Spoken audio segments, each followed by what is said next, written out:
Yeah, get it as the ENG, just for your last breath for a taste of death. Take your very last breath, get a taste of death.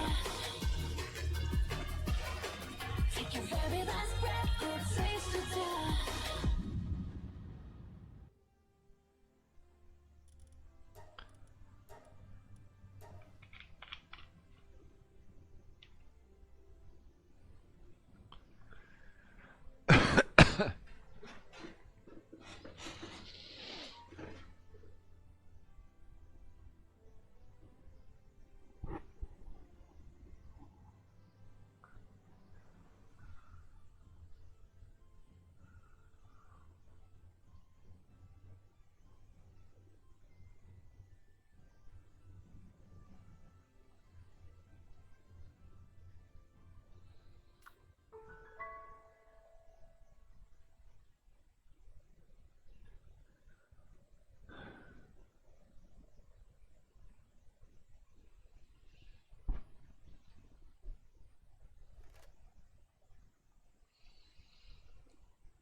Actually, I have to look this up.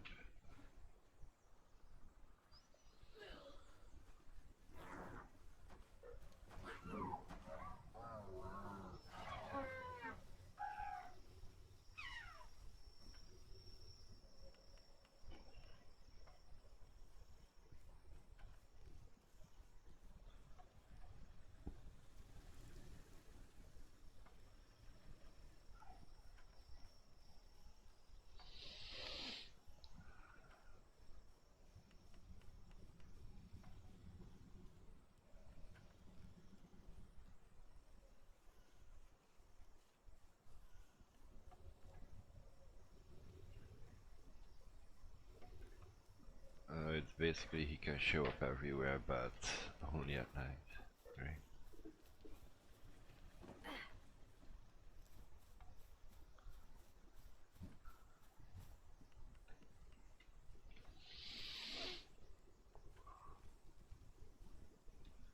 No, I wanted to just see how many I had.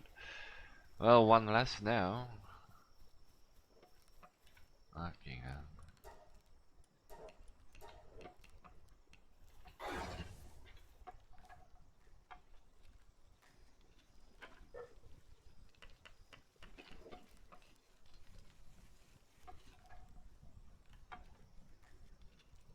What's up, buddy?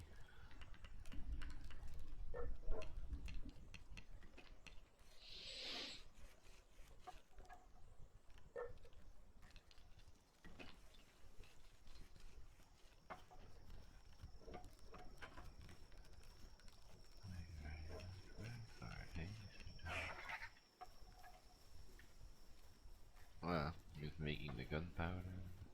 Okay. I think I have enough shotgun. Yeah. This is a shotgun ammo, right? Yeah. I mean, I have enough of it now.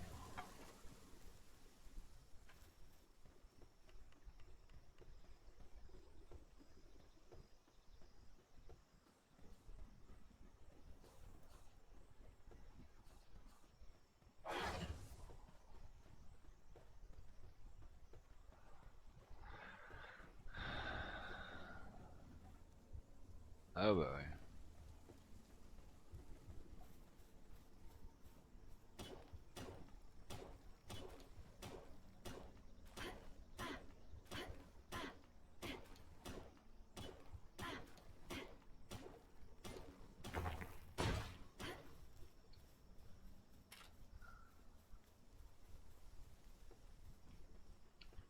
Look, I'm sneaking up on you. That was the wrong gun.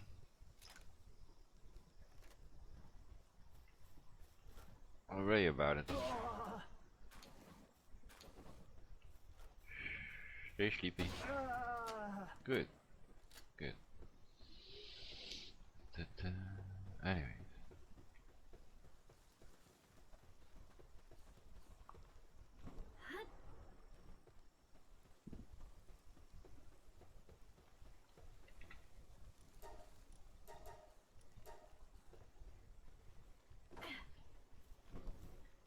I need some extra levels as well. That is mostly what I do need.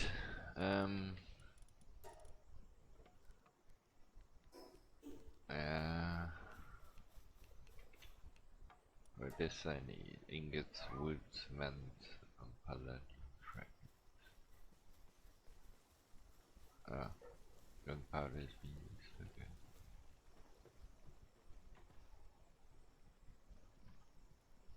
Yes, buddy.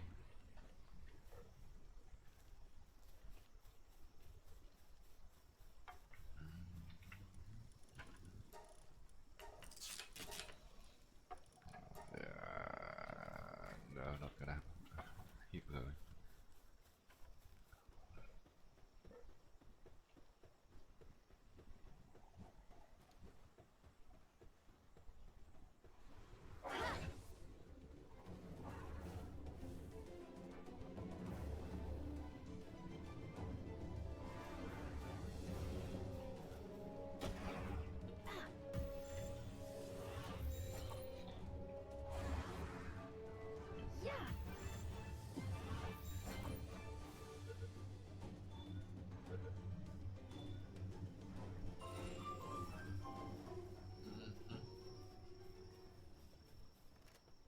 Oh.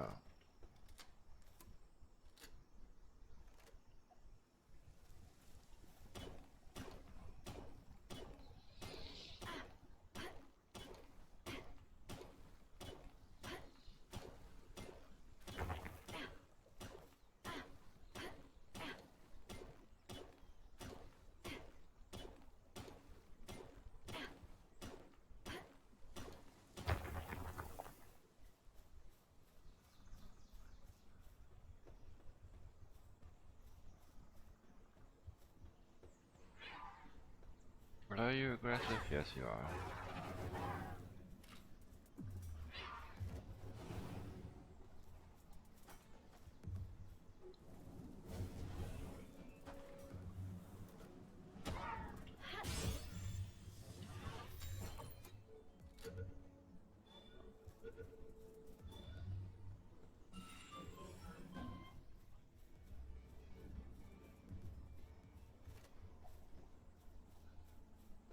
There we go. That is another one captured. Add them to the list.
Get your ass down.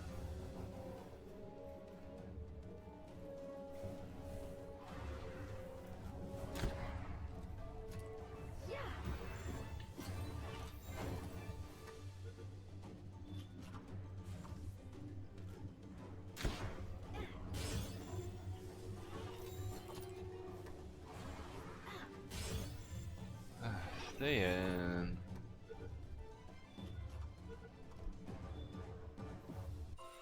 There we are.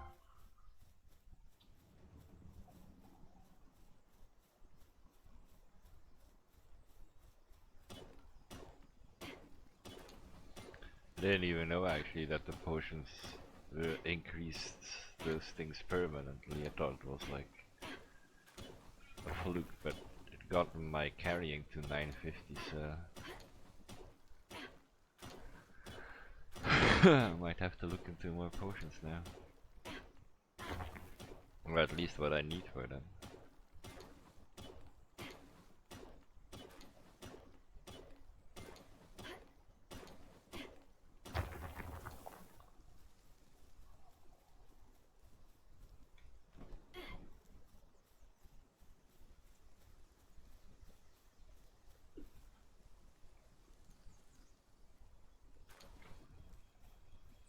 Okay, we have some green spheres and a key. That's okay.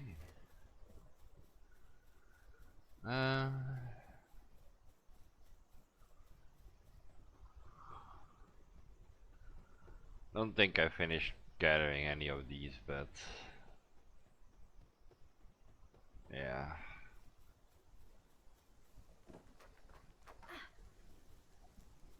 Should just continue down the list, to be honest. Of what I finished collecting and what I didn't finish collecting.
Whoops. I didn't mean to kill them, but you know, accidents do happen, I guess.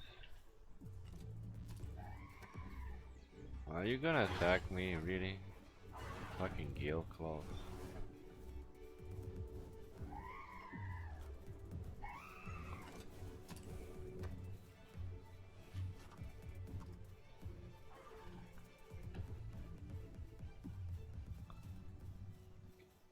Ba, ba, ba, ba. Nails and ammo. I mean, it's not a bad find. That's for sure. It's less I have to make.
My rents never change, they remain the same.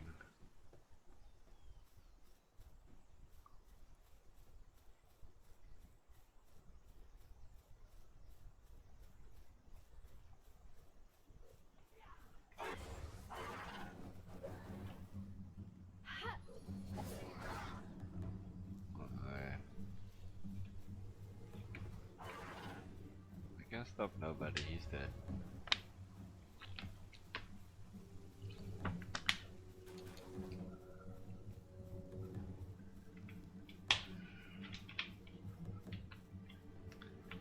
He didn't stand a chance.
So they're doing the mining stuff.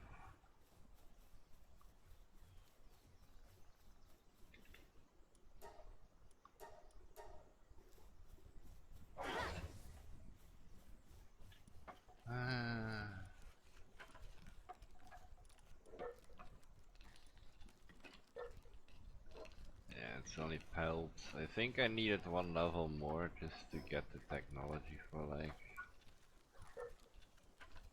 Yeah, yes, the heat resistant to find armor. So yeah, that was the reason I wanted it. Not enough stone. Not enough stone!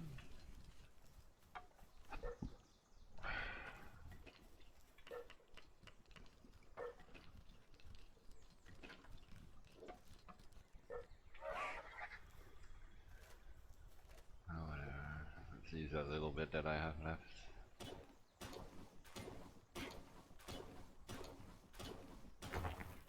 Of my weapon not being broken to gather stone. There we go. Now my weapon is broken.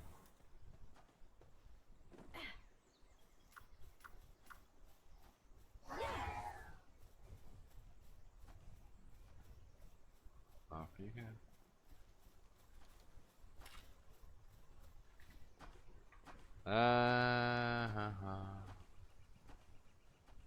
Would need it.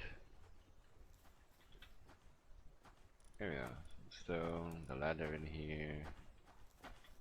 Put those nails that I found as all away. Honey.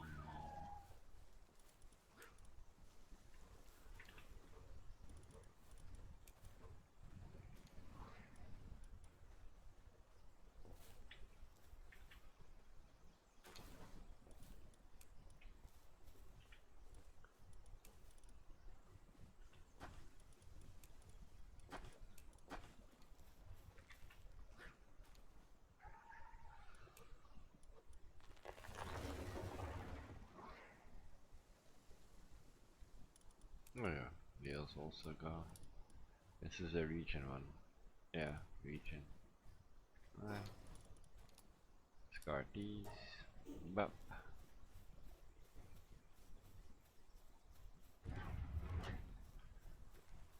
still not done because it's cold in here, apparently. Why is this in here? Or this?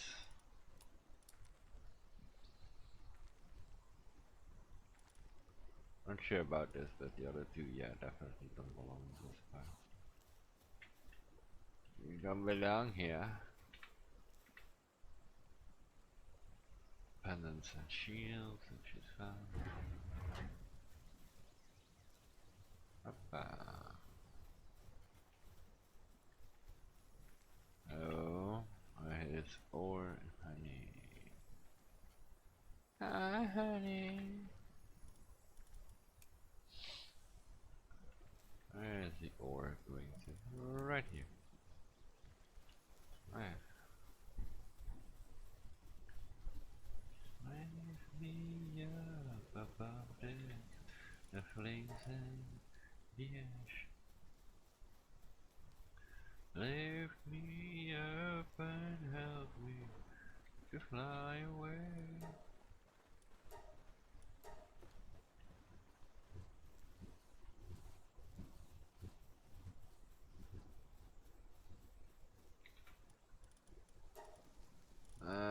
Repair this.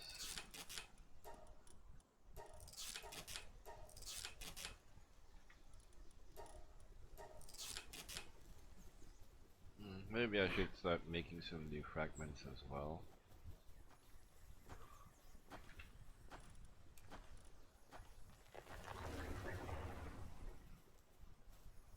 But that's in my other base. And I also need to look for some oh. Only one of my pals has gathered some wood around here. And now I picked it all up. Goddamn. God damn. No, I'll take this out together with that.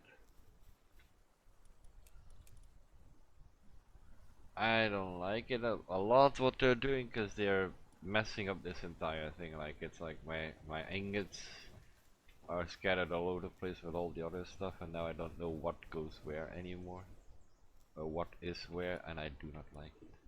I do not like it.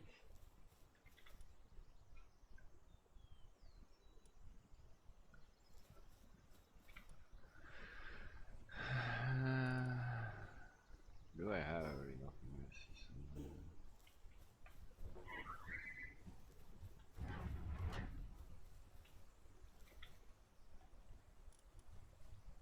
Dark resistance. Ring of Mercy would be handy, but on the other hand, I like to struggle a little bit. I get better at the game doesn't mean make it easier for you. Like they stay on 1 HP. It's fine, but it's not for me.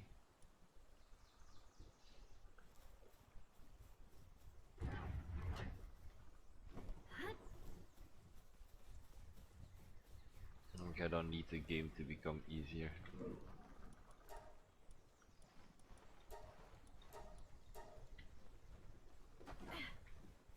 I need myself to become better.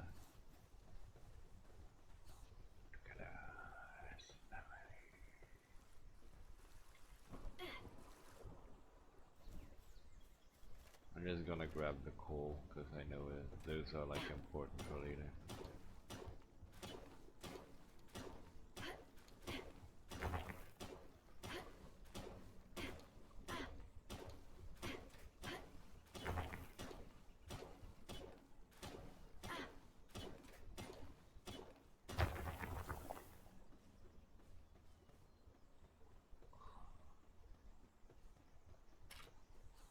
Alright, so what I need to do is they want me to build a new sphere thing, which is this one, but I cannot make the circuit boards because I don't have the attack cord because I need quartz for them, I think, right? Where are the circuit boards? This one. Yeah. Yeah, I need pure quartz for them and I don't have that, so I might need to find a third base to set up, which I was planning to do the moment I had my my layout, not my layout, um, my fire resistant armor, and then probably head to those lands.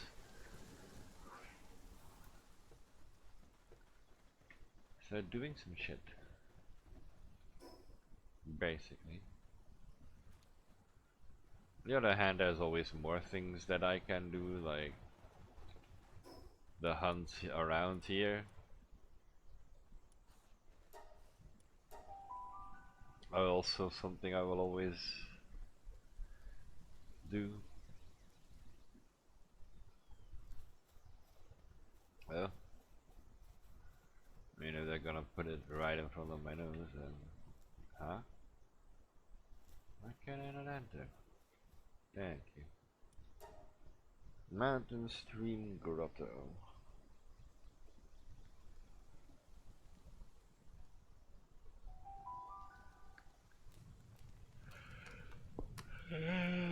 I need extra loot.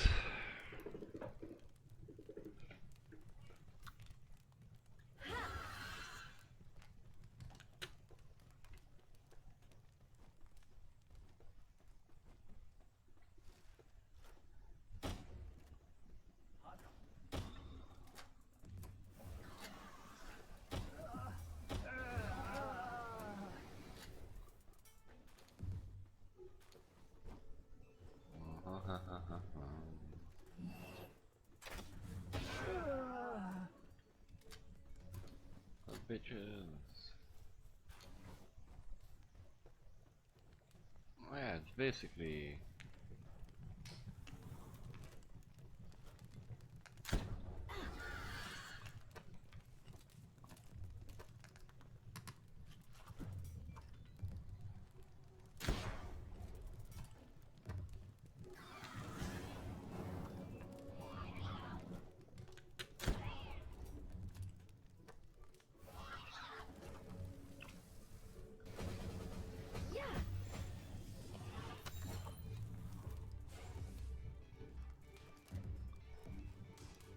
where the fuck did he go? Alright, get down here.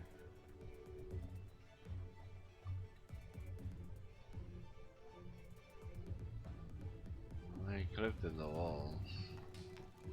But he is technically just up here. Oh, there you are.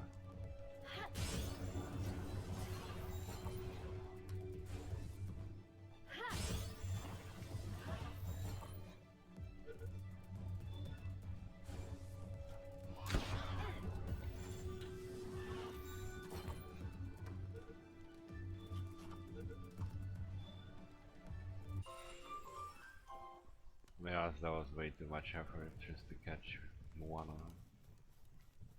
But, as I said, I like it to be challenging. Making something easy doesn't make it enjoyable.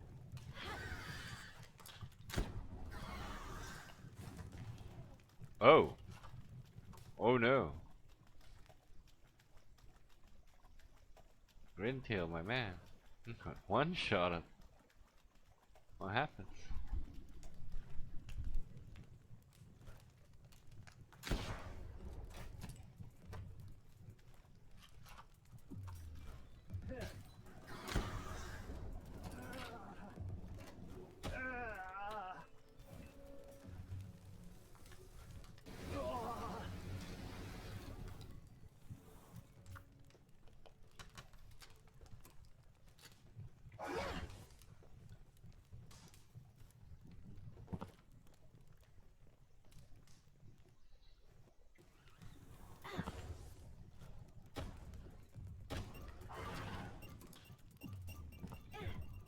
Ah, fuck it.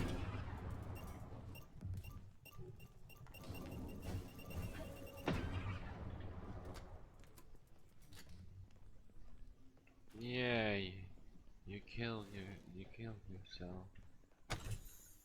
Why? Nobody will know, but you did it, B-guard. You did it. Definitely working. Definitely worth it.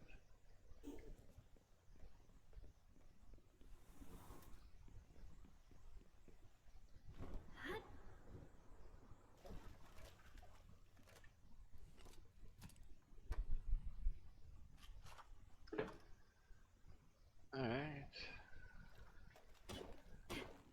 Sulfur is always good to take with me as well, so we will.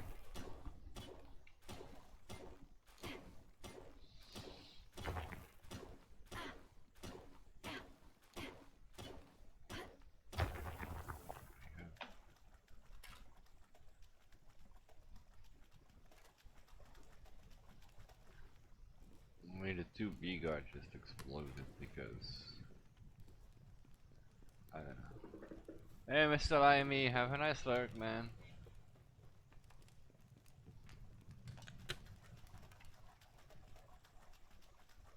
Poor Green-tail. He deserves better.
There you go.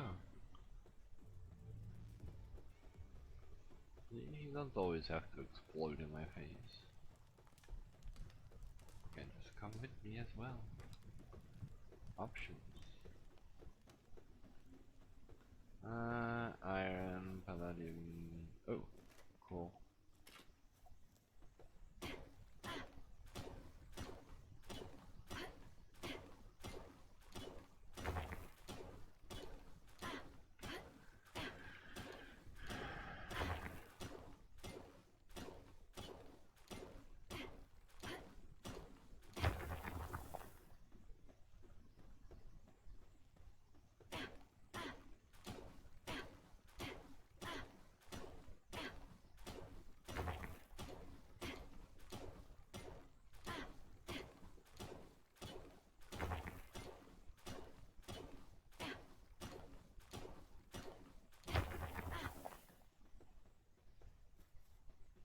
Hmm.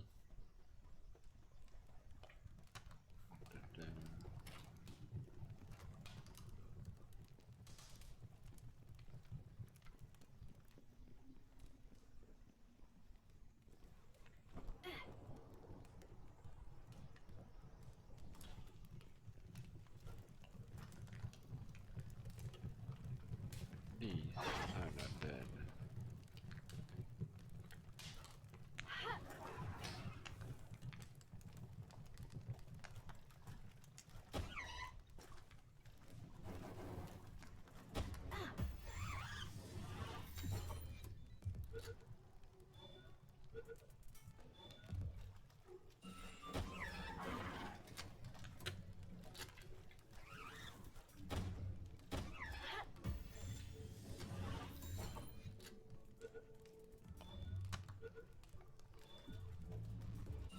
Yeah, I did expand on my list a bit.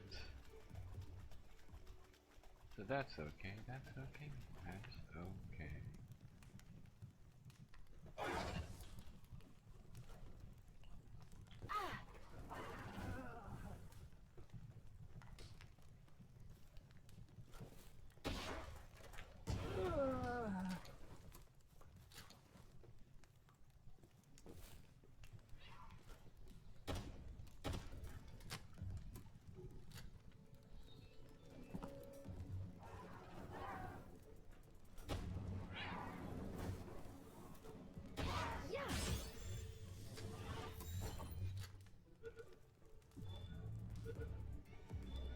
Oh, cat. Another one has chosen to join. But the runner they flocked to me.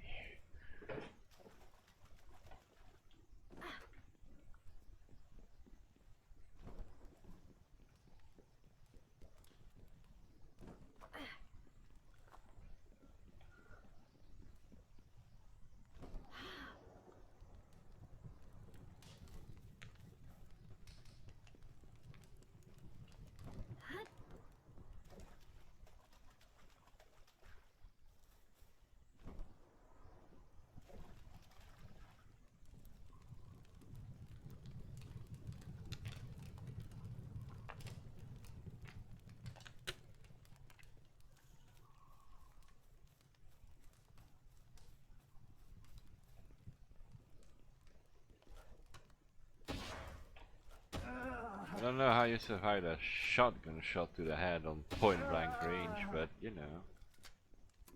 I'm the silly one for asking questions, right? Oh well. Moving on. Oh. I had food on actions. I shall take your food now. And leave you.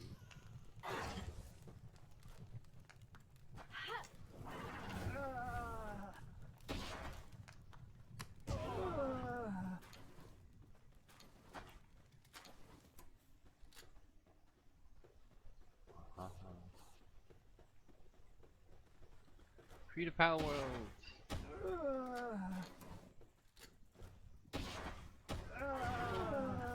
Thank you. Yeah, I'm back where I started.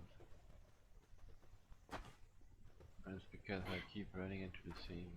Only one place to go. Which is that direction, and then it sends me back outside. Back here.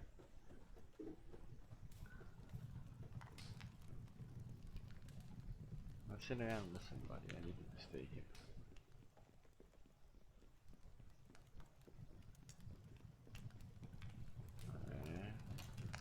This sound seems like a place I've been going to the entire time.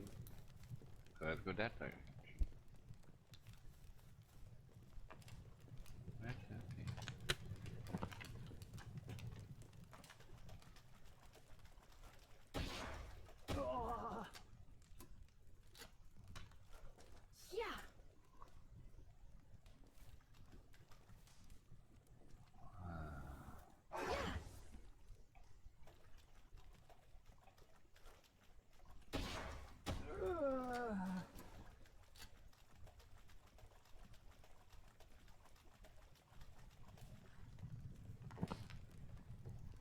Oh lord, a lot of bee guards again.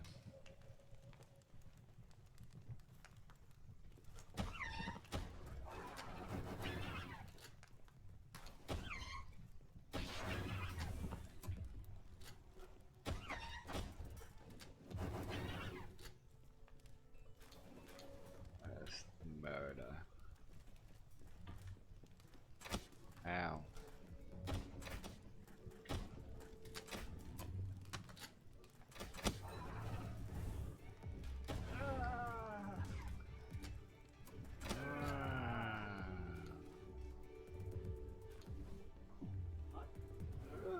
Oh, almost one left. Badge. We're going one room back, which should mean there should be still another room that I can go through here.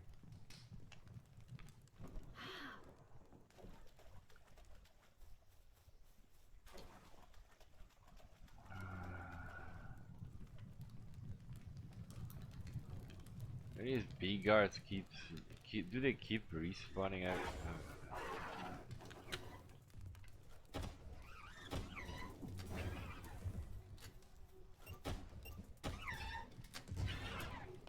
There we are. Alright. Alright, just keep it going. Way, that's a grin tail.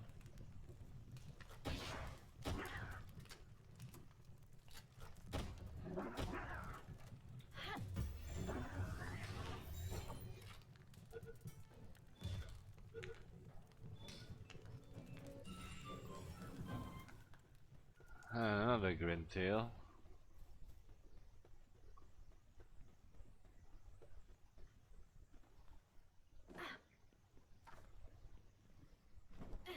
And the exit.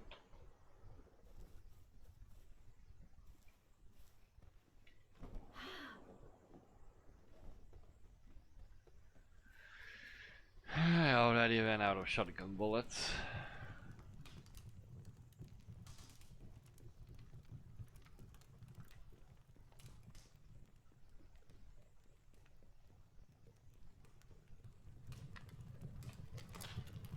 I guess I'm going in here.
I got some more megaspheres.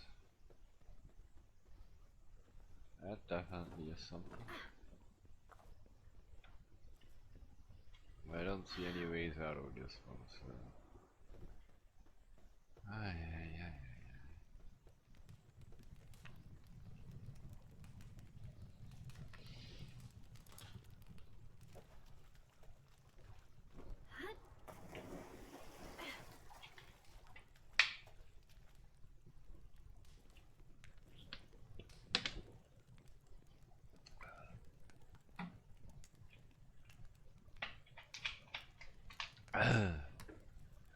Alright. I mean, according to some, you should only have one base. But I disagree with that process. Well, I have one base if you can have two bases. I mean.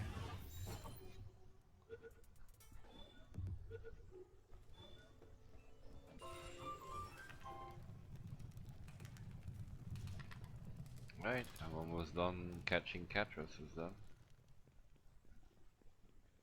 Catress. Catress. Catherine. I don't even know where that came from. Fellbat. Alright.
do is show that Incineram is still here and ready to go, and he stayed.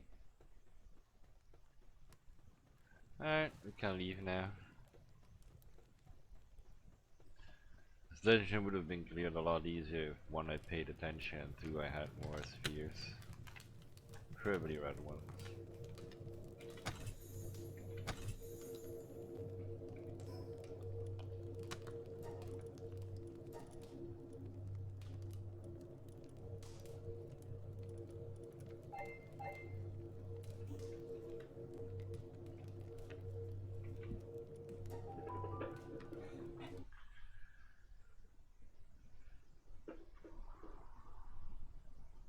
I can try to work on my other base, but as I said, I think it's better that I just go and look for a new one.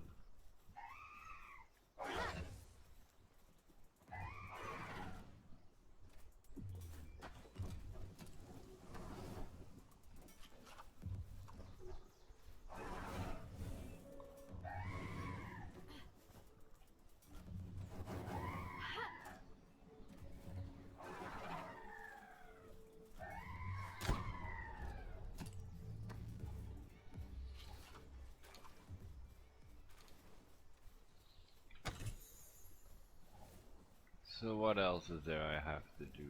Well, there's not really a have to do, like what would be the next point of wanting to do at this point?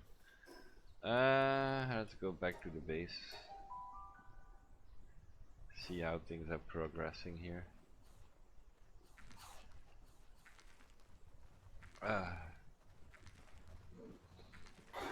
Ready?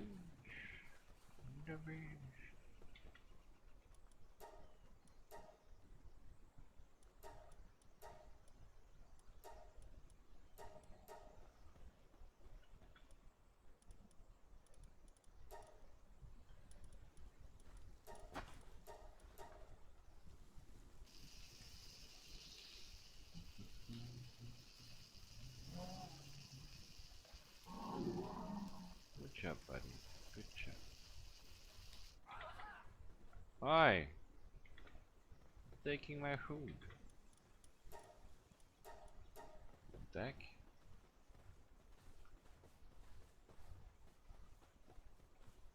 Bang, bang, bang, bang, bang. Anyways. Oh yeah, I didn't have any spheres anymore. I need a few new ones. I don't know, 50 would do, probably. I also ran out of shotgun ammo.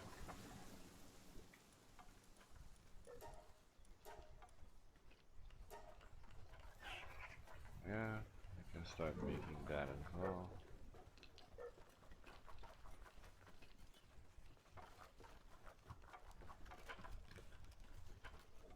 So there was something I wanted to do from here, and apparently it's going into that direction.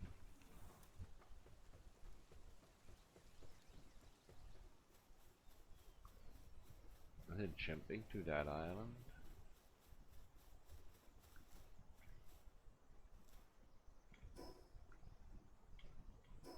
Kind, it's more that, those islands over there.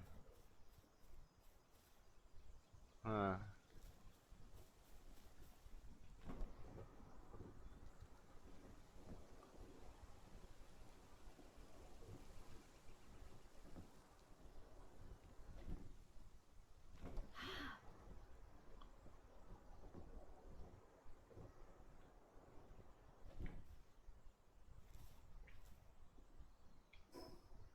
Yeah, that's fine.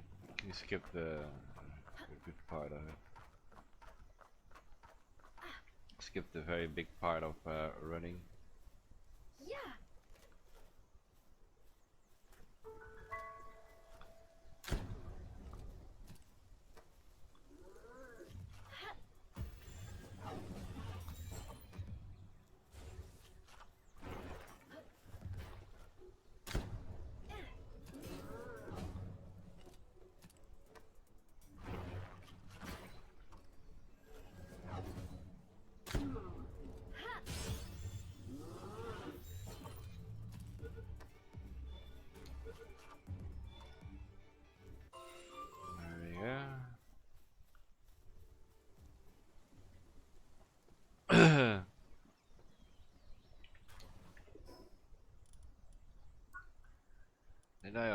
I have all the sheeples though.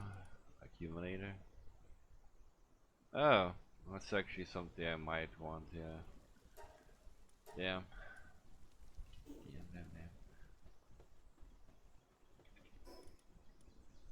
Which one? I know Nox is the first one on the list that I'll probably encounter. Yeah, over here. 21. I haven't, yeah, these are like shiny, so I only have one. Or like, different. I haven't found them in the wild yet. Yeah, these, they do, okay. There's Floppy's Bristla. Or Floppy, whatever you wanna call it. Them Bristlas.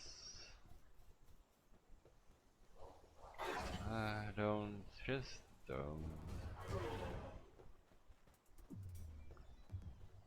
Why would you do that to yourself?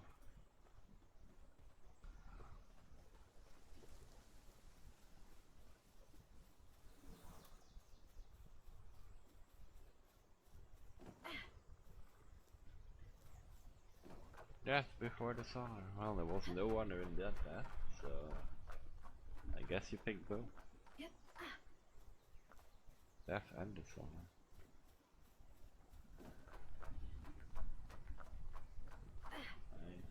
Wait a minute.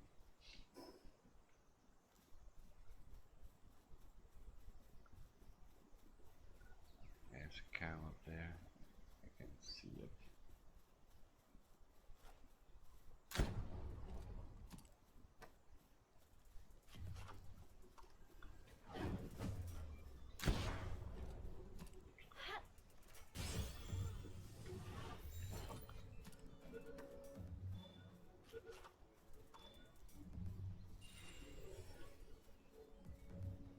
Don't be so anxious. I'm just taking them home with me.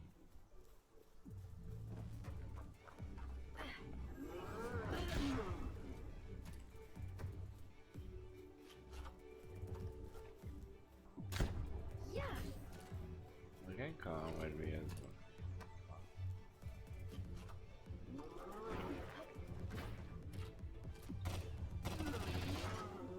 Damn it, still went too far. Not what I wanted.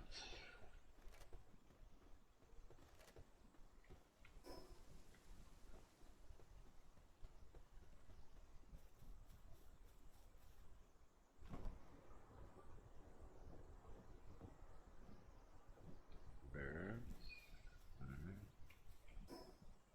What is that? Sealed realm of the Thunder Dragon. That's a dungeon. To defeat. Sure. Sure thing, boya.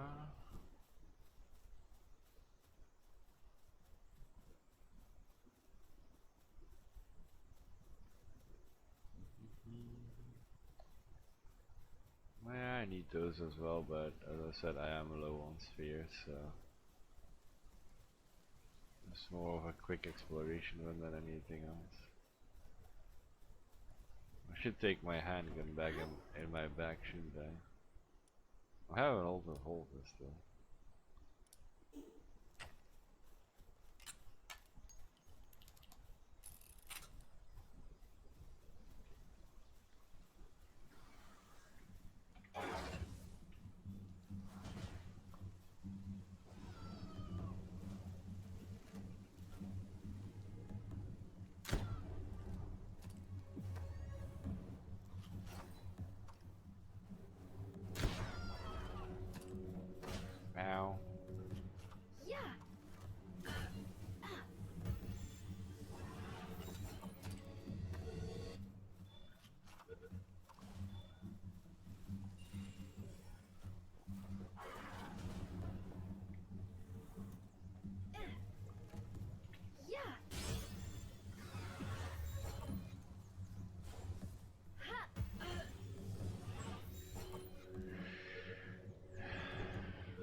It's not like I'm not trying, it's just I didn't really want to do the entire catching part right now, I guess would be the right thing to say about it. But hey, it has been done. I should be going in that direction, okay.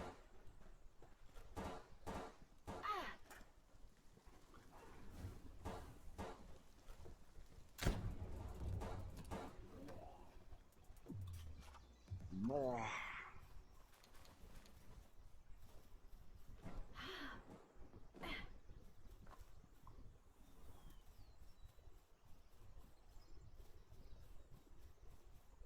There it is. I think the dungeon is there as well.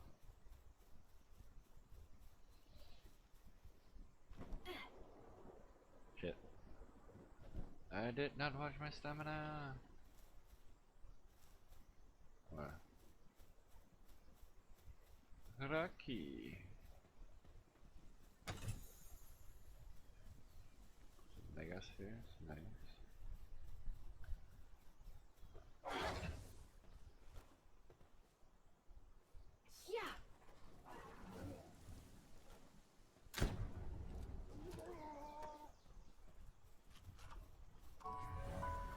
There we go, that's another fast travel on the map.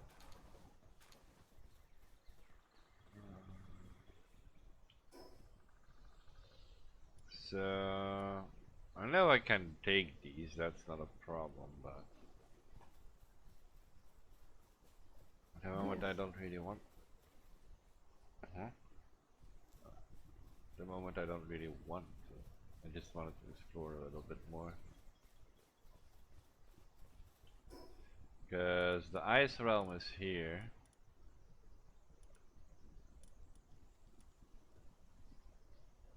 Tower of the Brothers of Eternal Pyre. And some Mount Obsidian.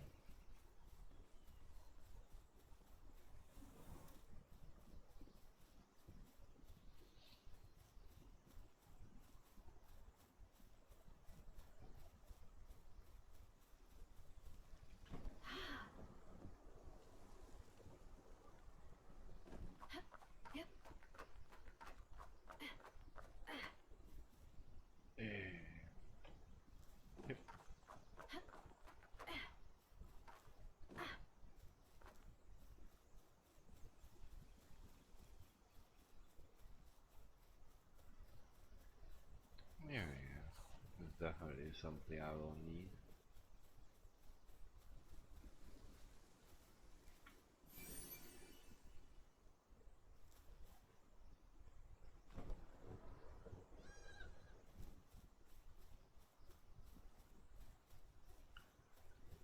I want to go to the desert, and only because I think that's where all the fire ones are, but I haven't found it yet, so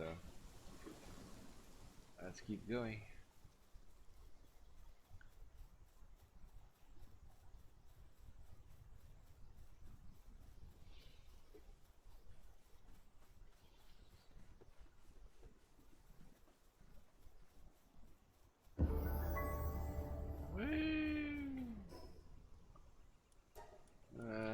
I'm going for some extra health.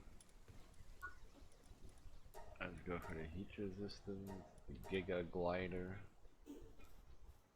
Those are things I'll need apparently. There's some Mega Spheres and some coins.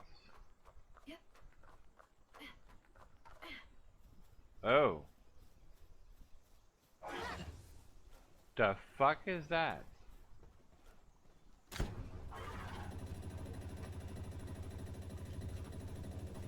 Yep, it is exactly what I thought it would be actually.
I haven't go.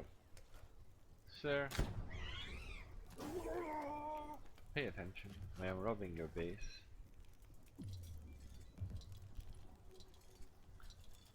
Come with me, buddy. Ah,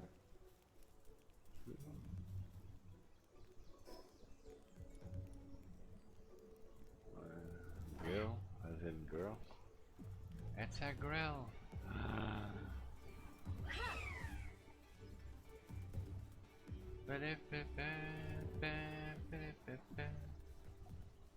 Oh no, there are no grills anymore.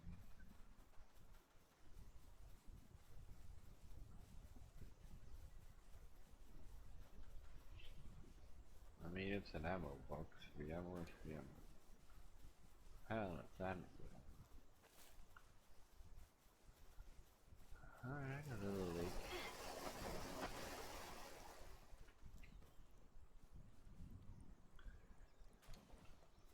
Yeah, more nails and megaspheres, which is always good. Hey!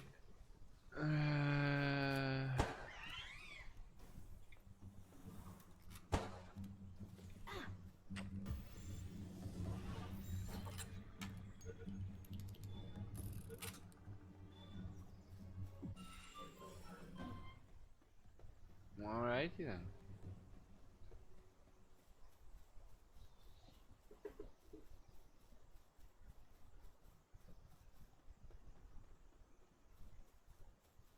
Not that. Yeah.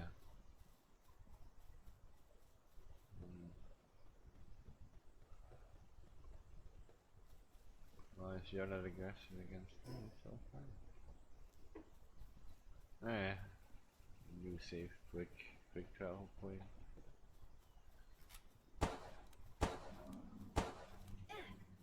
I know you aren't gonna be aggressive against me, so might as well take care of the problem before it starts. Before said problem becomes a problem.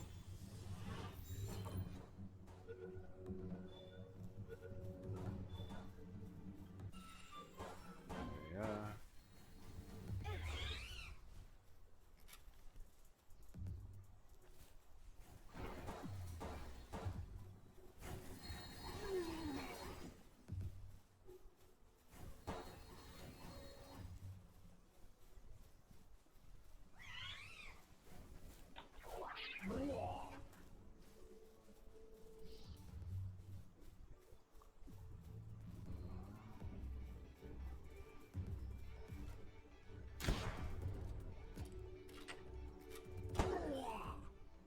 What? Not a problem dealt with. Efficiently.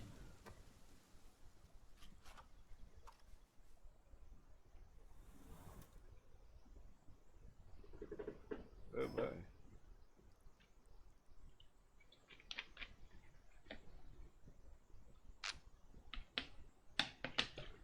That sure looks like it does it to me.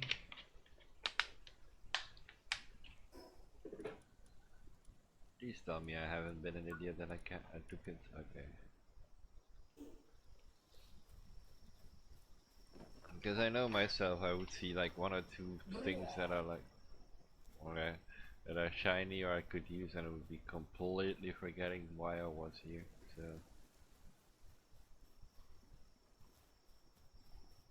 that's a lot of iron.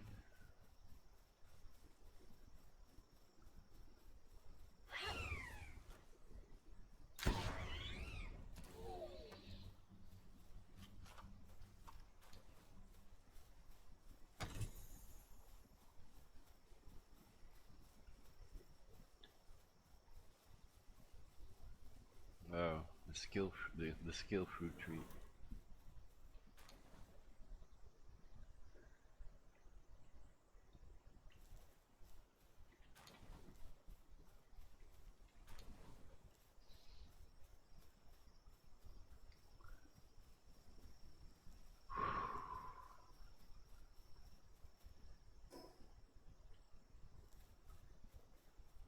I see something shiny up here, so I'm gonna take that first before I jump down for my quick travel point.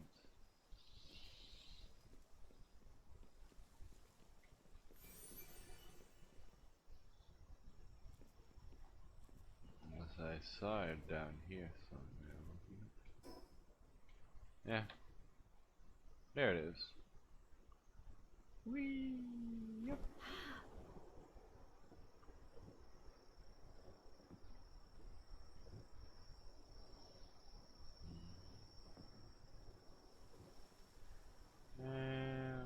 Bop, right here.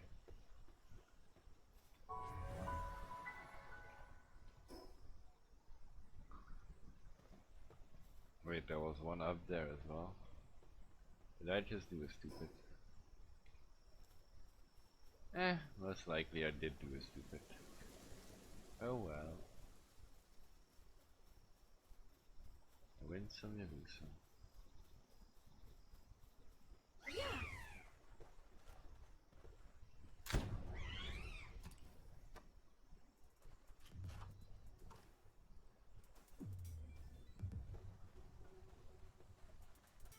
Good job, Mo.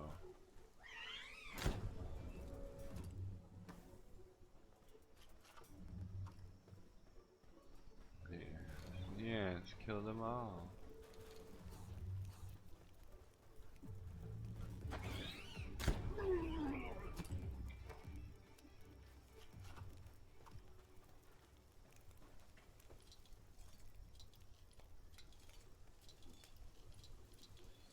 There you go, you're free.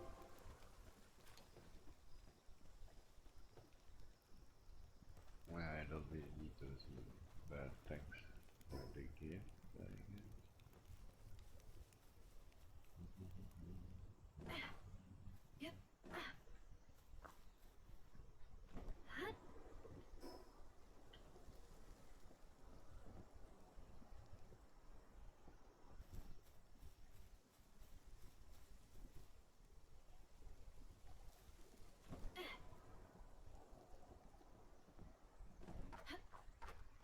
Hold on a second. There you go.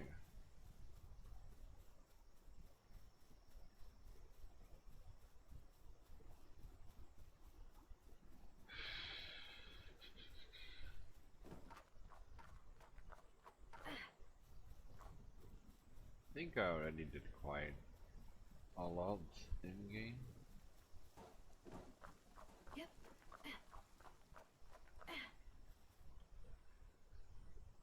For what I usually do, let's say. Huh? The last time well, not the last time.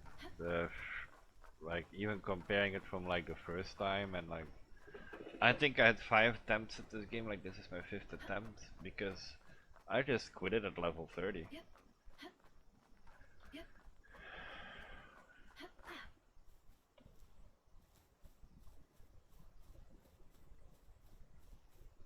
I just lost complete interest at level 30.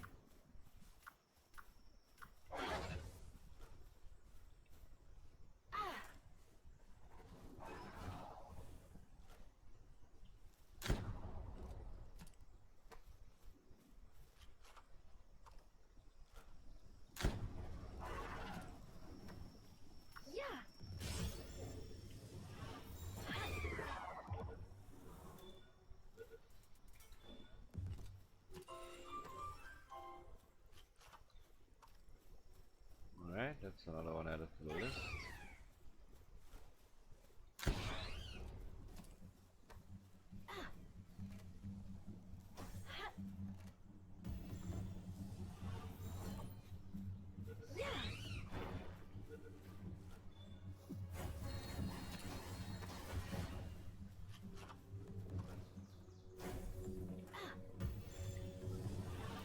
Alright, Mo, that's enough. I'm not here to kill them. I'm here to capture them.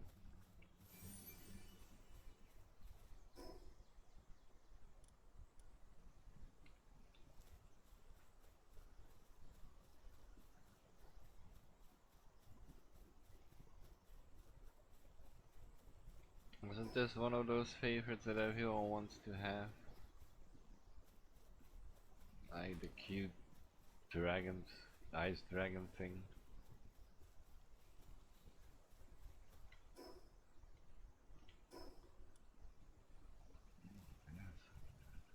Right there. Alright, see you.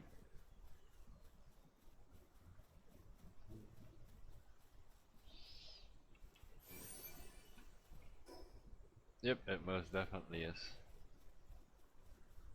Alright, at least we know that one.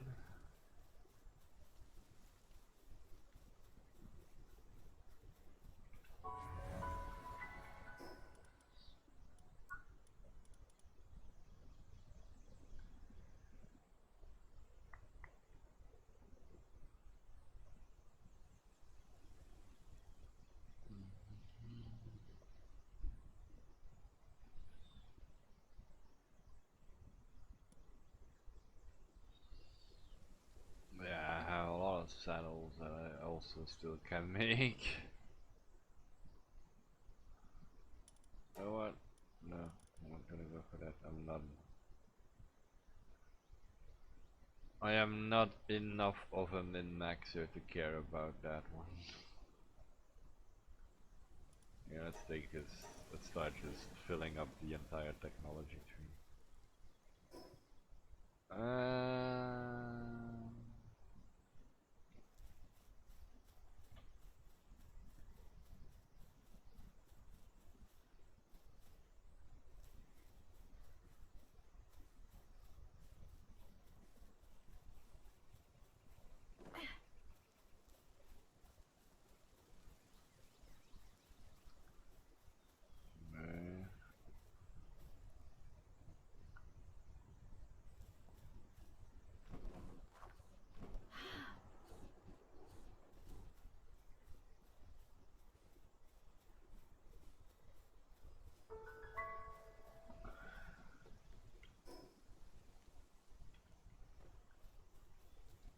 I'm not really looking for any of those. I was more looking like where could the desert part be.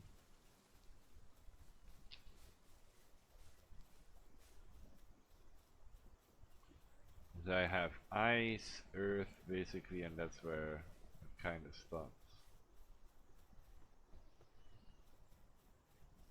I had an idea from a previous point of view, so I'll probably go there and have a look.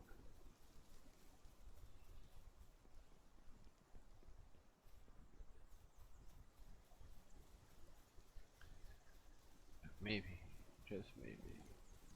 First I have to go back and empty my bags.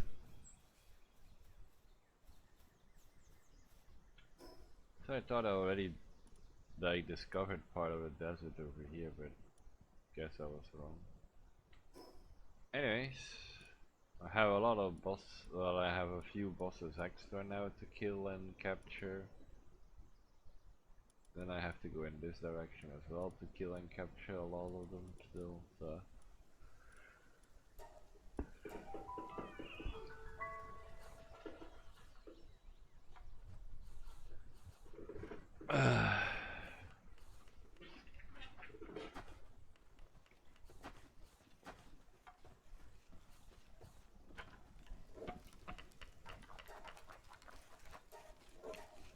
Yeah, I need to refine ones at the moment.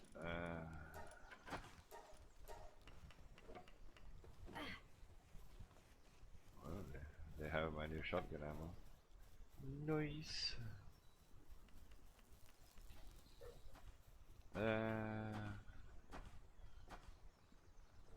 Coal, steel. These I keep with me. Nails. Ooh, milk. Oh, and I had this one. Put the milk in. No, I can't. Okay. I guess.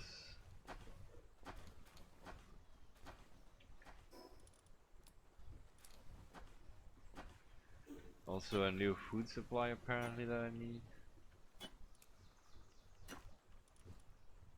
Which is also fine. I shall do this.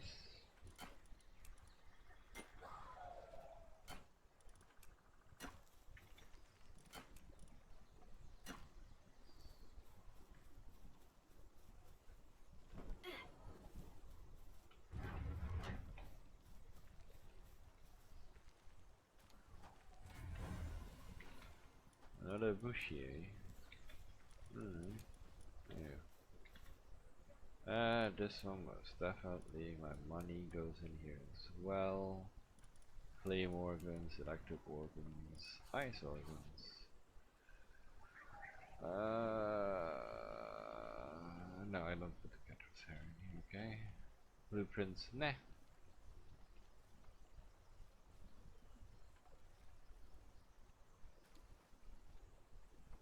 Horn nails. Oh. I'll take this out. Horn nails.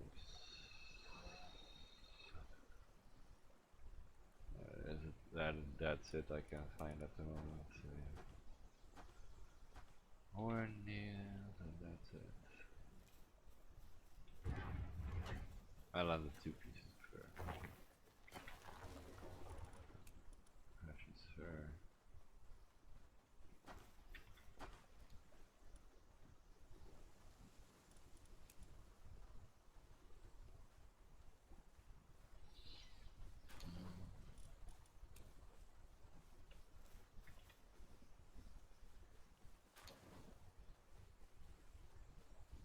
It's only the nails now that I'm looking for.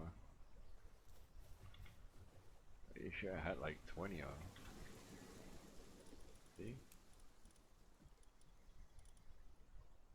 Alright. Alright. Used to in here with that. Alright.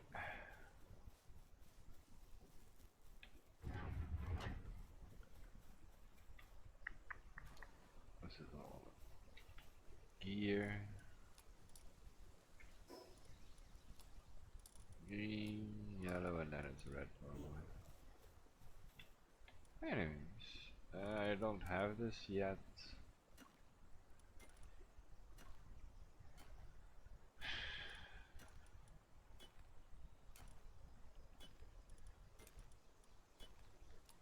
These are the only things that don't really have like a place or so.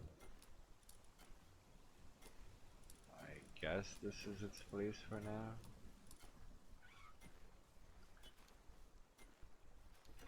Except for the arrows.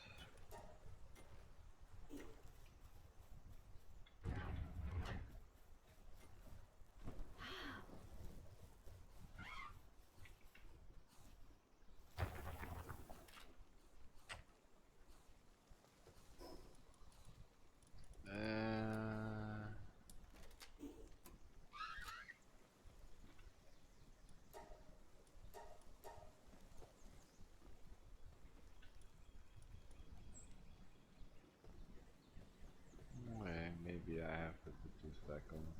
Let's have a look.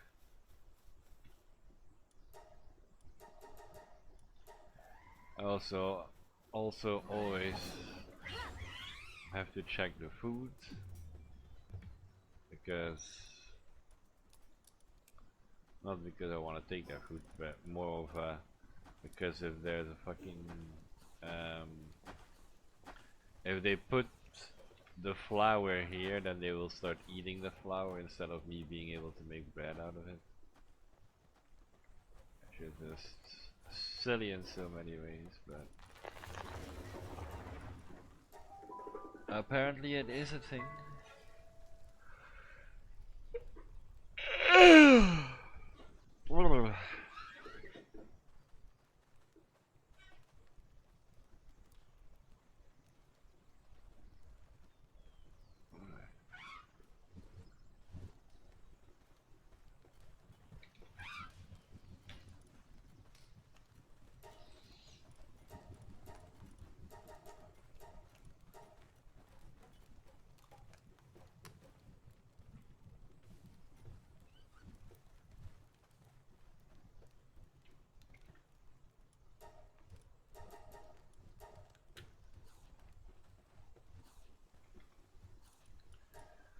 I think I said I wanted like to make another 100 of these.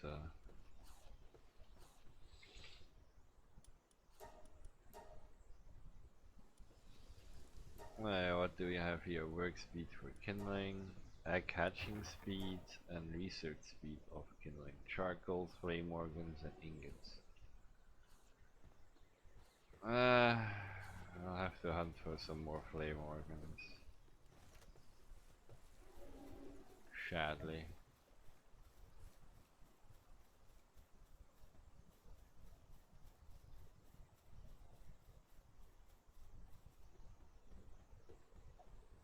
It's not that I don't know where to go for them.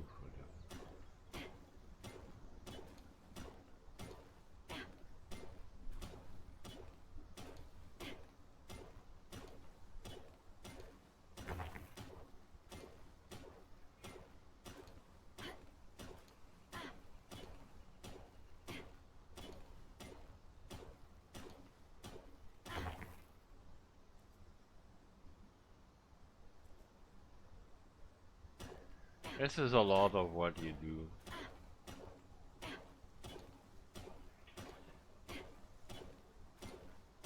It's basically build your base, and a lot of time you will be just running around, farming. Oh, hello. Farming. Like right now I'm farming the flame organs, but also the iron that is around here. Just to up it, to all bring it, ring number up. I need the flame organ, so the iron is something I'm pretty sure of I will need later. But I'm also way too lazy to go to basically build like another base again. Or to even upgrade this base fully.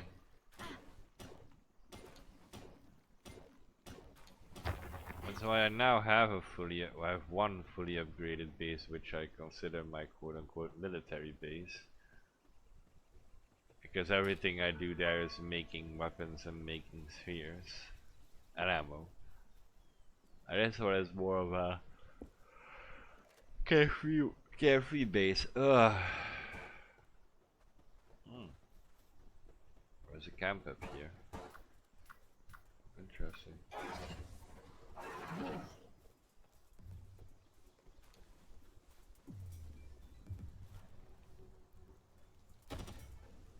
Oh.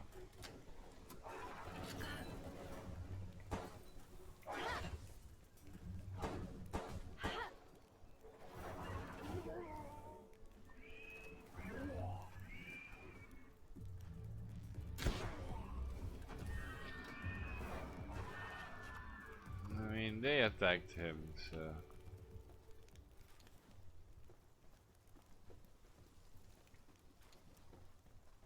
I fixing. Oh, I'm getting you out. There you go.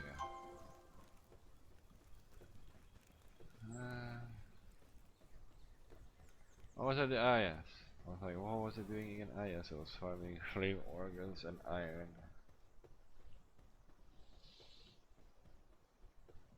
Because, as I said before, you have to do that a lot, actually. Did I just shoot the iron ore heat? Jesus.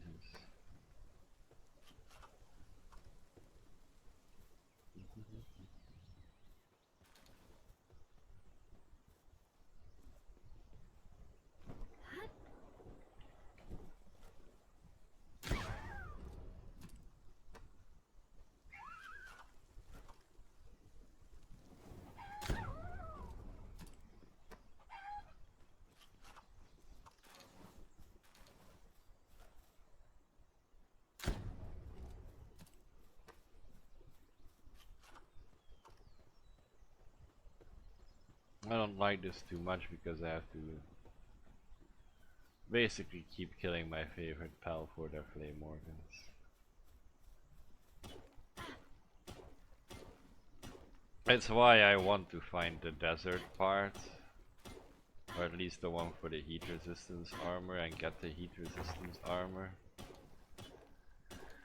so I can start finding another place to capture these. or shooties, and I don't constantly have to kill my favorite pal. Ah, great.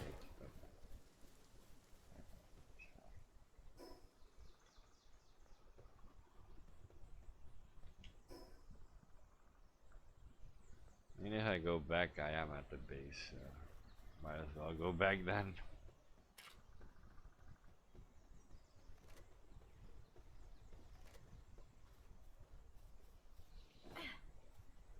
The attention to detail in this game for some things are funny to me, like if you kill humans, you sometimes just see pals walk up and start eating them, which is grim but true. Like over here, yeah, he is eating them. Like,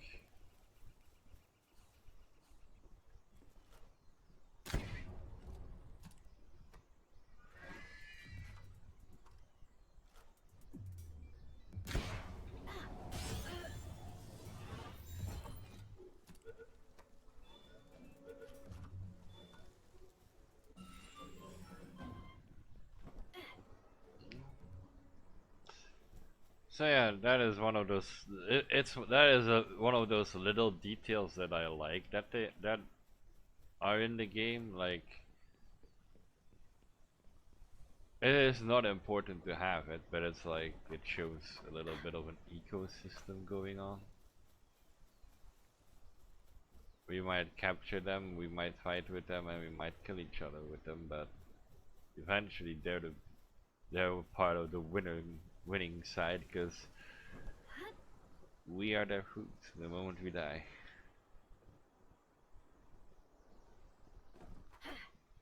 Well, winning. It's not really winning, but still.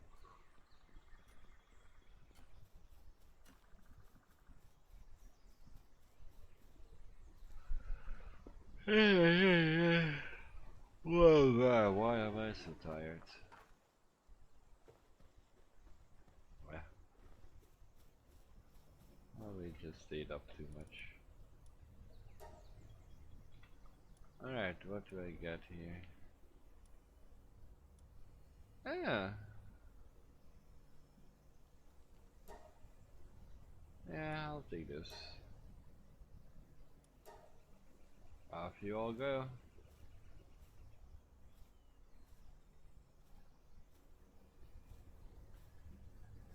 Invasion, I mean expedition.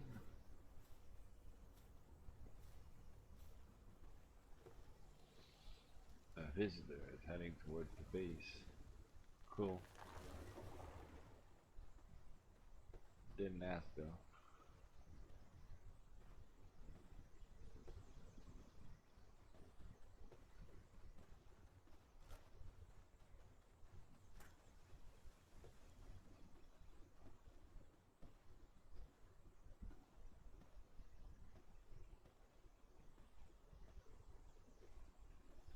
It's kind of funny to see because I think this base has like way too much stone,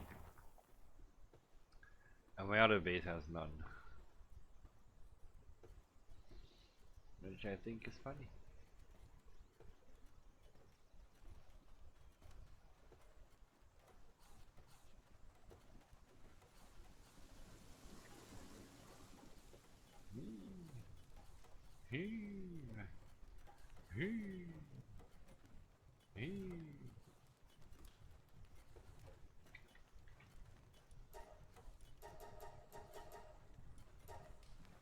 Man, move freely again. Biggies. I'll put them in my bag. Meh, meh, meh, meh, meh.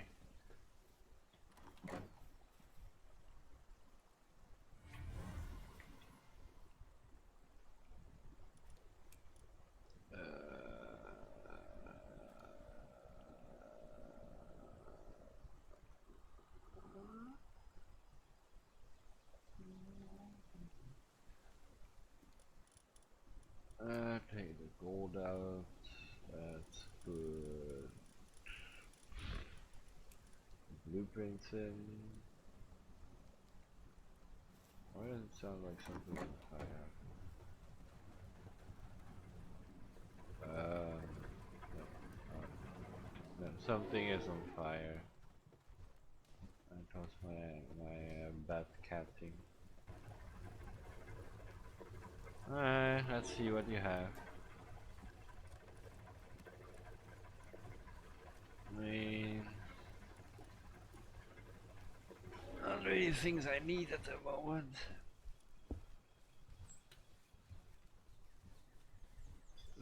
You know what? There you go.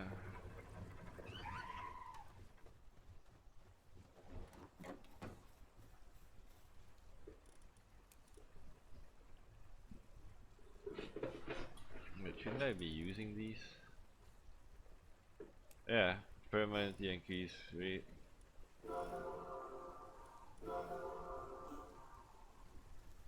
Carrying capacity. Those are usually. Hold on. In here.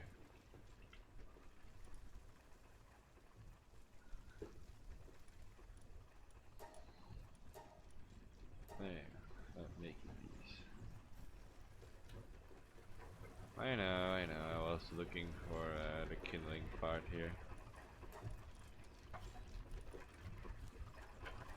I'm short a few flame organs.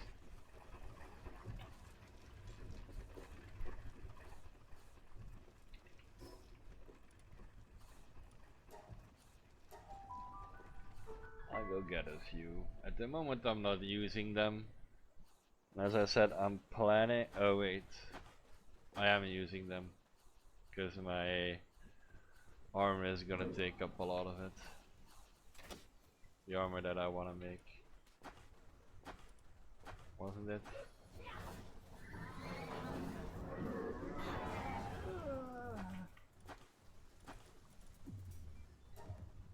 Yeah, 24 out of 12. So I can take 12 with me.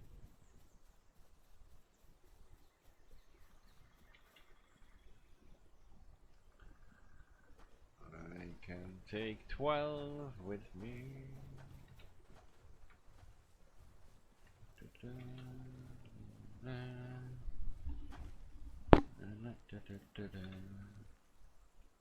Oh, it does count the ones from there. Yeah, didn't do that last time. Alright, incubation. Yay, I brought a Gale Claw to the world.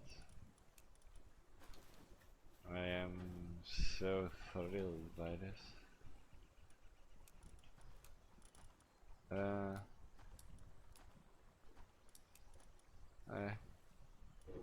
Put the flower in here then. Ancient parts. Put this in here as well. Put that in there. Gotcha.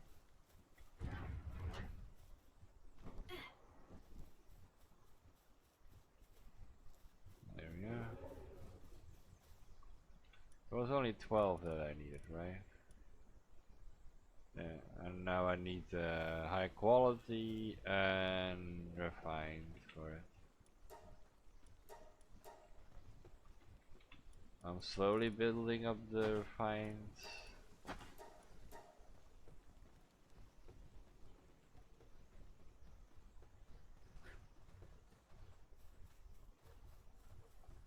Oh yeah, and the cloth. Again, probably other base for the cloth, but we'll see if I have any here. Or if I can make any here, at least.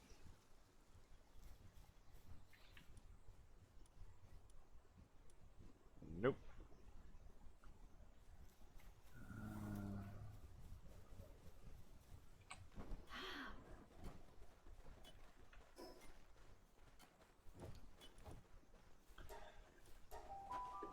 I'll go use the flame organs here for more kindling research.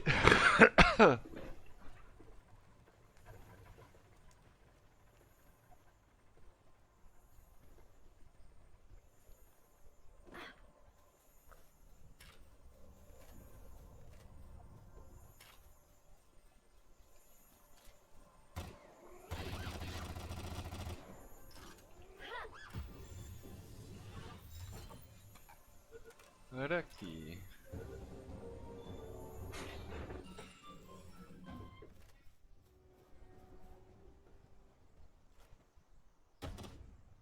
Well, that was not the point that I wanted to do, but yeah, let's waste the bullets. There we go. Let's pick up these. They're flame thingies here. Yeah, they're organs, yes I know.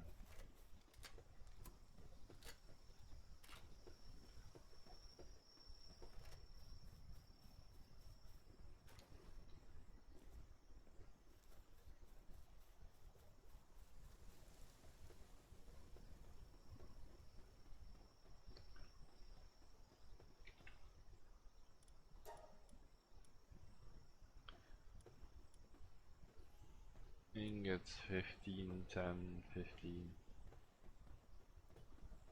Hmm. I need to go here, I think. Oh, this is all the wool that I needed. Okay. Horns and bones.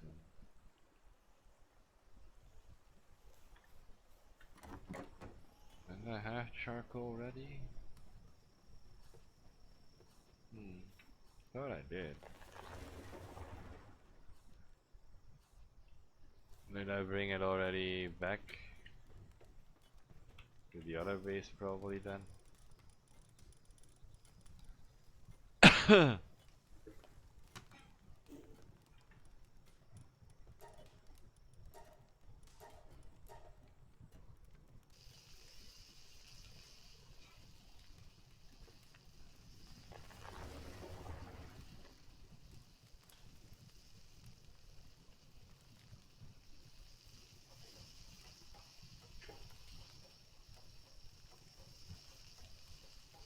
Waar is nu weer vriend zeg?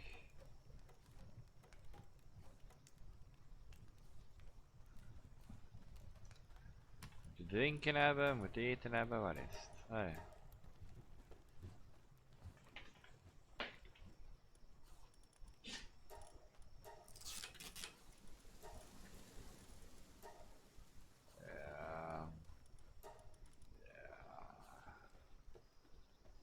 Oh.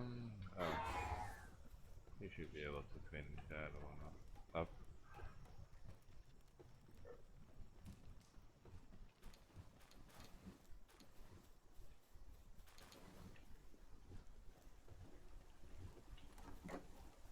I thought I put it here, but apparently I am very, very wrong.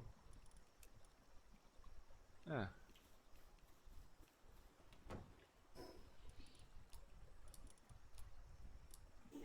Well, I have some my supplies are back in order. Why is there shotgun ammo in here? That makes no sense.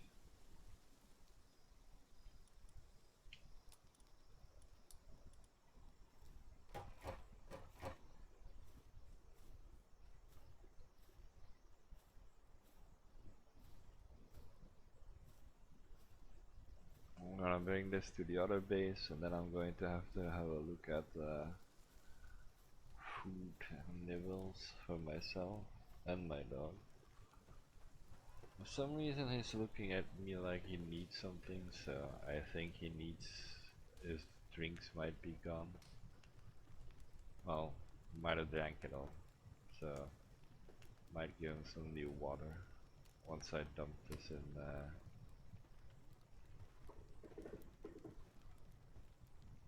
my other base.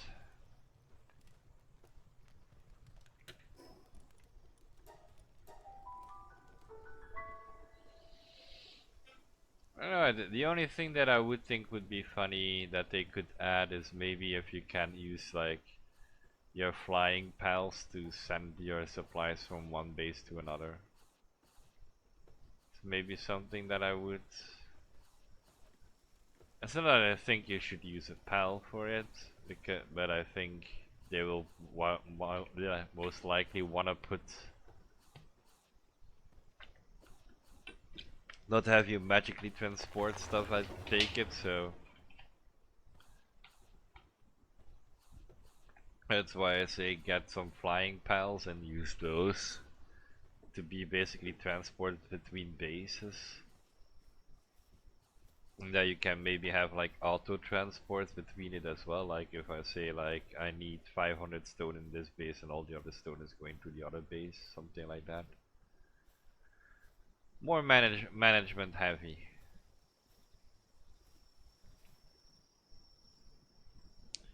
There are no stones in here. Damn. Thought my character would be able to move at a normal pace.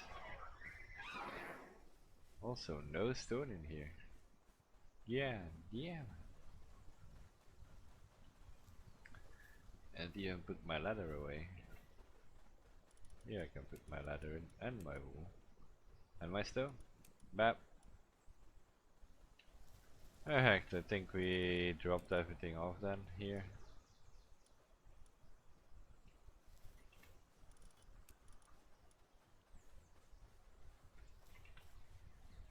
Alright, I'll go see what he needs. Book myself in my own house. There we go.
As long as these research things are not like only per base,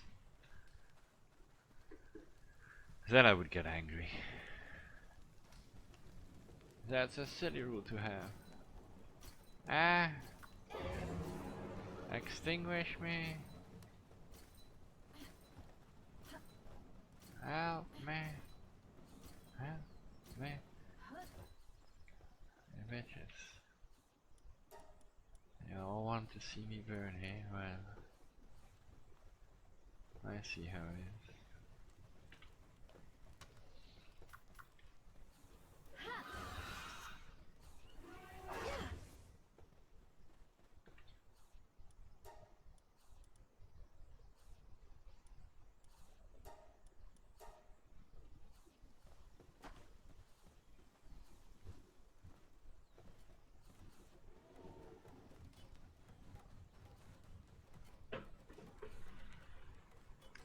Ay, ay, ay, ay, ay.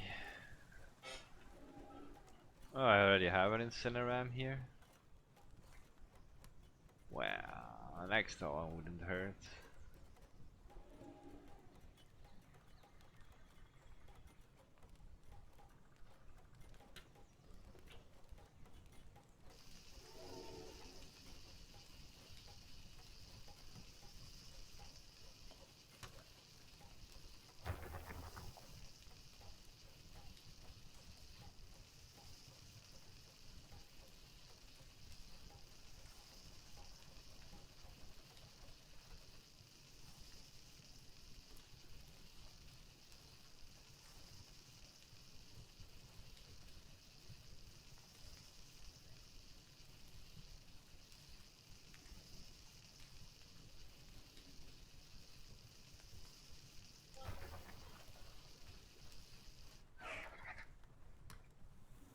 Good job, buddy.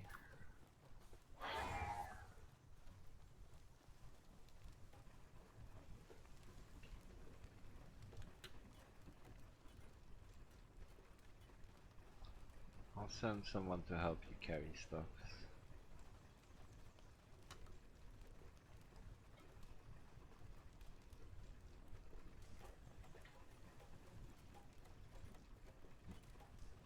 Good job, buddy. Good job, Cinder.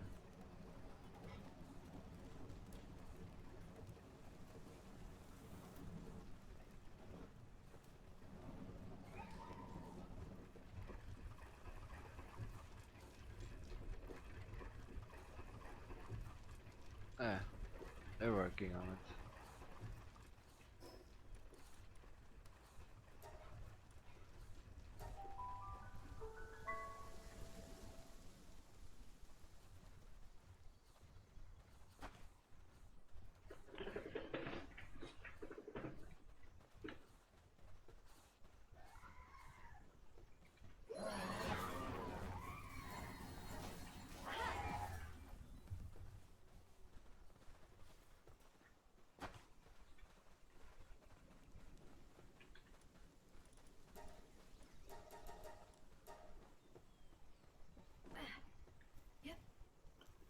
Alright, what else will I need for it? Oh yeah, it's a high quality cloth.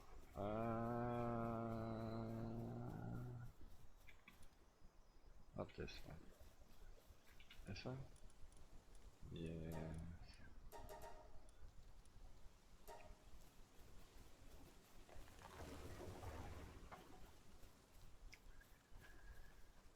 How many are you making? 6 more, which means I'll probably still be a few short. Oh no, I won't. So I will have everything for my for my fire resistance armor. Cool.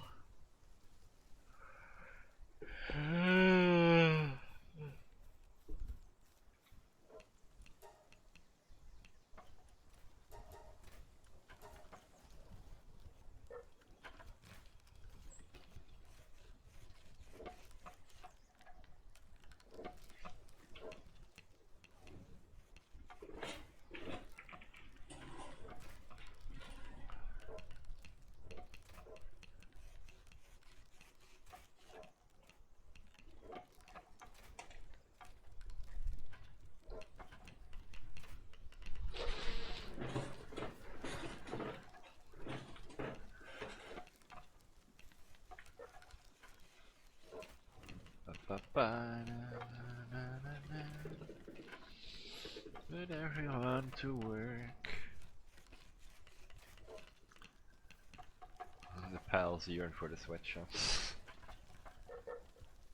To be honest, my treatment of them is better than that.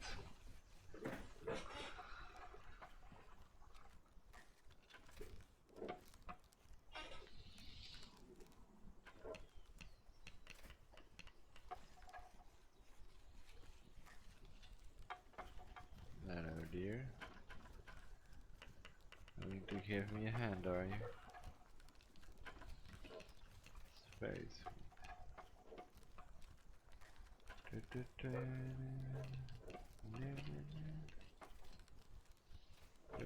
Dog.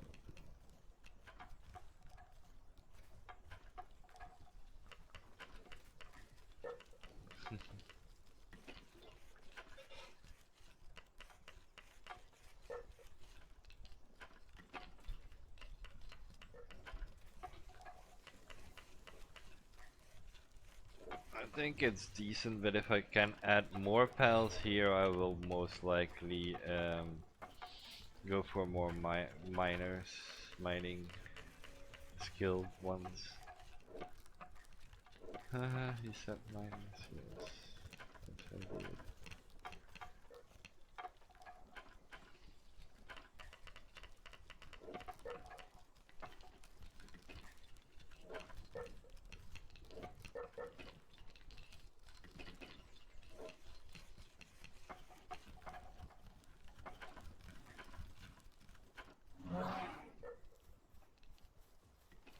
Children yearn for the mines. Well, it's only the ingots that it tells me it's not done yet. Oh, they're bringing them all over, okay.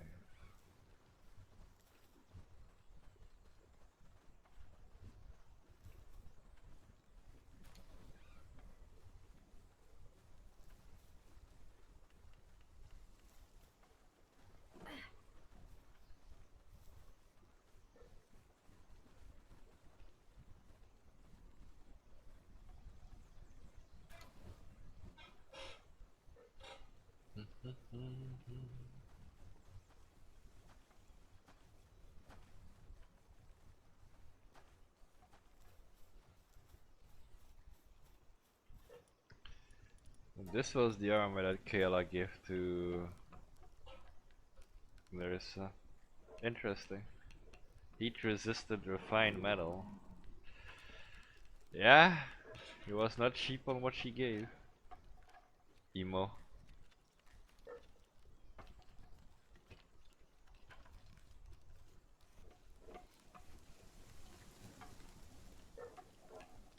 But then again, it's probably also the only ones that you would have like extras from. And she had better at that point already.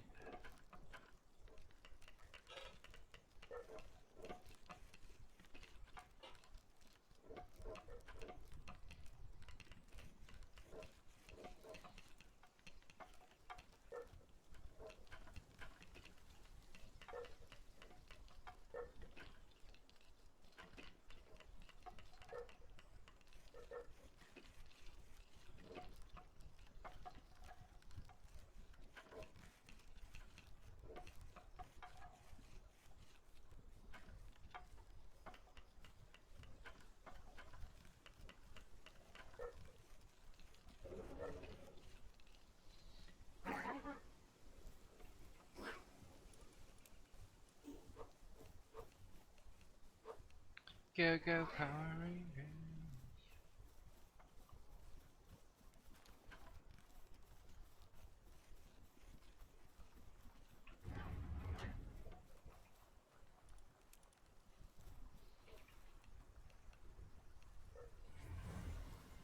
No.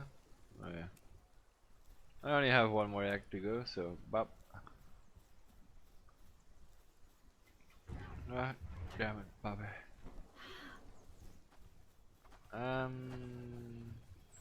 Yeah.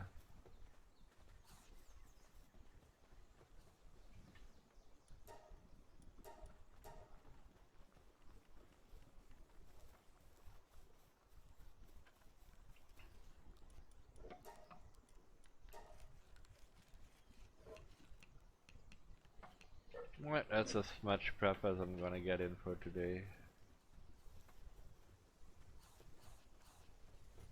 Let's see about that desert place.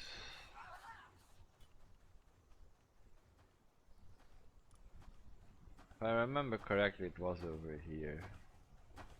It's gonna be here, then travel north. It is exactly what I shall do.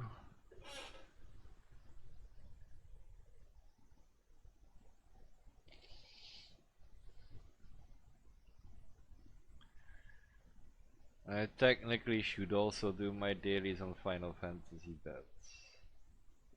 That's maybe for later.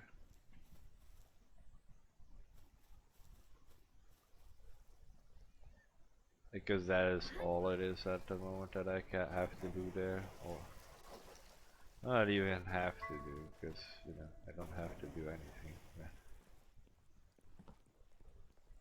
I'm just trying to keep up with that on my Pictomancer at least. So that, is it in a month? Or like half end of this month? When the new update should be there, well, update patch, sorry, is there. Basically I can jump into the new content without having to think too much and just keep going. That is my entire plan, that is my entire thing that I'm gonna do, just jump into that without too much thinking. Ow! Fuck off. Stupid frog.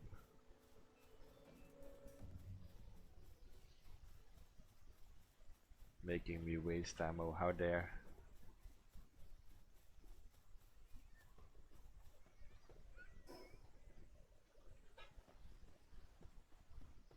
How dare, good son.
Damn.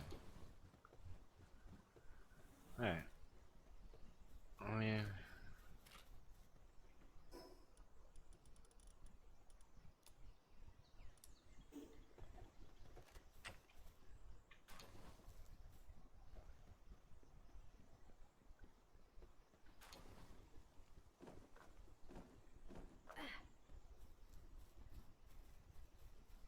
More thunder.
Okay, so it wasn't here, question mark?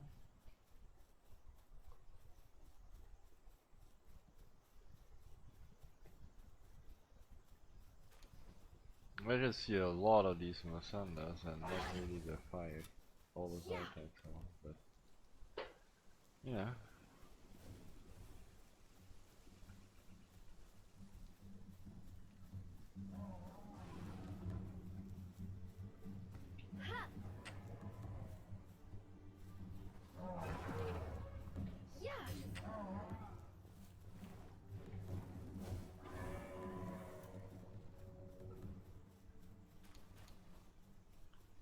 With some leather and mushrooms, eh?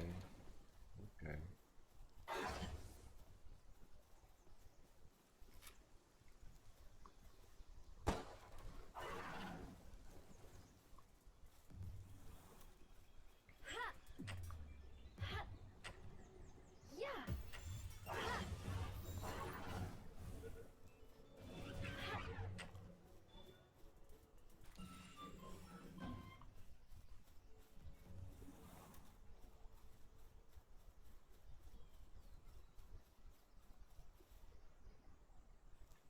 That is what we're aiming for.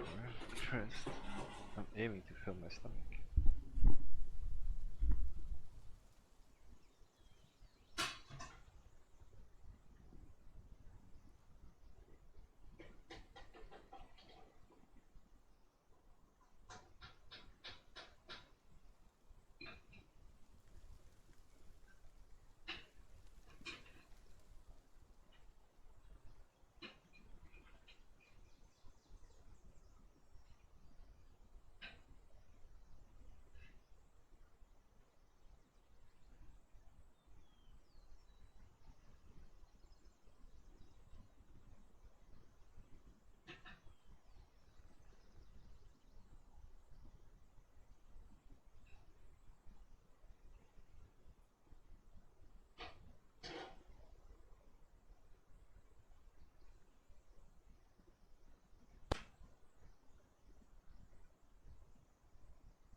Gotta catch him out. Oh yeah.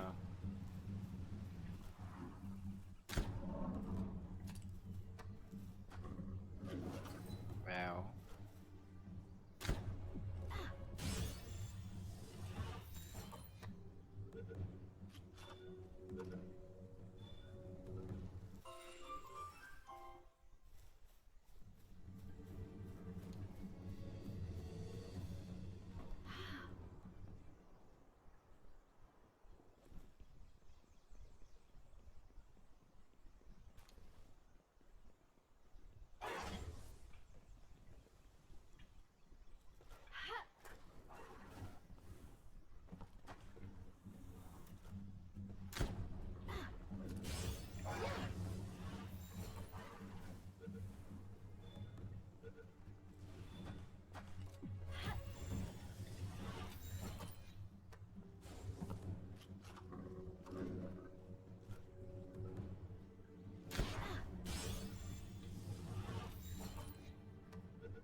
I have to kill him now.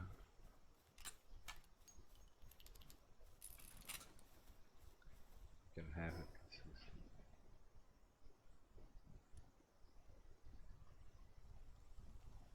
I don't know.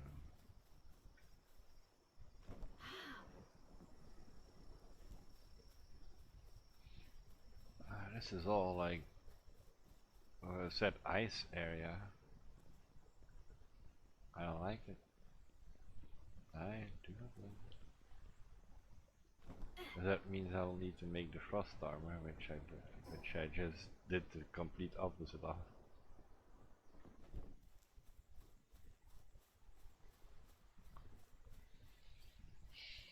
Because I made the fire resistant armor.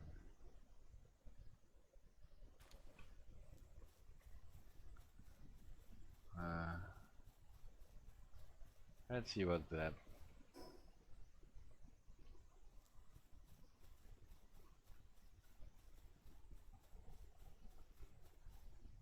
I mean, I can see a tower out there.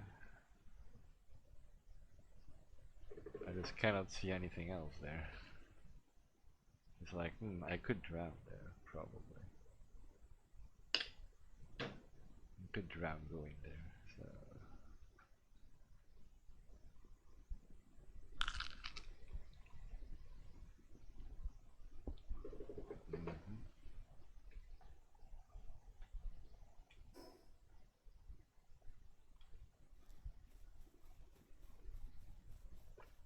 I should go do the stuff I was here still.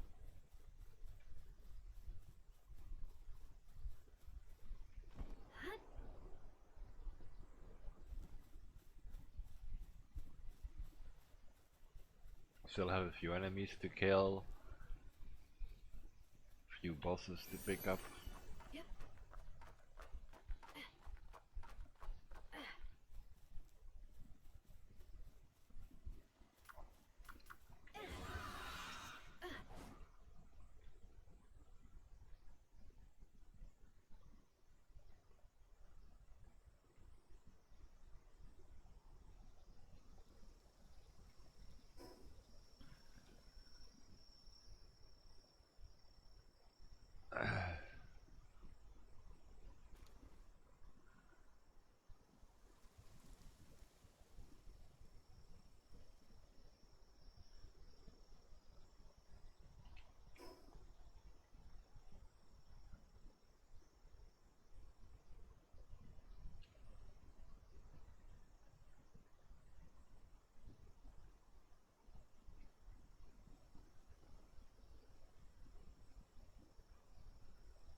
we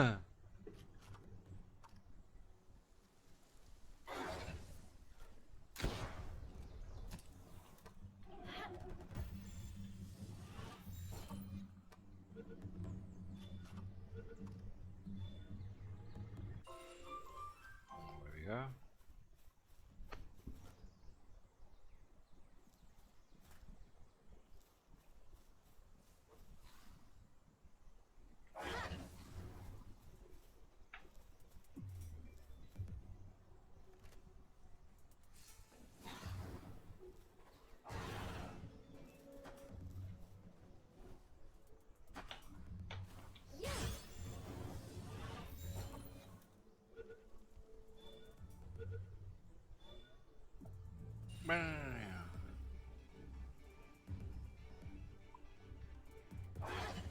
Apparently there's still one after me.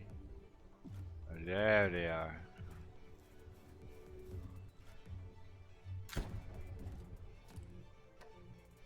Oh, I will need to clean up the area.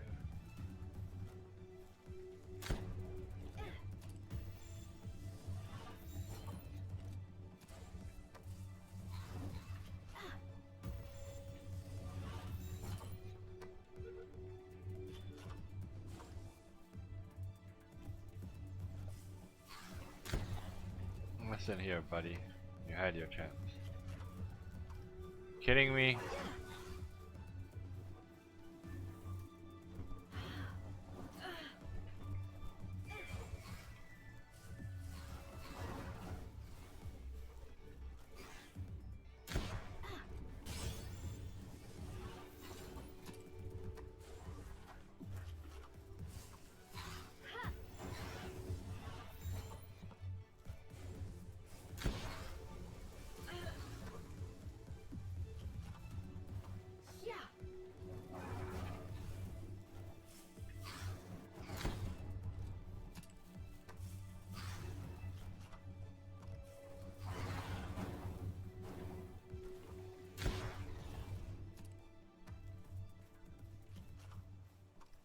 I just jump into a nest of these or something like that.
Oh yeah, that's an insta-kill. Damn. Well, it do be lava, so understandable.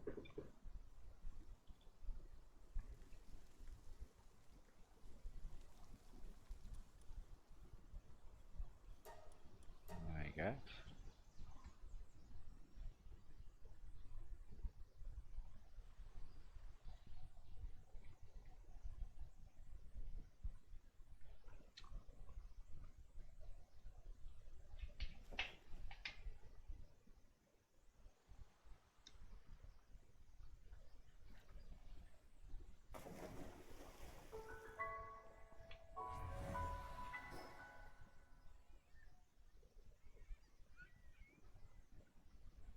That's quite a ways to run.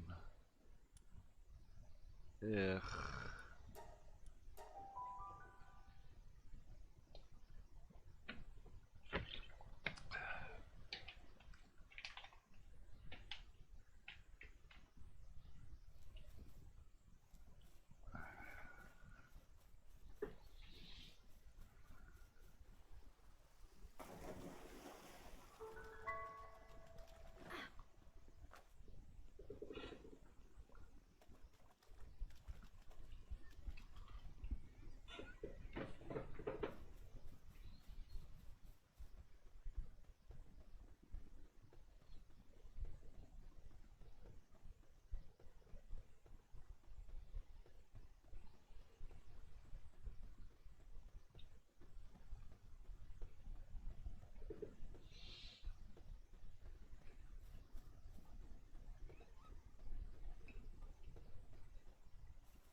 Just hope I get back before the bosses respawn.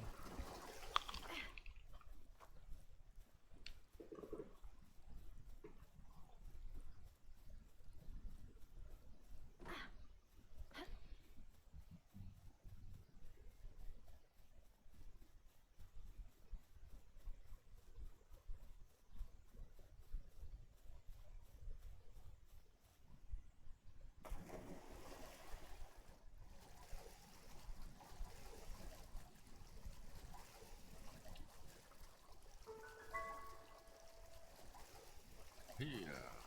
Mm. Here, I'll take that. I'll take the egg. Sure, I'll take good care. Huh.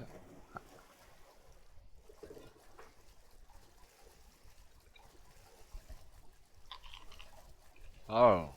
Oh boy. Well, I'll see them up close now. Bye bye.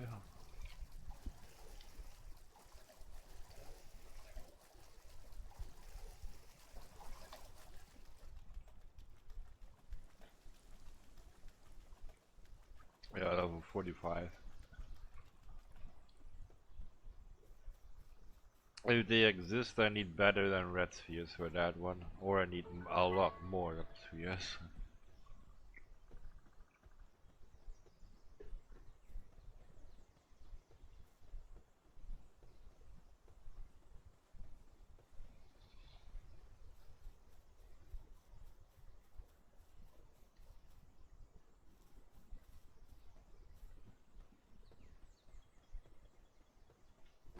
I think I only have like 10-ish on me at the moment. No, at the moment I have nothing on me because, you know.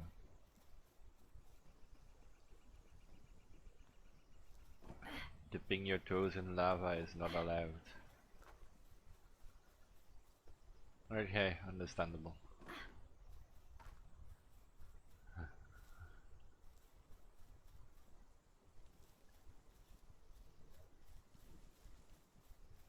I wouldn't do it in real life, so.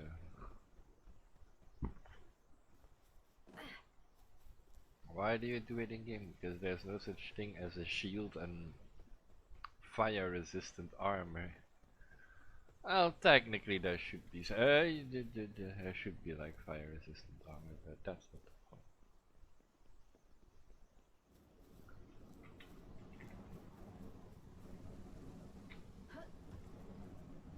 how do I even get it now, huh?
Well, at least it should be closer now. Hopefully.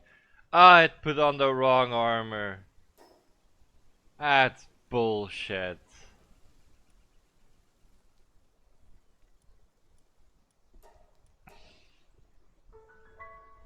It put me in my normal armor, not my fire resistant one. Bullshit. Ah. Oh, I still have my bazooka on my back. That's something. Ah. Alright. Let's gear up.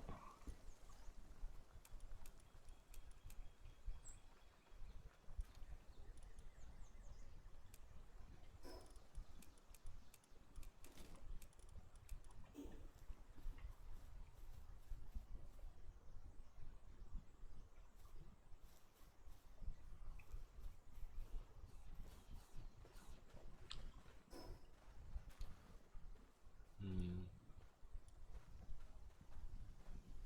Yeah.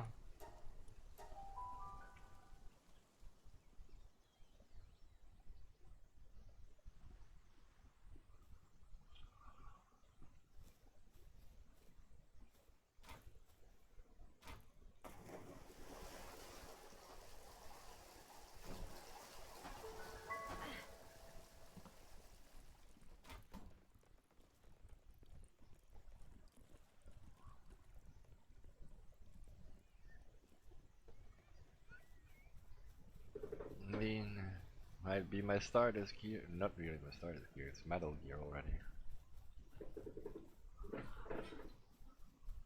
What is your third gear set, I think, yeah. Cloth, pelt, metal, refined metal.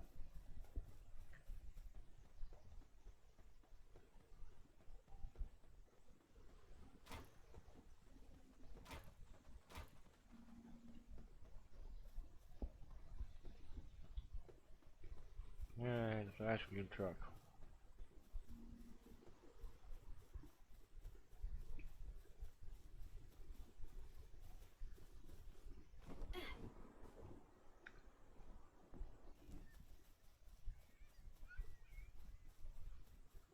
But for some reason it just sounds sad.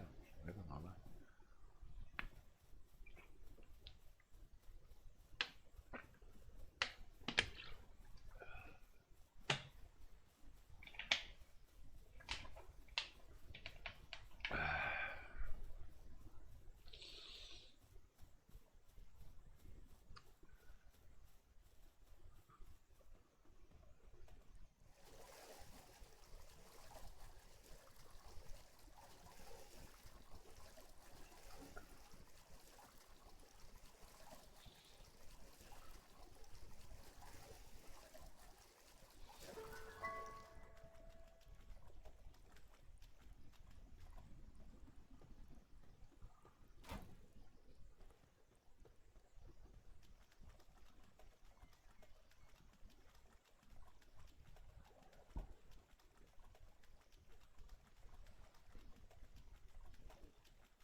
Whew. Alright.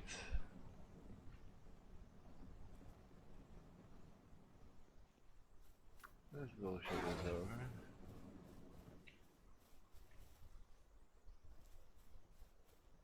Well, I have my fire resistance armor. Let me have.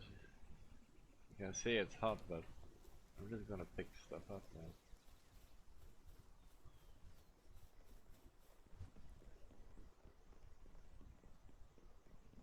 Right, redo billion.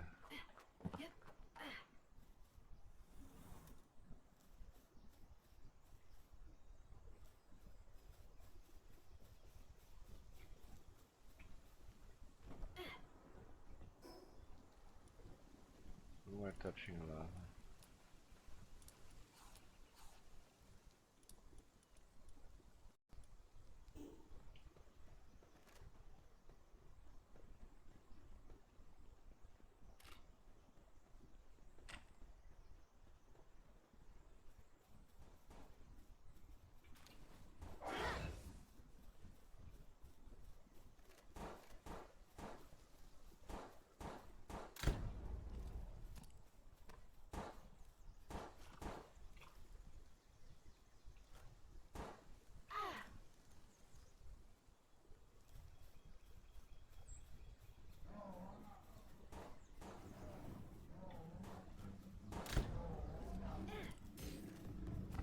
I wasn't aiming for you, you dickhead.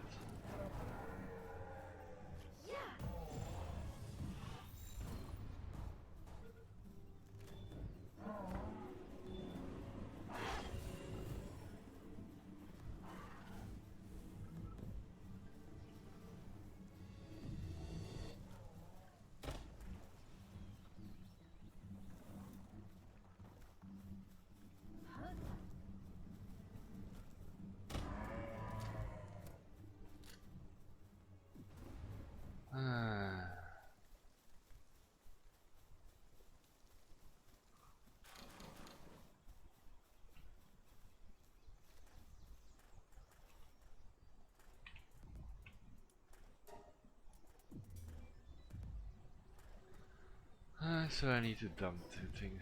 Huh? Oh.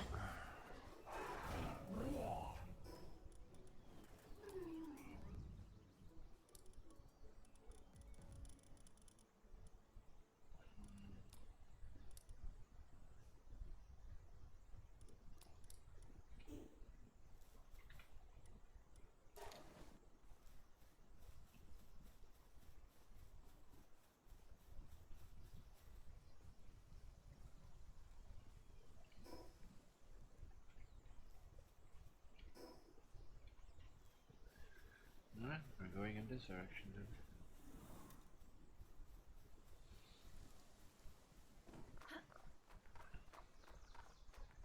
I mean, I have to work after this on getting more spheres made.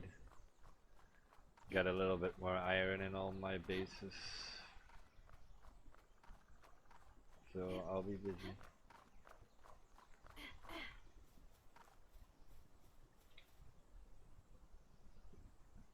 I'm probably going to try to kill a few more bosses around, but I'll need a lot more ammo before I can do that.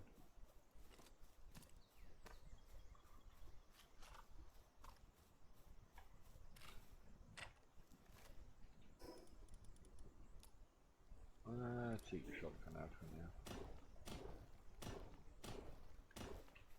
Oh yeah, that's right, my inventory is full.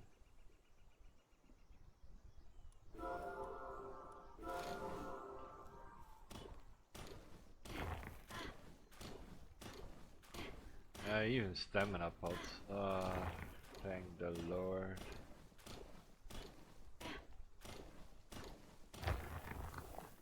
It's probably gotta be a maximum on this, or else I could make myself invincible and...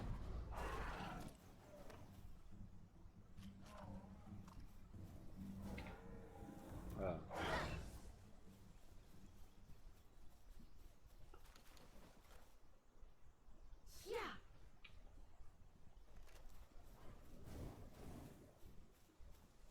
Nah.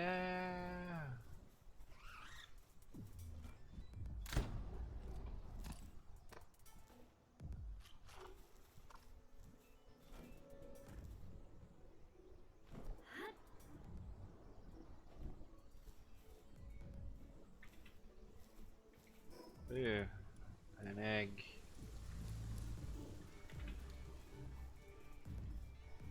Eh.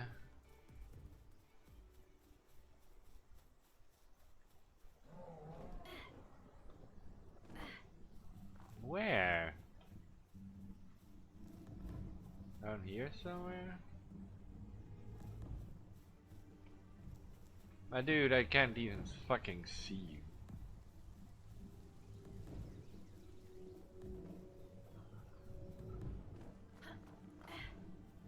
That's how clipped in a wall you are.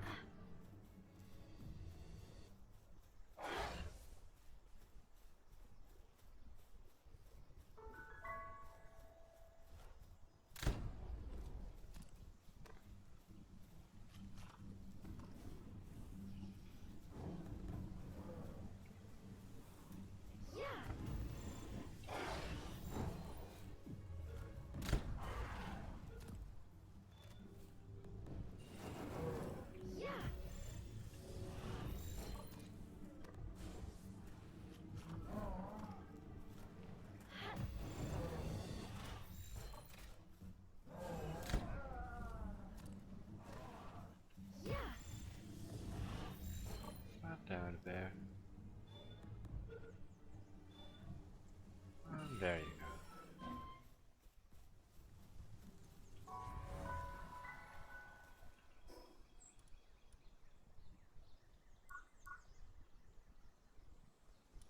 Well, it would be weird if I couldn't get all the technology.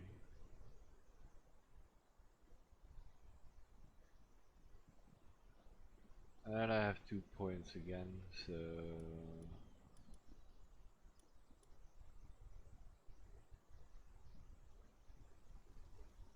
There's something here in the top list that I want for 2 points.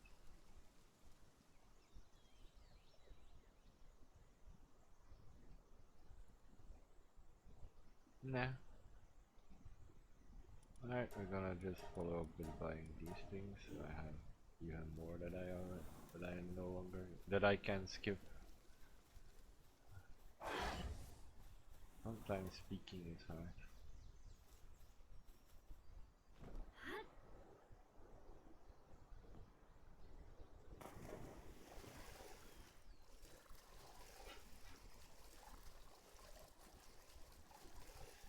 Especially if it's a language that is not your native tongue. Just Frostbound Mountains! Yay! I already have been here, but it's not the point.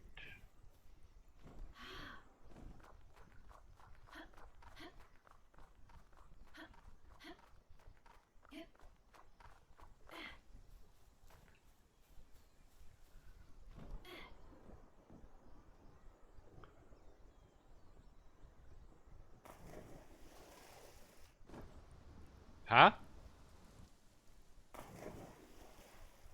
Tough.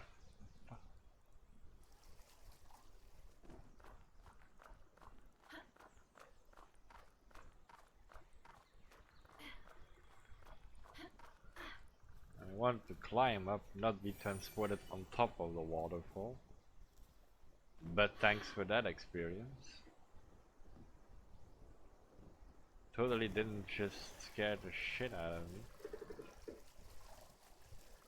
Because I had no idea where I was.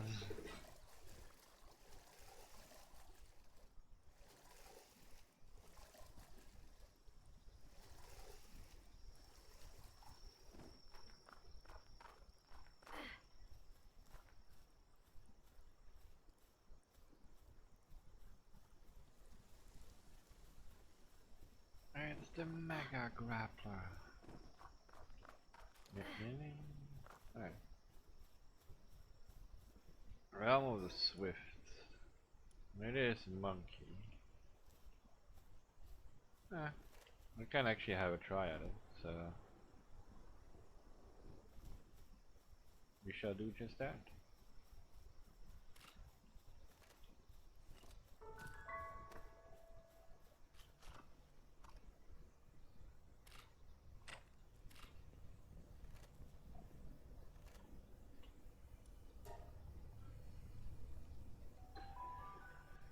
And off off we go.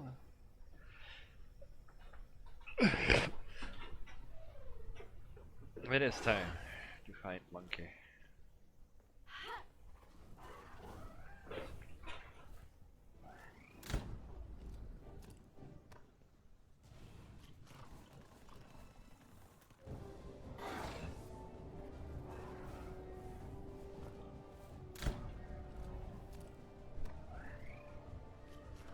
Oh no, windstorm.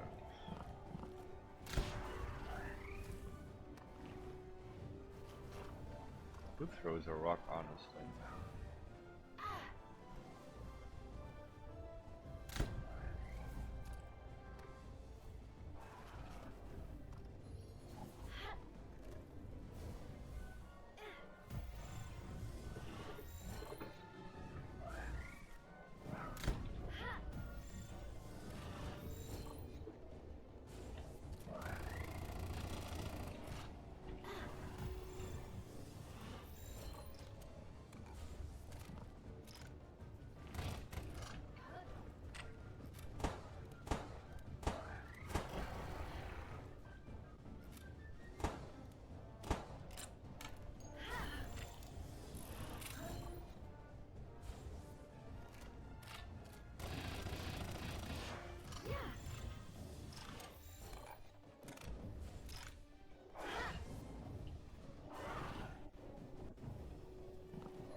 Are you kidding me?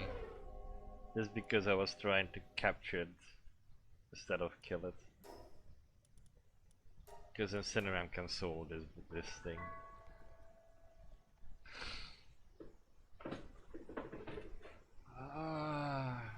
Why was I even trying to fucking capture it? You will just kill it and come back later.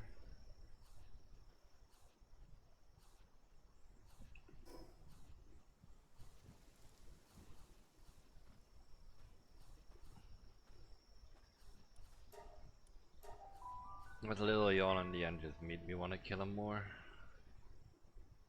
Because I'm like, you were technically, I had like, I should have been able to capture you.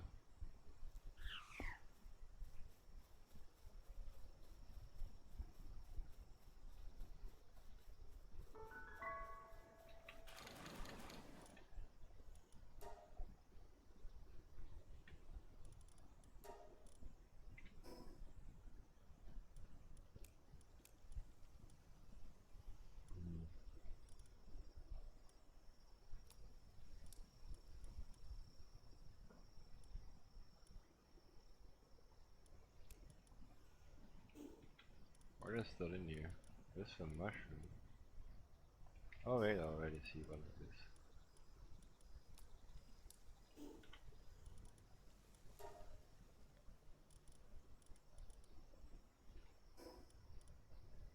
is. It is here. Is that hard to understand? Just do. Alright. I mean, if you wanna play it like that, I'm just going to come in and kill you. We're gonna make attempts to catch him, but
sad because apparently he wanted to disappear.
Huh?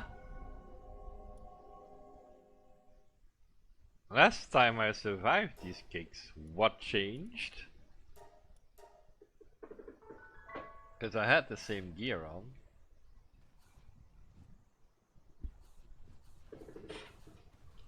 And it wasn't broken. Because I checked.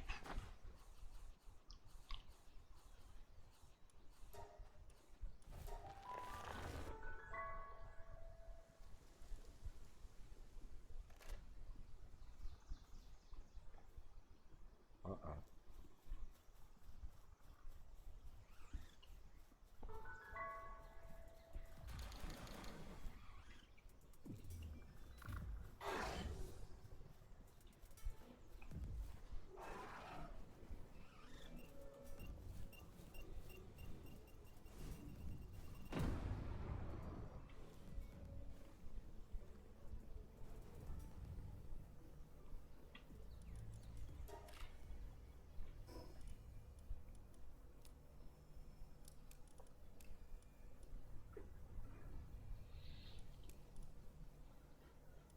Yeah, makes no sense.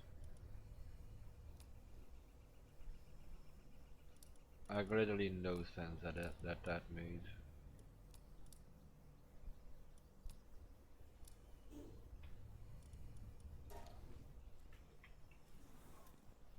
Yes, and you will have to be the one that apparently beats him up because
they're happy now, you're dead.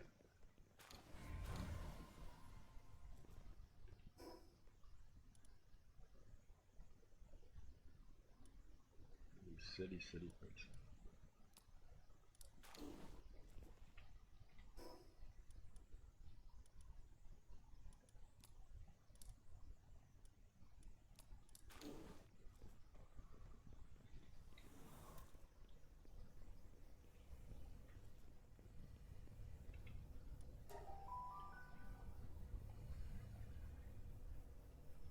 As I said, I knew I could kill him. It was more of a point of I was trying to catch him.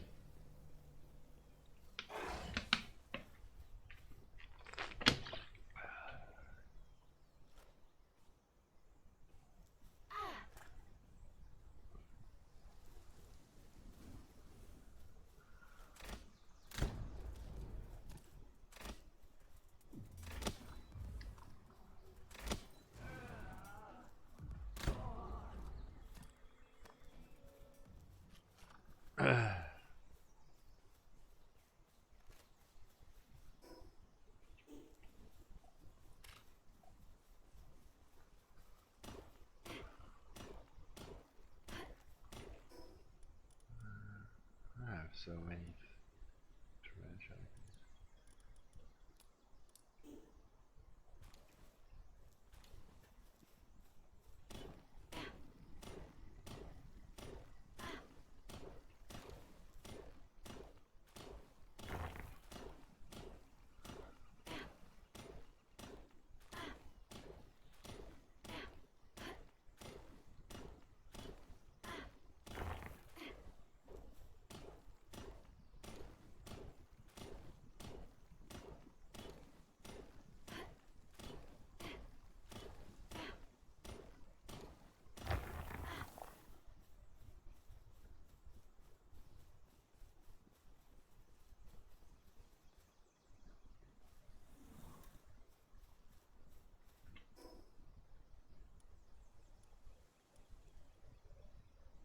Great, an update.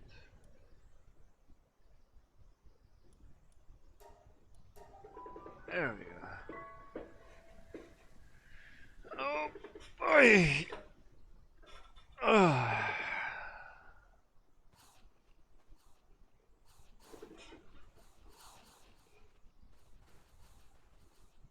Also, I need to store one here for a bit.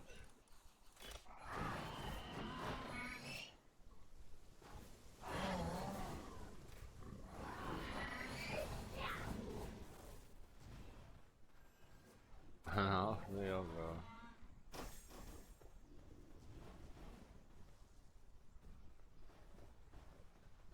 Where?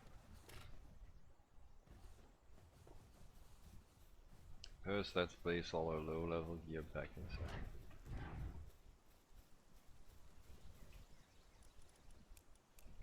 Legs go in here.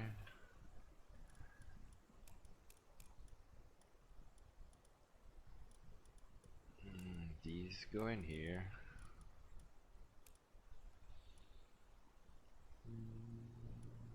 Yeah, that's all of them, I think.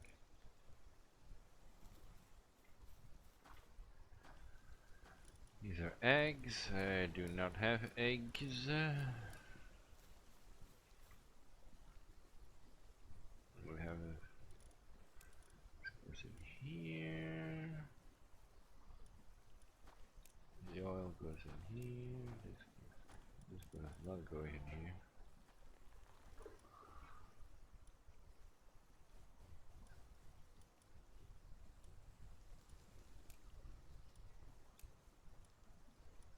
Well, I don't know what those are for, so.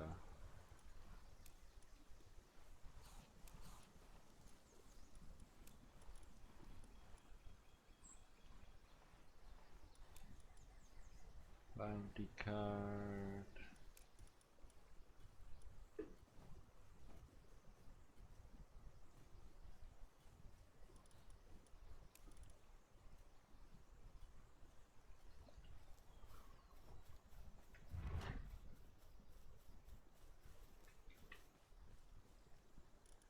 Put some sulfur in here.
honey, horn.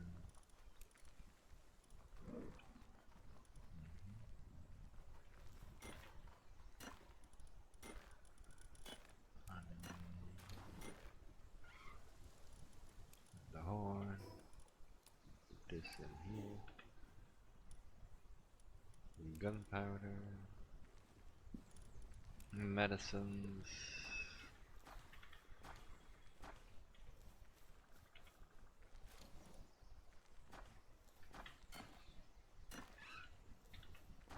Alright, they have medicine everywhere. And mushrooms.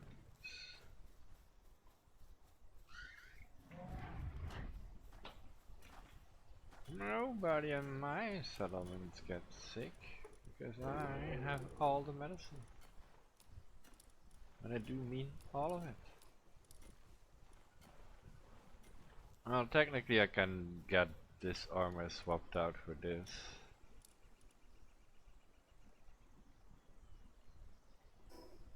That's something, I guess. Probably the gun swap as well.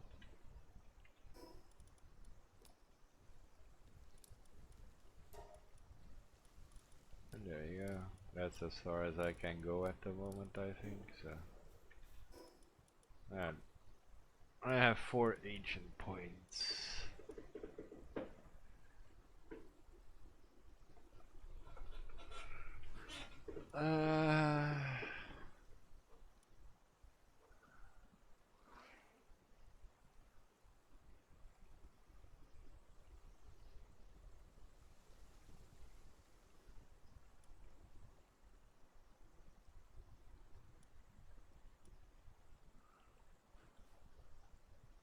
Oh, it seems kinda on one side useful, on the other hand useless.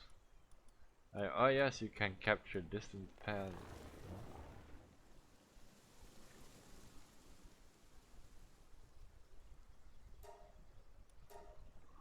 No.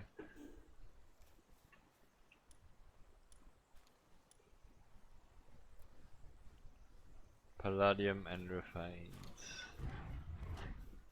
Nothing here is refined, it's all raw.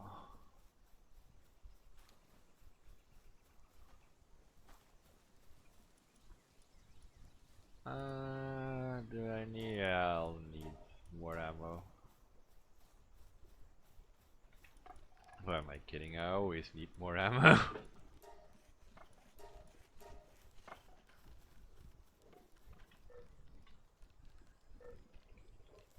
Me, do I need them? Do I need more ammo? Me immediately, yes, yes I do.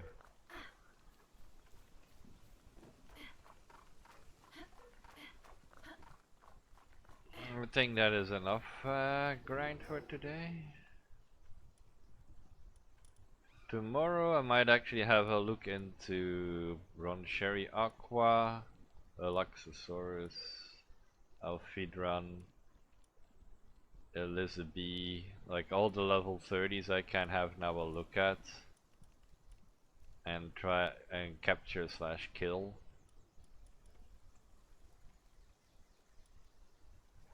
So there's, I know what, I'll just go after Crash to finish this today off. He's only level 15, so it would be a shame to forget that Crash exists. And Siren, goddammit, there's an entire group here, so let's just go and get him. It's all bounties, and I haven't done bounties in a while, but I know I can deliver all bounties to like the little village they have.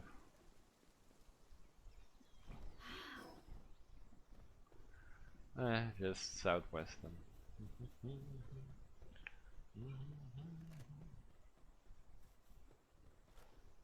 Where this is my single shot, okay. Like this isn't my shotgun, no this is.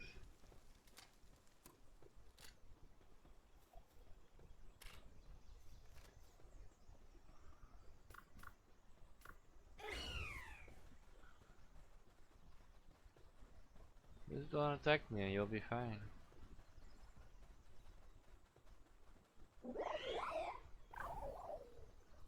I warned you, buddy. Guilty by association.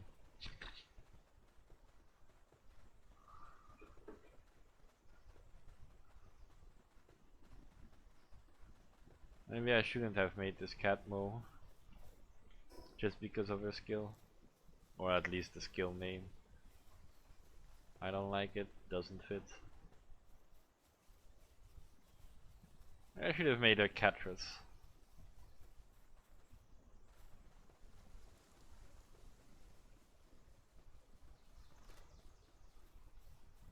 What?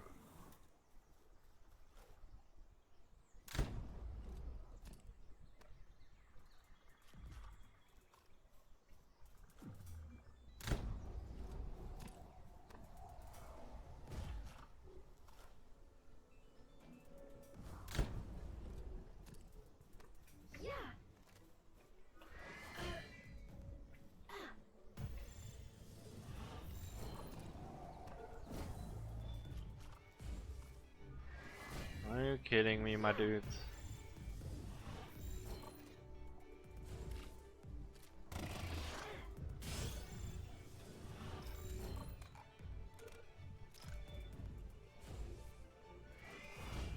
I will murder you now. Come here. My kitty cat that likes to talk to you.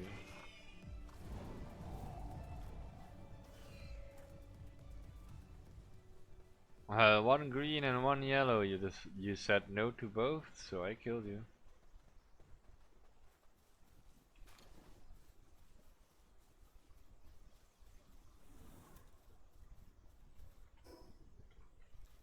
It ain't that hard to understand. It isn't that deep, no man. Hey Flo, how are you today? How are things going?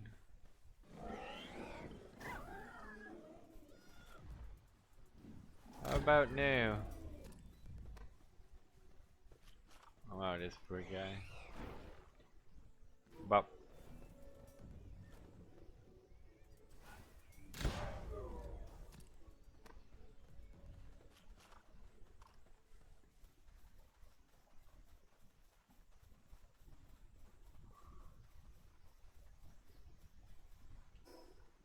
Oh, it's that direction apparently. Is it? Yeah. There he is. Alright, go and kill him.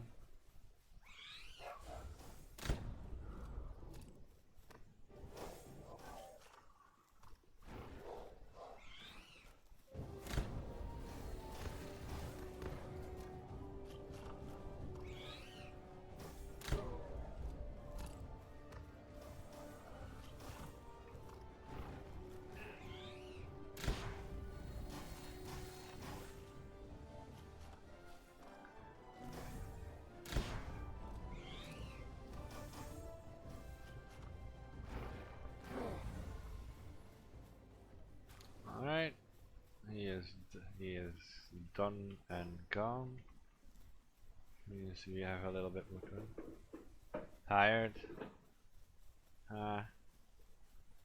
I hope it's not from yesterday's games. Probably just from work though. Ow, ow, ow, ow, ow, ow. Oh, stretches.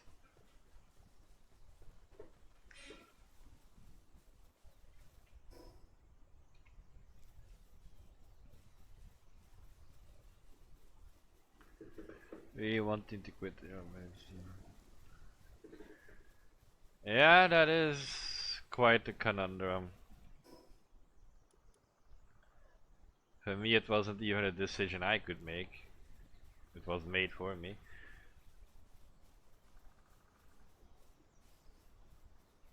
And after that, I only had one option left, so. Well, not one option left, more like one option I still wanted to do instead of just. Well, killing myself.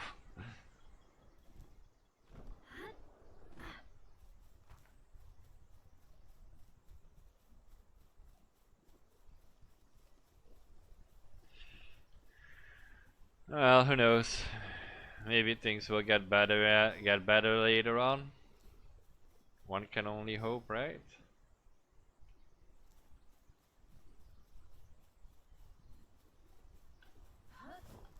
Or so I have been told.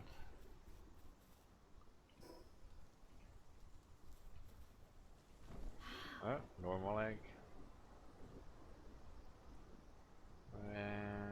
Bah.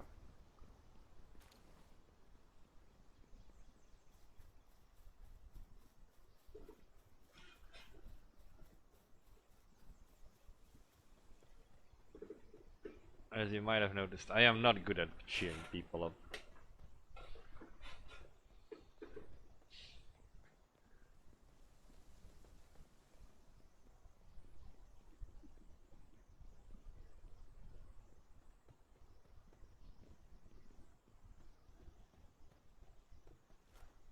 I think I'm just a treasure chest, so I never had hope the second I put my foot into it. I mean, it sounded like you had hope at one point at least.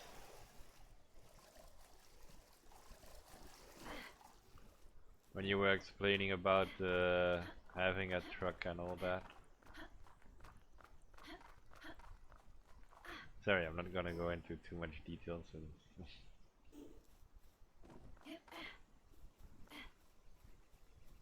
Oh, I have the wrong jetpack, shumpack, glider, whatever you wanna call it.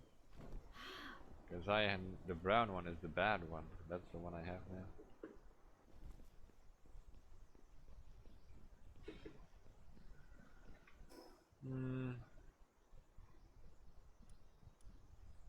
That's kind of a lie, but sure.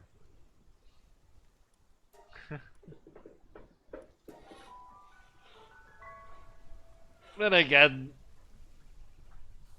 I start to think that I should do the same, basically, just give up ever having hope. Oh wait, I don't eat Mo out. Sorry, Mo. I need my Catra's out because she can do a bit more.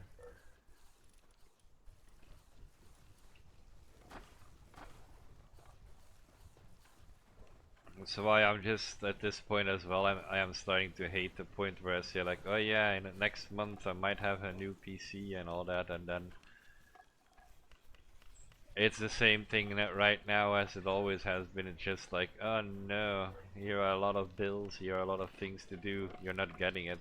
It's why I say as well, like I shouldn't get my hopes up ever.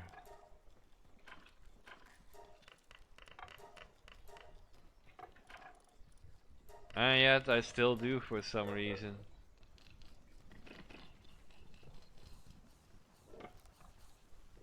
Talk to a pretty lady, both of you are flirting, and then suddenly she goes like, yeah, but I'm not interested, that was platonic, and I'm like, wait, what?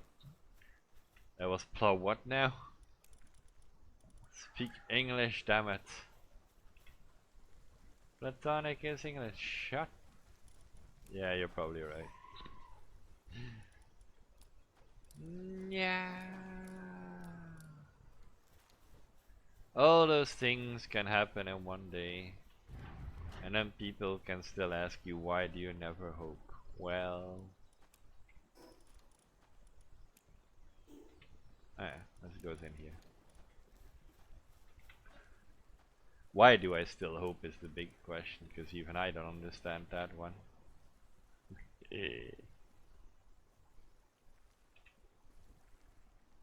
Shit's fucked up, my man.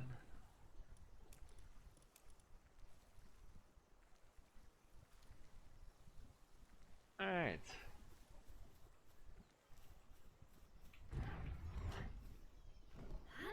At least I have my ammo already, so thank God for small mercies. I was going to stop anyways for today for Pal World at least.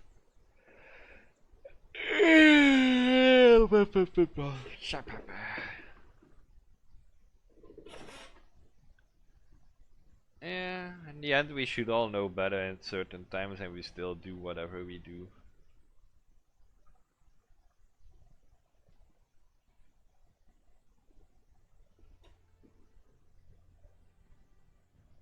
I can already name up like at least 2 or 3 things I shouldn't have hoped for, and then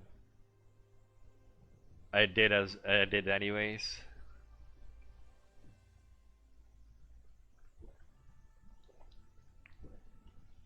Well, technically 4 now.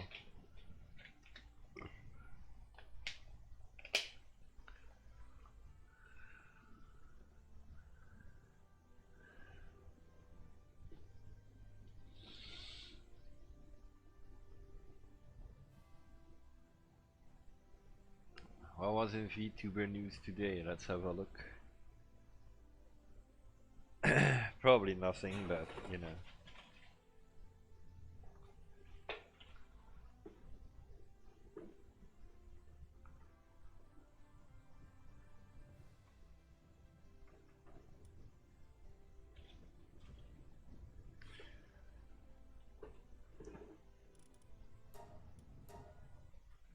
I had hope when I started my job as a chef.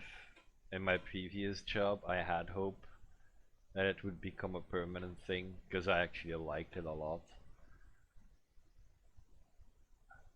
And then COVID hit. That was my previous job. Yes, it's that long ago.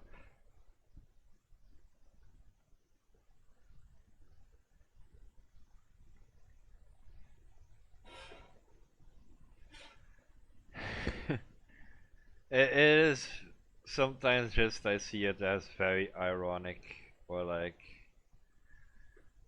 not ironic, just something like I expected this. It's basically every time something goes right, I'm expecting it now to go wrong immediately after because it always has.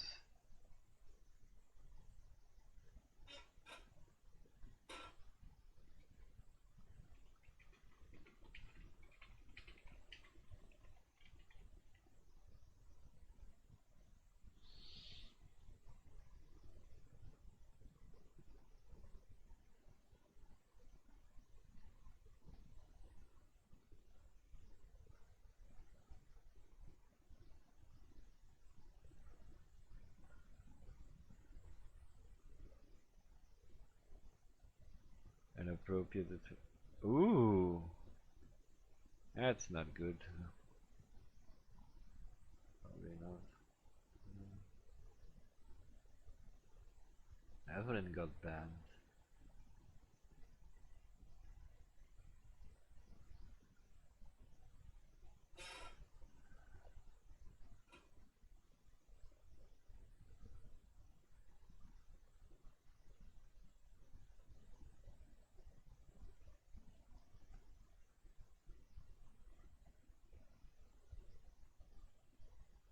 What is this, man?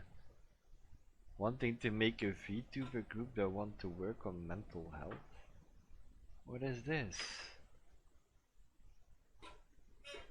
Like I don't need a self-help group.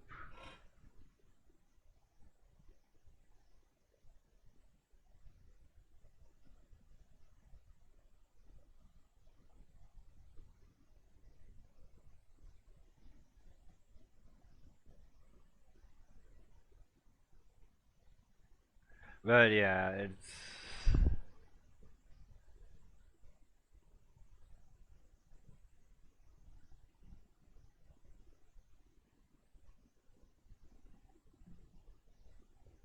that is something I'm starting to have now as well, as I said yesterday. Like there's no new PC and I should have seen it coming.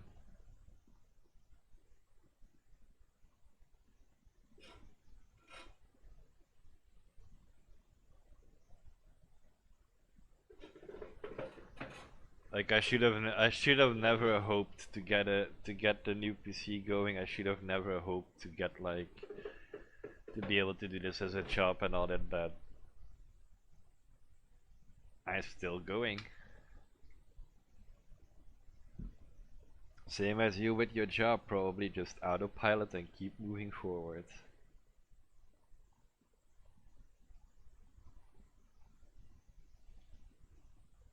That's the name of the game.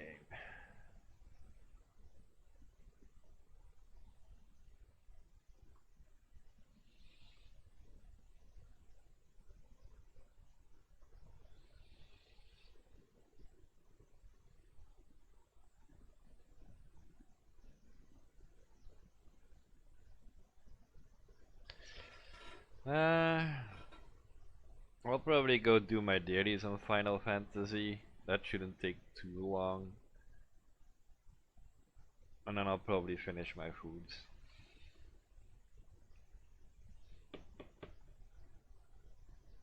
And then I'll have to see what I'm gonna do.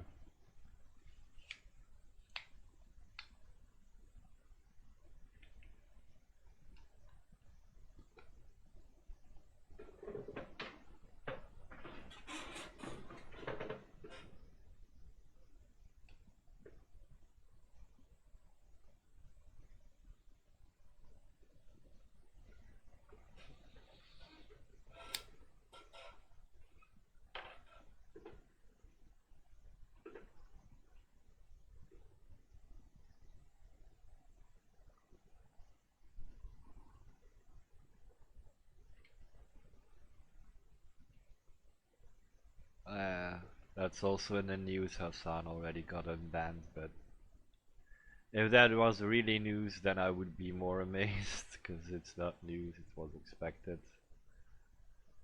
He got a 1-day ban in a few hours, as I said, maximum 3 days. I was proven correct as well, again. It's amazing how many times you can be correct.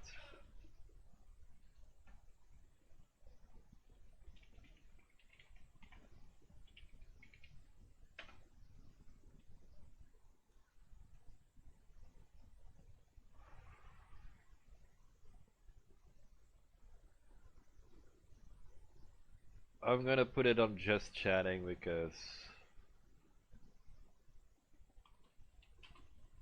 if I play Final Fantasy 14, it's a just chatting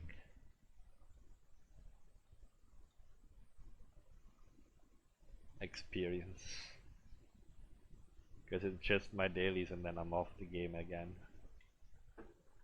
Well, not even just my dailies, it's probably just gonna be me doing the deliveries just to level up my professions.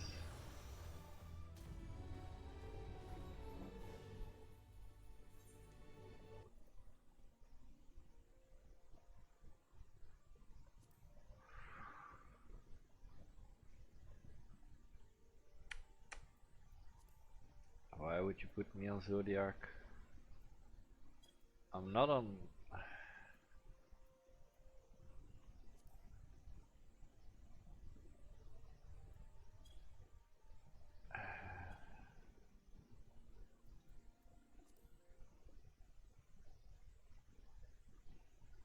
If they're gonna quit me off the game, then we have an issue here.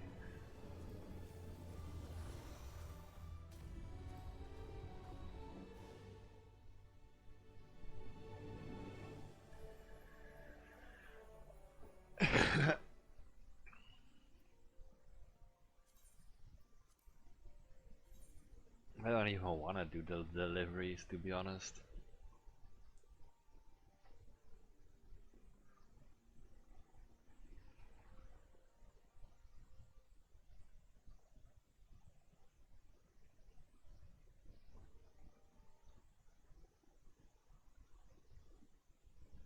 I don't know, I think my mood is just taking a few swings too many.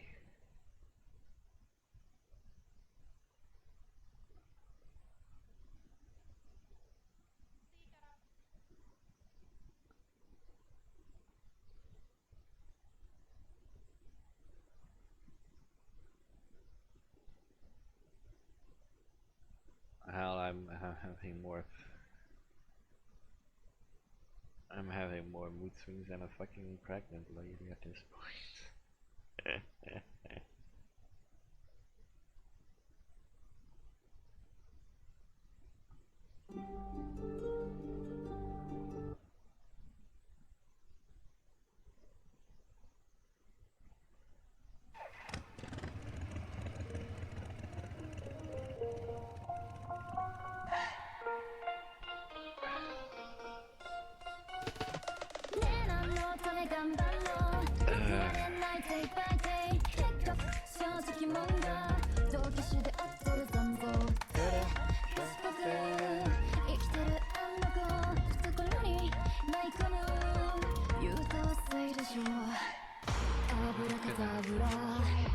けるよパンドラ抑えきれないのさ歌いとサンドラ湿気になるアラーム暴れるまで来るレク管理は Everybody gonna put your hand crack crack まだ目の世界飛び込めシート1上がれ壇上へ体揺らしてほら不正概念あるがままぶち壊せ上がれ壇上へ体揺らしてほら不正概念あるがままぶち壊せ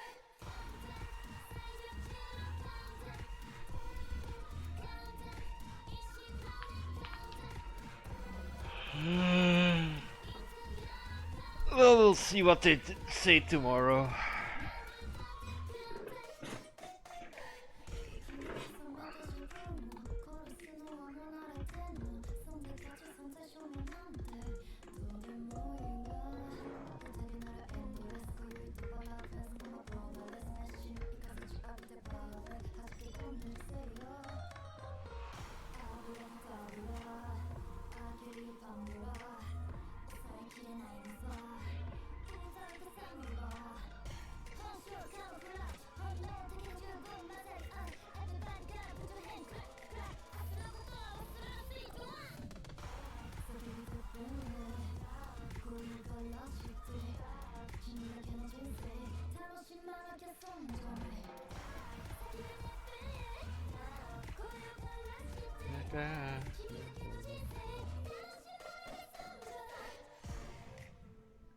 Ah shit, I had to.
It is the Doom Train.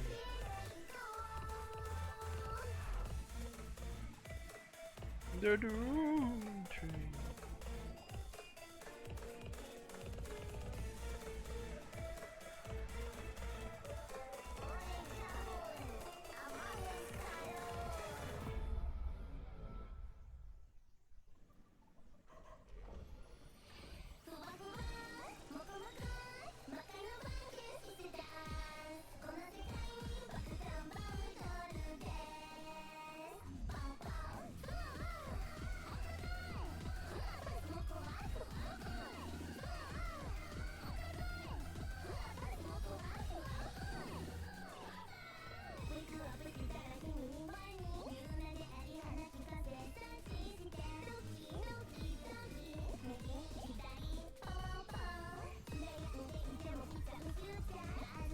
Real gangster.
We're making them birds on the day.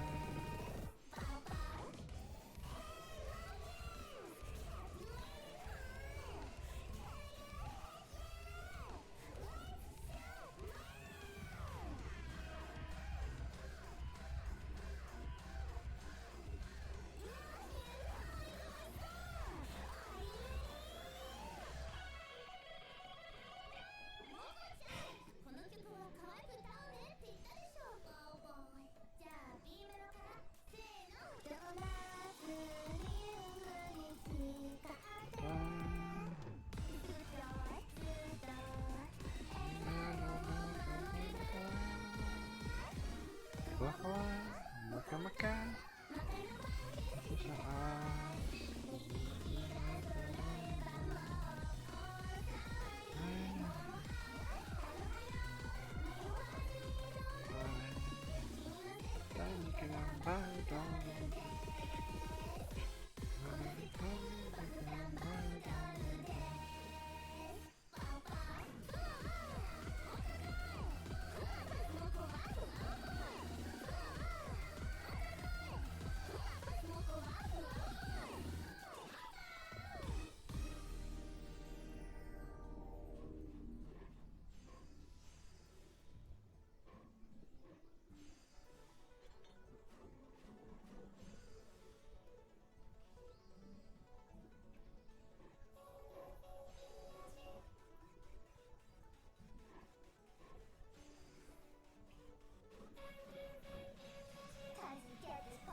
almost got a level up out of it.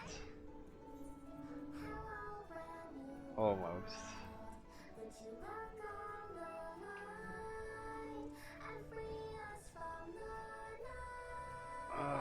Right.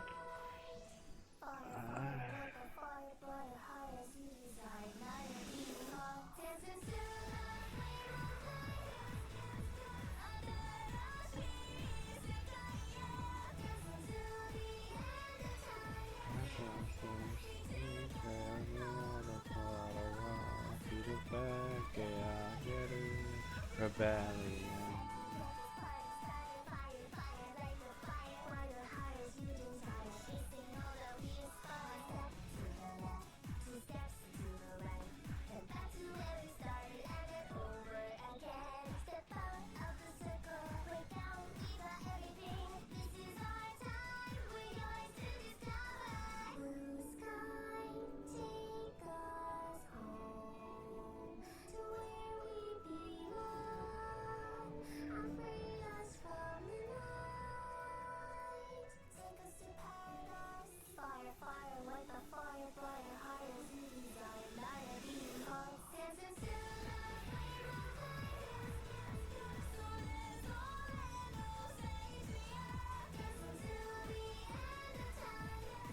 Actually doesn't look too bad.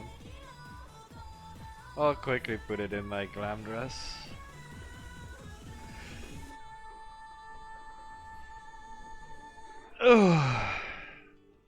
After that it's food time. It's num nums. All the num nums.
Birthday cake flavor? Ah!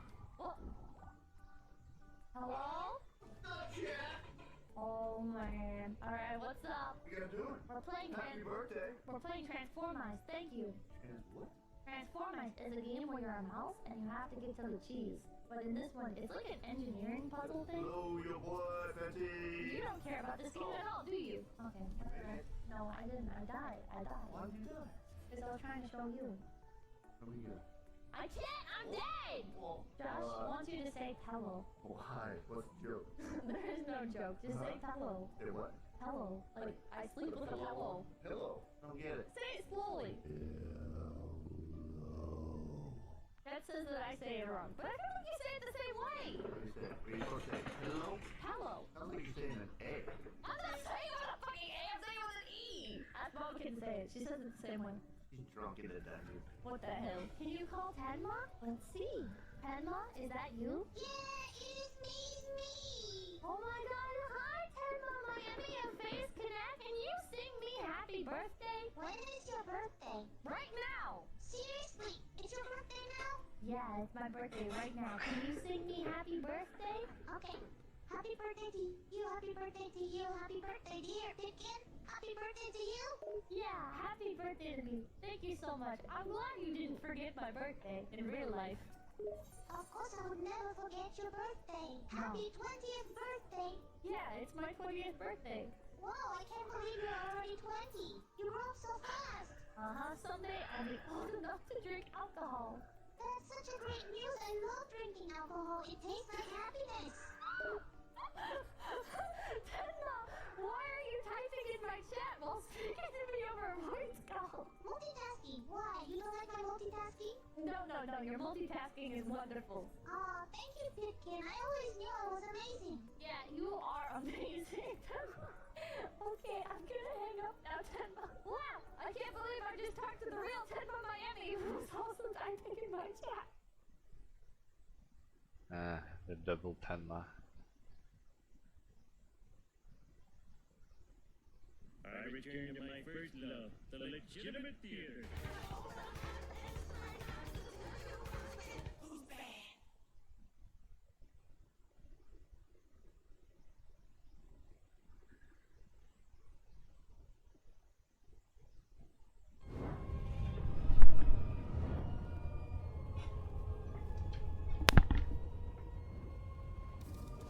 End up hating a character that the story presented as sympathetic or at least neutral. Maybe it's because they do questionable things that other characters never call them out on. Maybe it's because they get forgiven in a way that doesn't feel genuine. Maybe, and definitely the most prominent trait on this list, it's because their character development, if they get any, feels like a case of too little, too late. Now, make no mistake, there's nothing wrong with you liking these characters. I know they have their fans. I, for the reasons you'll find out in these entries, just can't quite get into them. With that out of the way, grab your flame shields and get ready for the top 10 hated characters that we're supposed to like.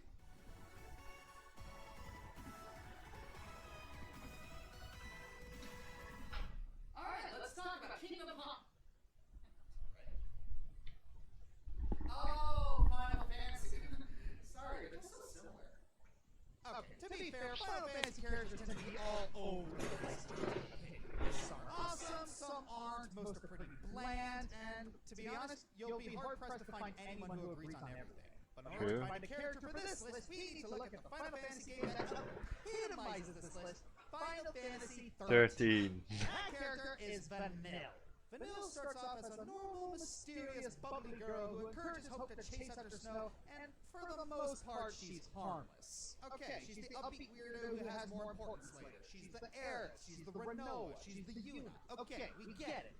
Well, that is until we learn her backstory. Long story short, when Vanille and her friend Fang are on a mission from the world's deity to become Ragnarok and destroy the other world Cocoon, Fang became Ragnarok and almost destroyed Cocoon, but was stopped by the goddess and they became Crystal. When they woke up 600 years later, Fang lost her memories of their mission, but Vanille kept hers. To stop Fang becoming Ragnarok again, Vanille faked having her memories lost and decided to run away from her mission. Now, I will say that Vanille's main reasoning was because she didn't want other people to get hurt. But instead of confiding in her friend about her worries, she decides to run and lets Fang do what she wants anyway. This results in 5 people becoming LC, the entire purge of the New Bottom City, and pretty much the entire events of the game. And she keeps running throughout the entire game. She almost never owns up to her mistake or tries to fix it. She either lets Saz kill her or Fang stay oblivious if it meant her own guilt is revealed. It took Fang bluffing and having an Eidolon come out to get her to confess. And plus, her bubbly personality really started to get grating after the first few chapters.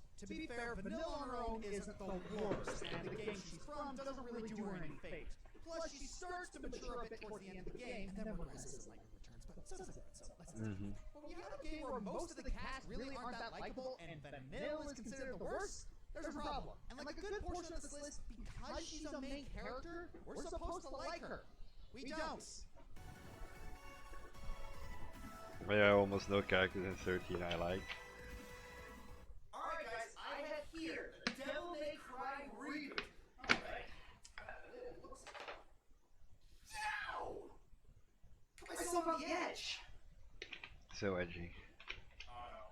It feels weird having to put Dante on this list because in the original Devil May Cry games there wasn't much wrong with him. I mean, in the first couple titles, yeah, he took himself a little too seriously and was especially boring in DMC2. But in the third and fourth titles, he was more comic relief. He was flamboyant, irreverent, and confident, but he was never too annoying. He just had that right level of snarkiness and just had a good time with whatever he did. But then in 2013's DMC Devil May Cry, they redesigned the character completely. From his looks, to his age, to his backstory. That's Dante?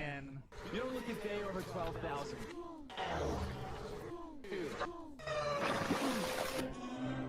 I have such a headache! It hurts!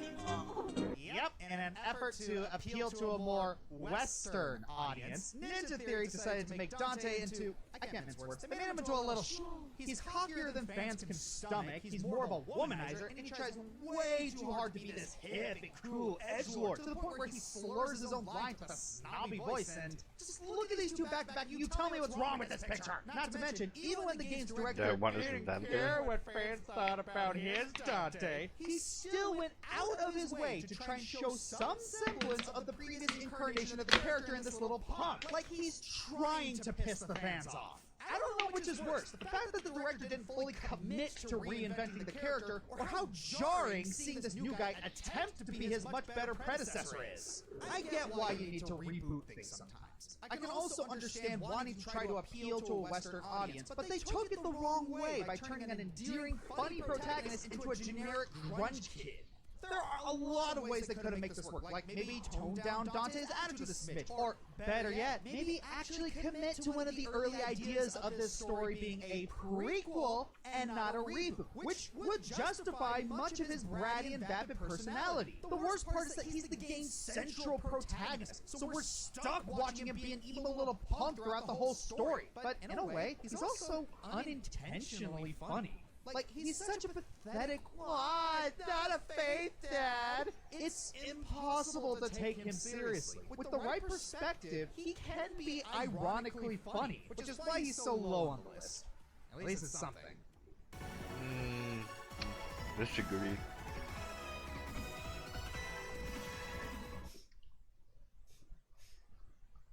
Smell angsty younger brother.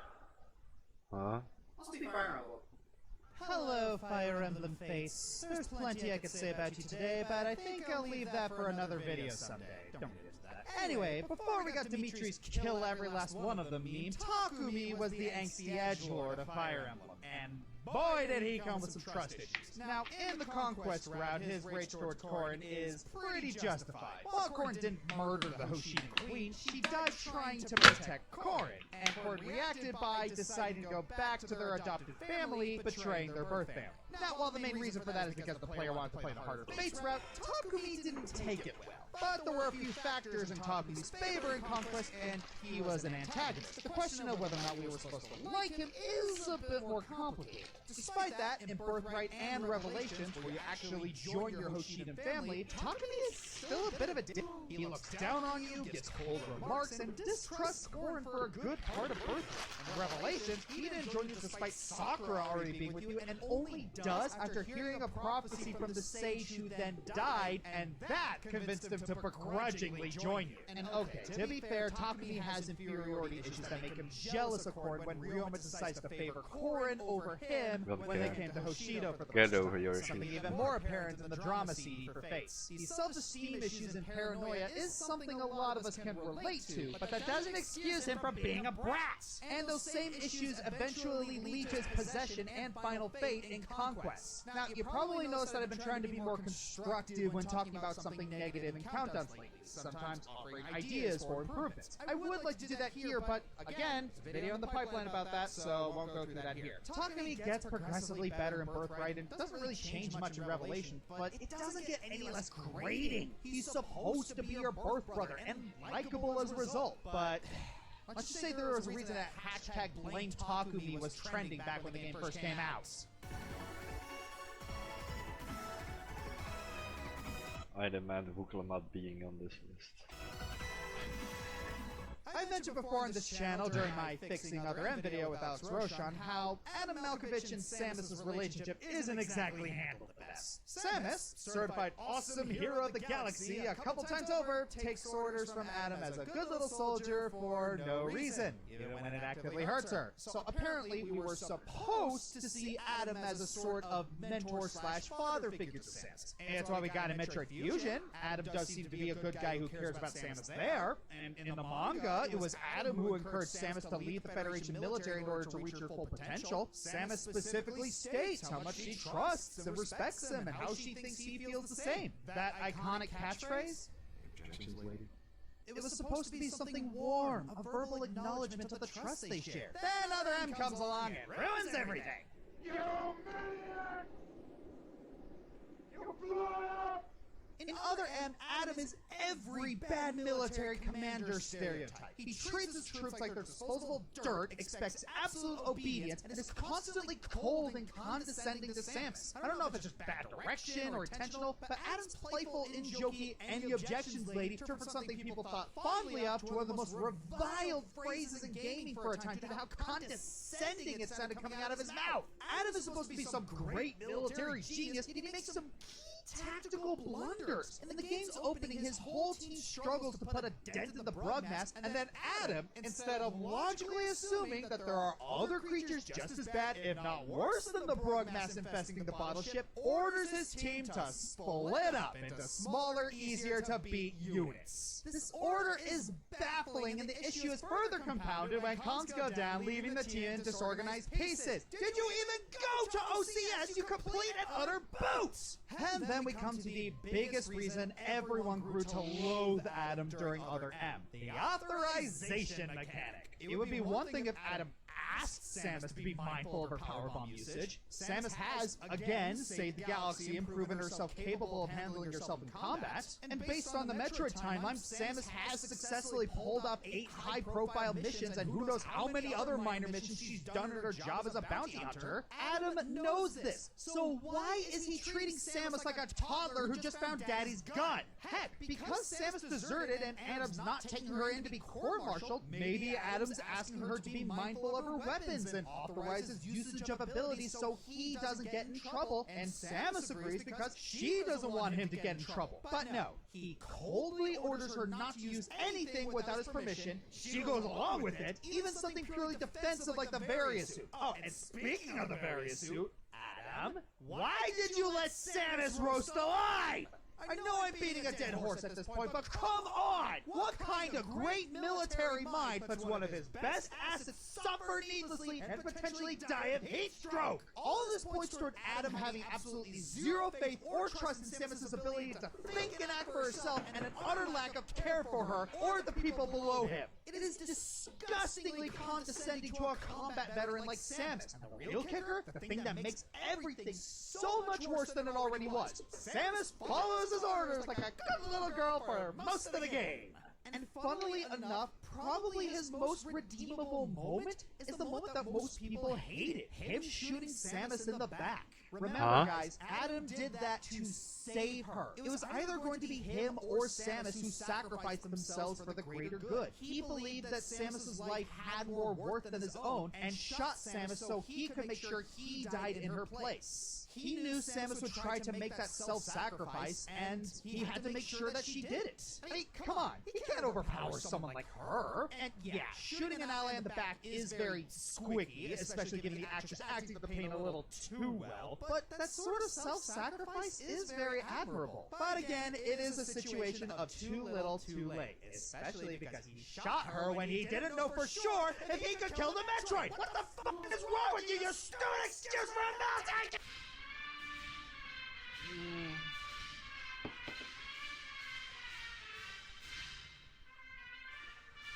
Okay, so you have one bad game apparently. Once upon a time, I talked about how weird the ending of Soul Calibur 5 was. Wasted potential, really poor execution. And who do we have to blame for the way things happened? Yep, that bizarre ending is all thanks to Patroclus. And believe it or not, this guy had problems even before he decided to screw with the timeline. For starters, his gameplay. So in the story, Patroclus is lectured to get a style that's not like that pale imitation of his mother's. Oh, so instead of being a pale imitation of Sophicia, he's being a pale imitation of Setsuka. Oh, nice. Trading one shadow fighting style for another. No, totally not an imitation. Oh, and look, his character is absolutely busted! Oh, and then there's his actual character.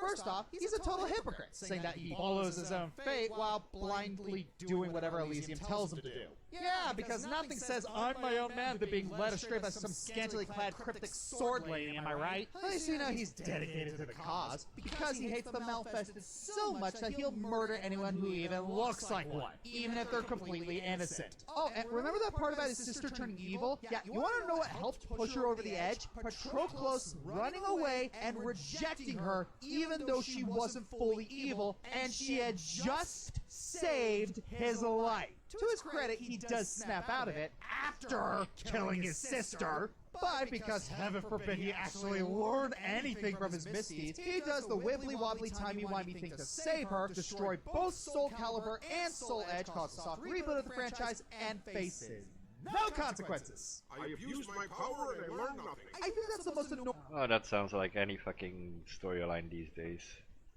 I'm gonna use plot hole number 622. Why? Because I can reset everything and learn nothing of my mistakes and have no consequences to my actions. Okay. Part about Patroclus. He gets off way too easy with all the bad stuff he does, both in-game and out. There are a lot of ways they could have made the story work. Maybe give him a better reason to reject his sister other than because the magical thorn lady told him to. Or better yet, remove the whole time travel thing at the end. Okay, call me an emotional sadist, but I think him having that villain realization and him being unable to save his sister would have made a much more satisfying and poignant ending, showing him that his actions can affect those he cares about in the worst way, and give us a reason to sympathize with him. He's screwed up, and he needs to go on a road of redemption. But nope, he gets his sister back, we lose all our favorite established characters, most of which don't even appear in Soul Calibur 5, and they all copped out happily ever after. Really, the only good thing about him is that he erased himself from his own franchise. You can't hurt anyone anymore.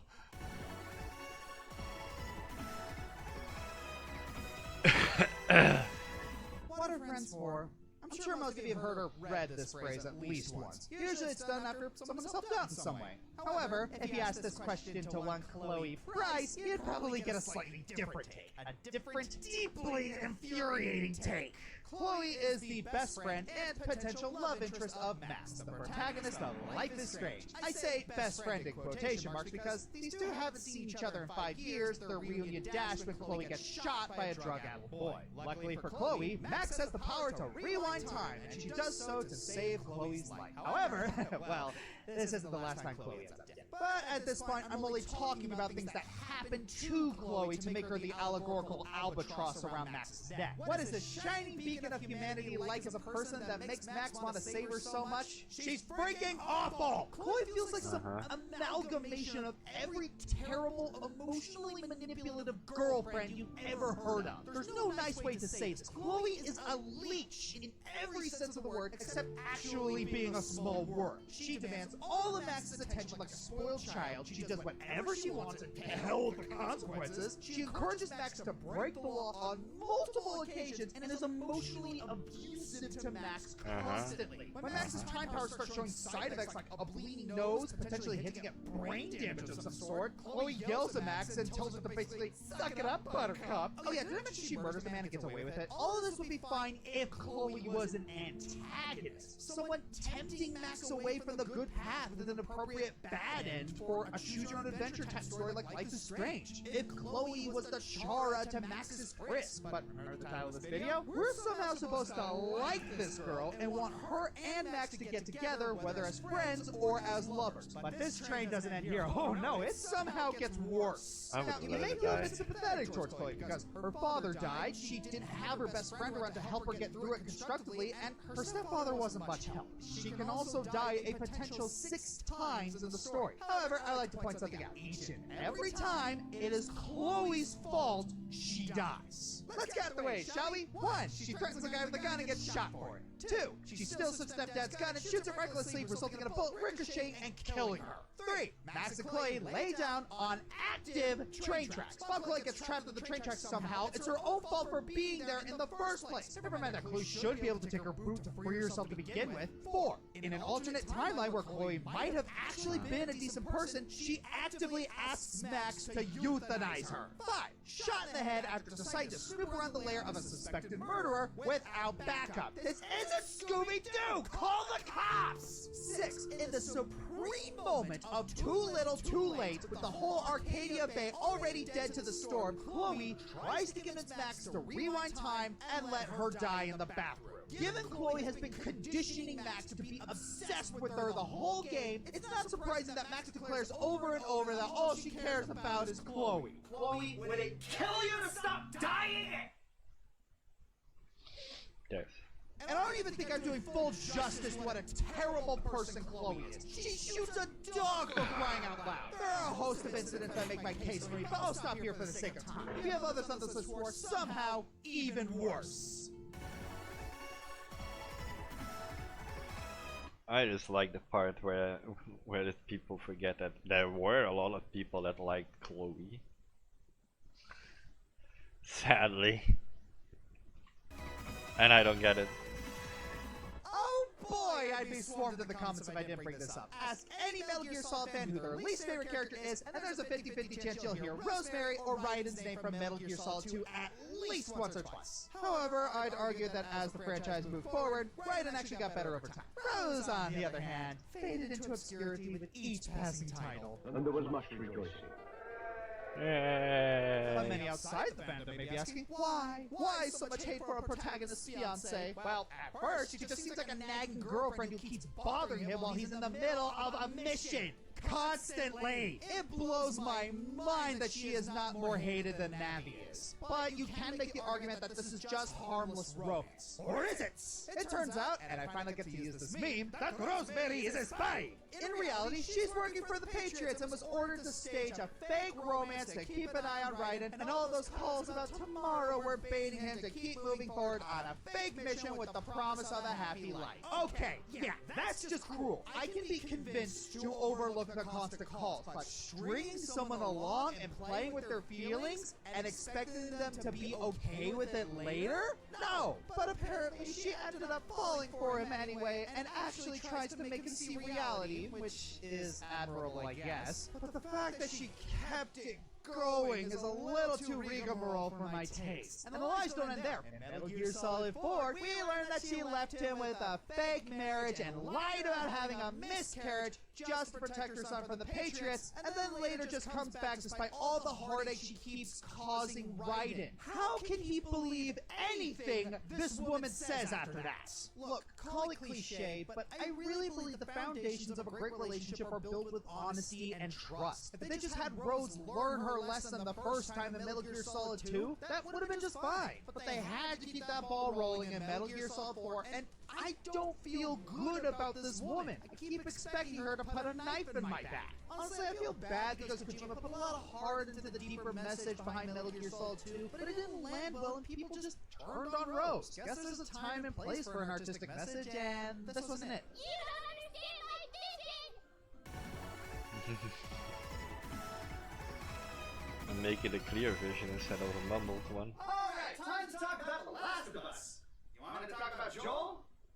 I'll do that because Abby exists. Yeah, I originally intended to put Joel on this list, mainly for his actions during the original game's ending. More details can be found in my top 10 worst endings video. Then The Last of Us 2 happened. The main conflict of the game is between Ellie, Joel's daughter figure from the original turned hardened survivor, and Abby, the daughter of one of the scientists that Joel killed in the last game. Abby kills Joel as revenge, and you can see where this is going. And I love this setup. Ellie and Abby are perfectly placed in a no villain, just two people with different viewpoints plot, with part of the game even being shown from the latter's perspective. We see that Abby has some good, genuine friendships and is willing to go to bat and risk a lot for them. Joel gets some consequences for his actions as well. Looking at these ideas, the story almost writes itself. No. Because again, why he died is so stupid. Like there are I think people pointed out like 4 or 5 points that Joel never would do, because he is a very cautious person, and at that point he just throws caution to the wind with every step of the way, which makes no sense. For someone who is in survivor mode for that long to just be like quote unquote trapped because he wasn't, it's like, this is stupid. And somehow they screwed it up! Of course, like pretty much every character on this list, the problem comes down to execution. We're supposed to see Abby in a morally ambiguous light when she commits utterly sociopathic actions throughout the game, most notably taking sadistic pleasure in the attempted murder of a pregnant woman and killing a man who was going to be a father. She only stopped killing the pregnant woman because, plots, but I believe the biggest reason people seem to hate her is how she kills Joel. And strangely, I kind of agree with everyone. As much as I believe Joel to be evil and wanted him to face consequences for his actions, this situation doesn't make a ton of sense. If Abby wanted revenge so badly, she could have just shot him in the face at several points. But no, in the very definition of gratuitous, she ambushes him with a bunch of her friends, tortures him in front of Ellie, and then murders him in cold blood. All after Joel saved her life. Holy shit! It's honestly disappointing because out of all the characters on this list, Abby was the closest to actually working. It's painfully clear the game was trying to pull a Nier and say, no one sets out to do evil, people just do what they believe is justified. I mean, in an ideal world, I would be okay with Abby, since she addresses my criticism about Joel getting off the hook. Sorta. Yes, Ellie did some morally questionable things too, like killing Mel, but she was clearly not okay with it. Unlike Abby, who either doesn't care about causing suffering or actively enjoys it. Plus, Ellie ultimately took the moral high ground by deciding not to kill Abby in spite of everything, even though she killed a lot of people. Even though everybody, and I do mean everybody, wanted her to kill her. But it's not an option in the game. To get there, and the story has some serious issues. At the very least, I haven't seen many people defend her, other than the contrarians and radical social justice types who say that people only hate her because she's muscular and they can't take it. LOL, masculinity's so fragile. Zarya is one of my video game characters. Yes. Good old Zarya.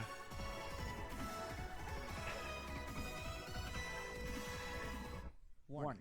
This segment contains a discussion of sexual assault. While nothing explicit will be shown, those who are sensitive to such material are advised to proceed with caution, or stop watching this video entirely, or skip ahead to this time. So, you know the one blatantly sexist trope where a female character can get away with sexual harassment and straight up abuse because they're an attractive woman and that makes it funny, while if it was a dude doing it, it would be horrifying? Well, Iris Heart from Neptunia Victory is what you get if you took that up to infinity and beyond. We were first introduced to Iris via Plusha, her main self. Plusha seems nice at first, if a little ditzy. Okay, a lot ditzy. Then she transforms into Iris and... I went and transformed so I could save that ass of yours.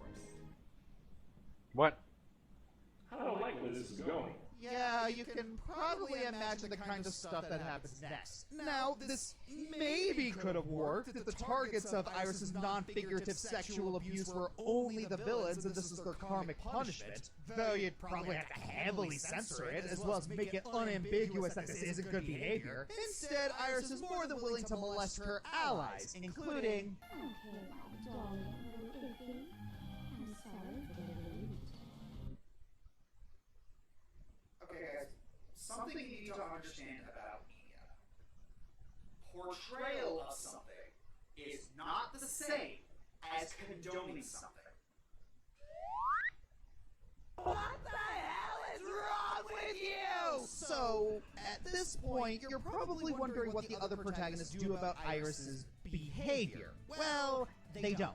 Aside from one or two of them finger-wagging, they're straight up complacent with her being a non-figurative child molester, making them borderline accomplices to a felony. I guess everyone just completely forgot that CFW trick in the previous game was portrayed as evil for doing the same thing, huh? Heck, they even let... I think the best part of this is I have no idea this game existed and this entire plotline, and I'm happy and I never will her play this partake game in now. raising the underage Ethan Compa, despite the Yeah. former clearly being traumatized by her. It gets to the point where it's not hard to see why the villains want to get rid of the good guys given how they act most of the time. Look, I understand this game is supposed to be a comedy/parody, and yeah, believe it or not, I love dark humor. If you're not trying to be malicious with it, it takes a lot for me to get offended by a joke.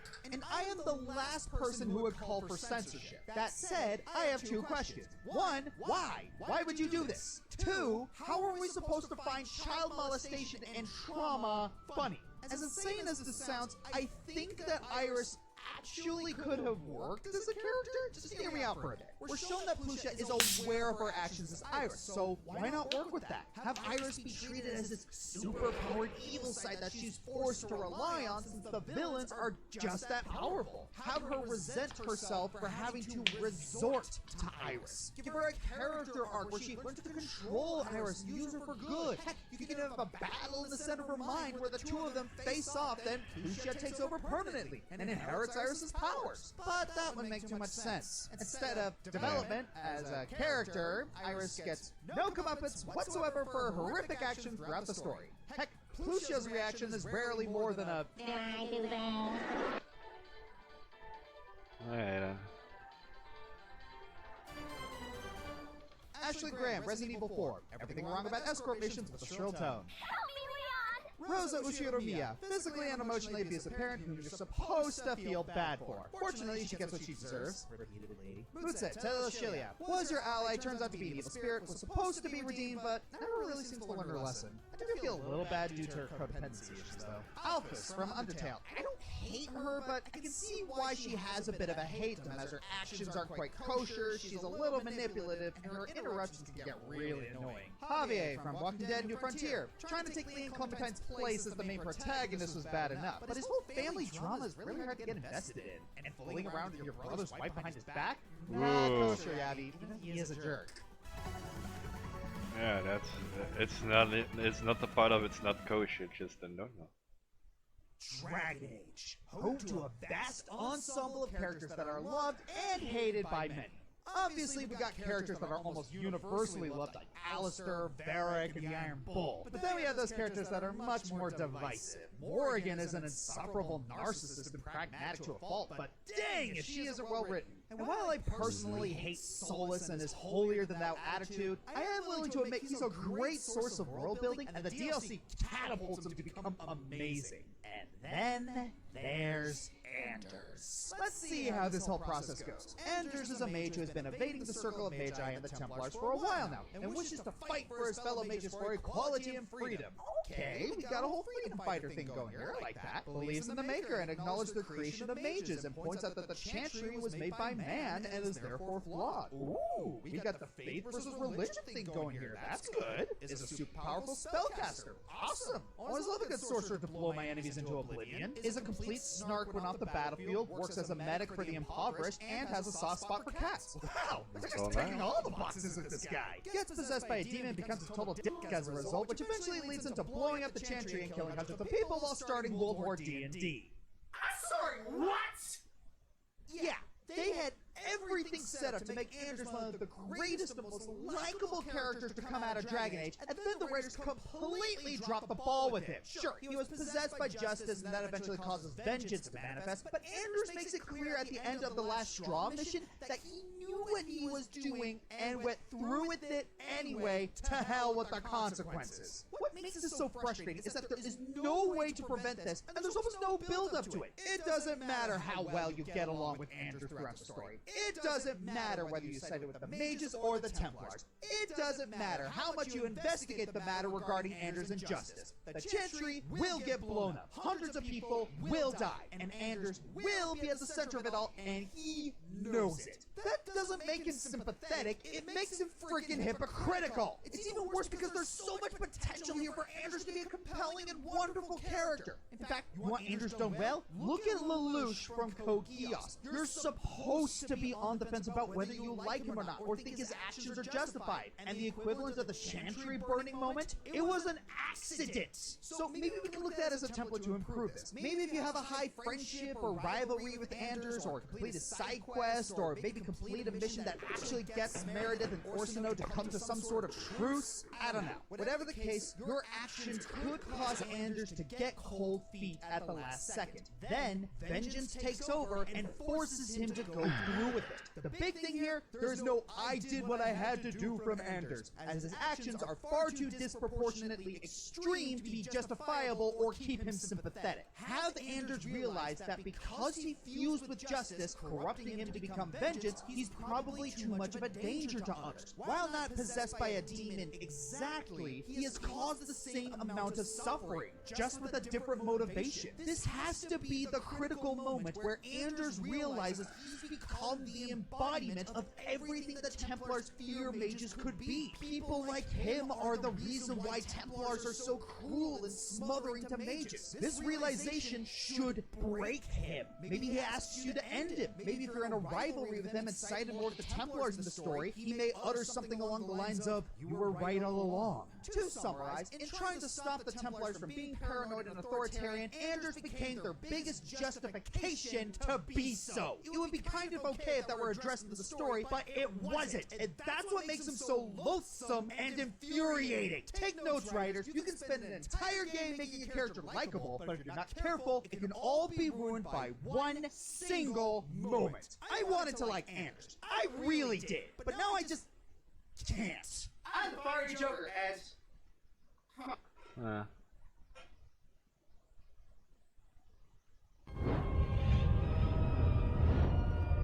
Because video games over the past decade, they are no exception to having some stinkers. I haven't seen a finale that bad since Pompeii. Now, there is one was important fine. rule here. True/canon endings only. Otherwise, you just have a bunch of optional bad endings. With that, Alright, that's fine. I'm more of a, if he's gonna go like, yeah, they retconned it afterwards, that should not count, because they still made the game and they made the ending, so. said, exceptions are permitted if all the endings are bad. Otherwise, a very obvious candidate would be on here.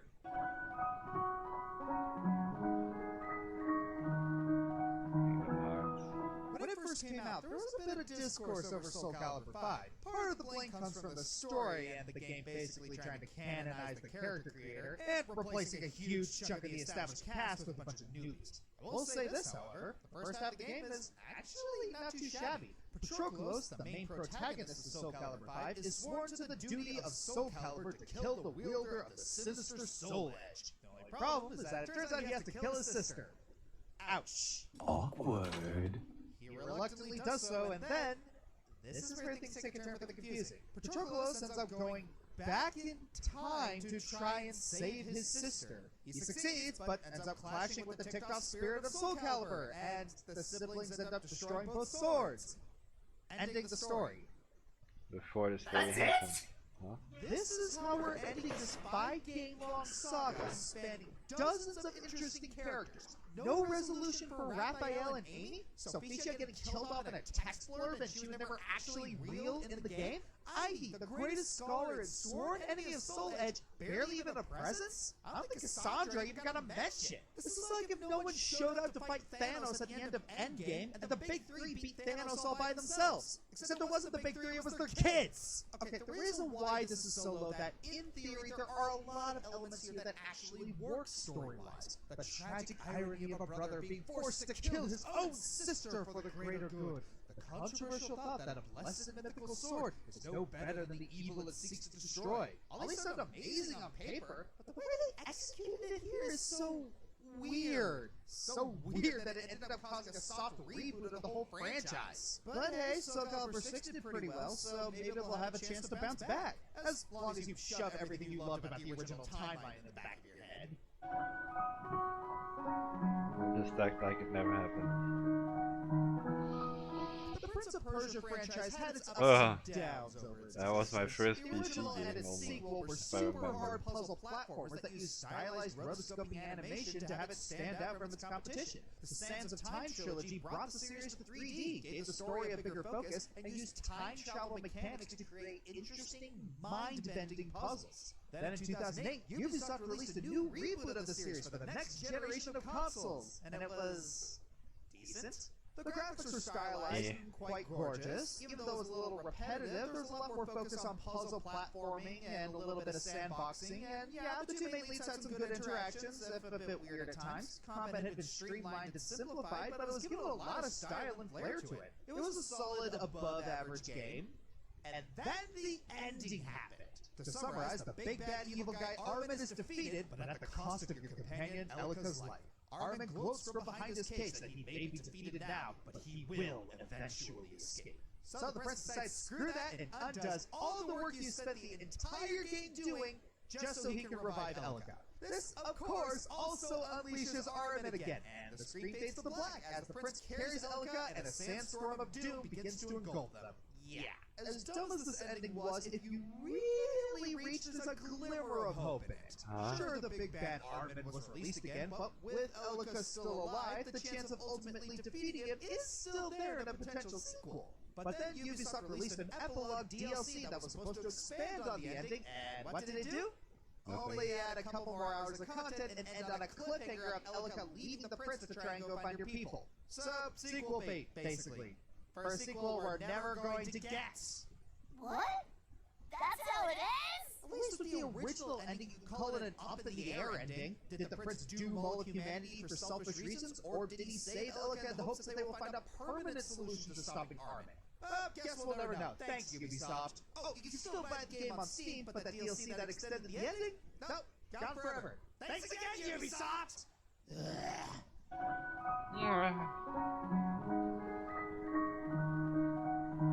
That's all fine. Oh boy, another Ubisoft game. Enter Assassin's Creed, a game Which series one? that has two separate storylines. One is the world of the past that we experience through the Animus, a sort of DNA VR thing.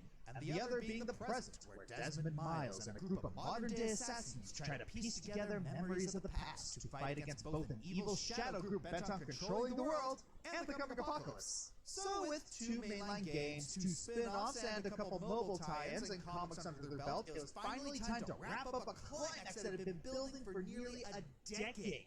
So how did it do? Yeah, kind of like that. So to summarize, it turns out that the sun is about to send out a solar flare that will wipe out all of humanity, and that an ancient race of proto-humans were wiped out by this as well. Thankfully, in the present, Desmond and his team find a sort of super bunker those who came before built. In it, you find Juno, who tells Desmond that the only way to save the world is to activate a device that will somehow stop the solar flare. Another entity from the past, Minerva, tells Desmond that if he does this, Juno will be free and she will seek vengeance on humanity. Well, being the upstanding citizen, Desmond decides that the needs of the many outweigh the needs of the one, and sacrifices himself to save the world. But with his final act, he does nothing but dies, and Juno escapes. The end. 5 major games of development. And you kill off your main character for that. Yeah. Seriously, this is a blindside for many Assassin's Creed fans. Sure, the promise of more is nice, but not when you decide to throw the burden at anyone who cared about these characters and then let the bad guy win. Oh, but I'm not done. So fans would rightly be angry at Juno, right? She killed the main character, and for the next few titles, she would show up here and there as a menacing force who's plotting to take over the world. And what do they do with her? They kill her off in the tie-in comics. That would be like if the Marvel Cinematic Universe decided to kill off Thanos in Agents of S.H.I.E.L.D. The writing hasn't gotten any better since for the latest titles. That so sounds like the whole something they would franchise do, is in a actually. sad state of affairs story-wise. But at least from the sins of one writer, you can learn what not to do. Even if it's freaking obvious to a 2-year-old.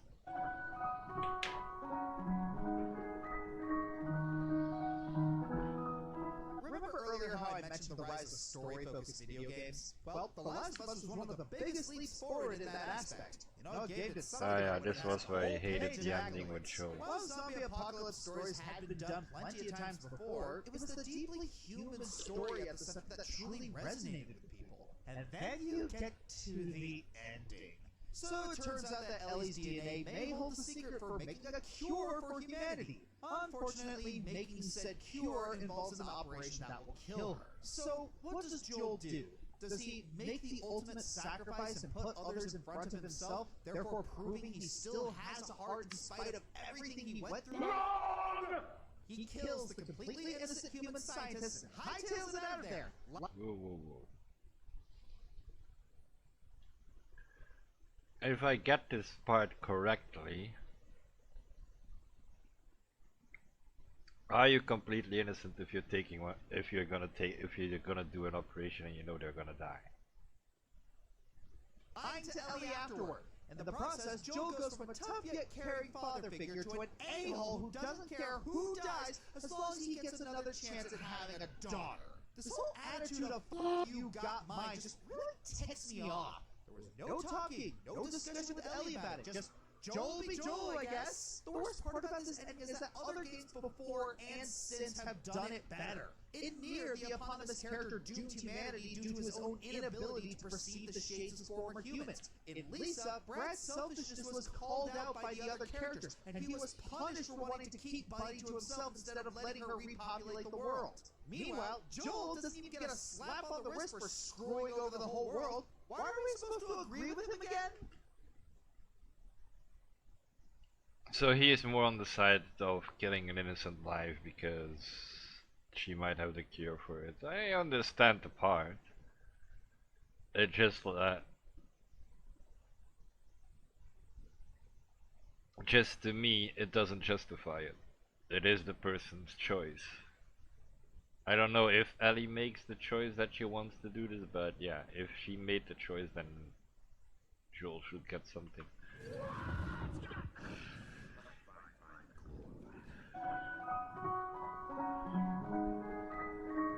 So I don't think his reasoning is like that bad, but rather diverse fan base. What I mean by that is there's a good amount of fans who can look at one thing and you can get a healthy amount of love, hate, or indifference out of it. I personally can't stand Solus and how nothing I do seems to make him happy, but I know plenty of others who actually admire his character. George Origins' tactical gameplay, and even then there are those who prefer the more active combat system of the later games. However, one thing that most of the Dragon Age fanbase can raise a mug to is just how terrible Dragon Age 2's narrative can get. Dragon Age 2 is where the Mage versus Templar conflict comes to a head. And it sucks. The game tries to paint both sides as sympathetic to a degree, but almost every quest in the game is peppered with the absolute worst that Kirkwall has to offer. It also doesn't help that Orsino and Meredith, the leaders of the Mages and Templars respectively, each have one foot inside of the Luminos. Throughout your adventure, your companions constantly share their diverse opinions on the matter, one of which is Anders, who starts the series as this charming snark until he gets possessed by the literal personification of bad character plot. This will be important later. Long story short, the main character, Hawk, and you by extension, make decisions based on whether you want to help the Mages, the Templars, or sometimes somewhere in between. Much like the rest of the games under BioWare's belt, Dragon Age 2 prides itself on player choices. Every decision you make in the game, heck, the entire franchise, has some influence on how things play out in the story. As a result, you get immersed in this world, choosing your words and actions carefully in hopes that you can lead your companions to the best possible outcome. Spoiler alert, you can't! No matter what you do, you will eventually be forced to choose between the authoritarian Templars or the radical Mages, all because of Anders. In his infinite wisdom, Anders decides that rather than de-escalation, the most just thing to do is to blow up a church full of innocents, including the Pope, just to get the inevitable war between the two forces over with. Galaxy brain move there! That's real zero thinking, dummy. What makes this ending especially insulting is that it completely devalues this game's merit of player choice. There is no good decision here. You're forced to become either a dogmatic imperialist or an extremist outlaw. The game pretends that this was an unavoidable outcome, when it's really not! Seriously, if Meredith and Orsino are the ones who are truly causing all of this mayhem, why is there no option to get rid of them both and say, screw you, you're doing this my way? No, seriously, imagine how much better this ending would be if you had the option to do this. Really? It is all up to me? Let me see. I don't like you, and I don't like you.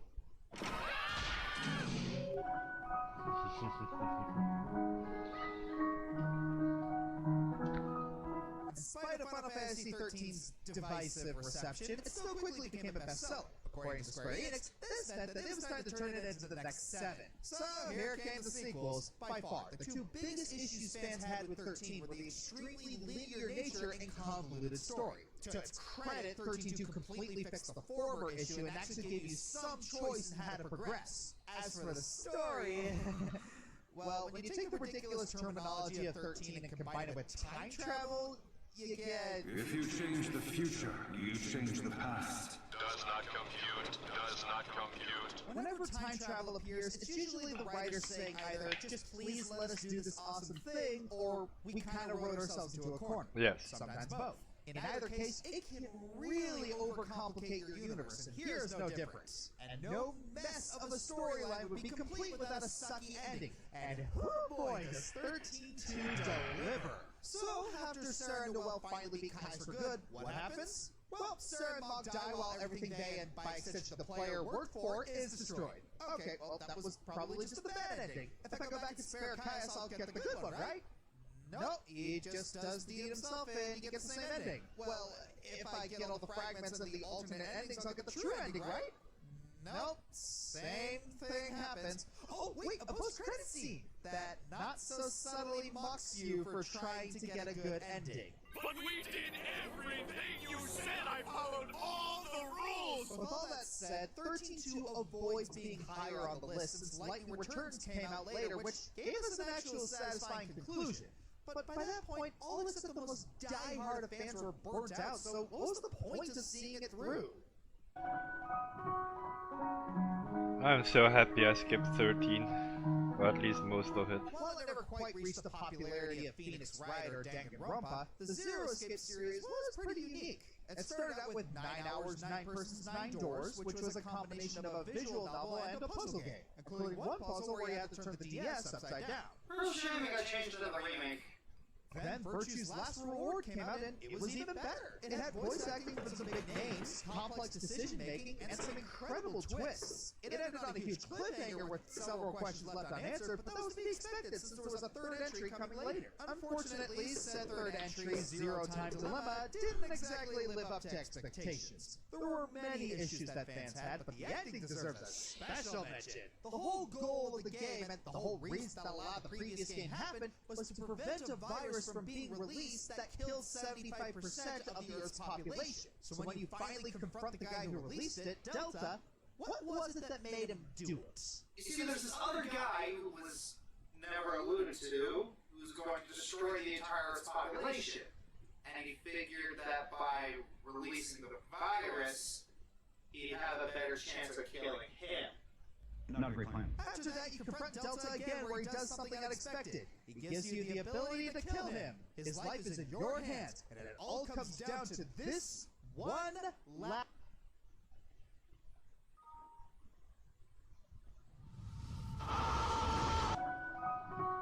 They just stop it? Ah, you cannot kill him. Oh. I have the strangest feeling I need to hide behind something in order to wait for my chance to shoot.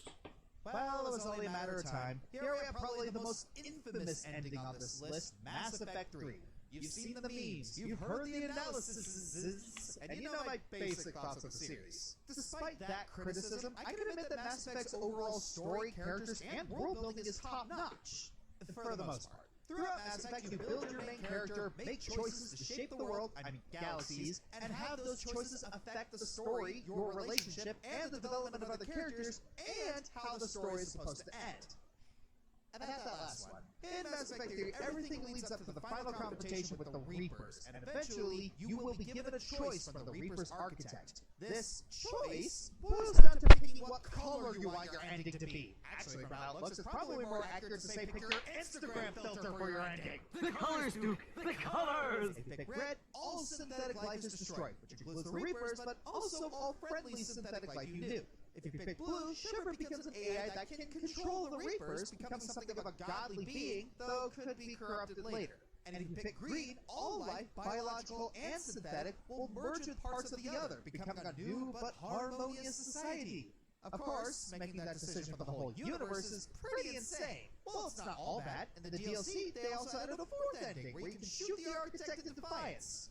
And then the Reapers win and take over the universe. While the DLC fleshed out each ending a little bit, and you can alter the fates of your companions with the choices you make, i.e. the better you do and allies you gain, the better the ending, it still feels like the choices you make don't mean anything. It also doesn't help that no matter what decision you make or what ending you choose, Shepard dies. So every relationship you made just blows up as your main character dies with no satisfactory conclusion. To be fair, with a series and story as complicated as this, it would have been difficult to determine what the best ending could have been. But between 4 unsatisfying routes and everything being decided from that, it still leaves people with a bad taste in their mouth.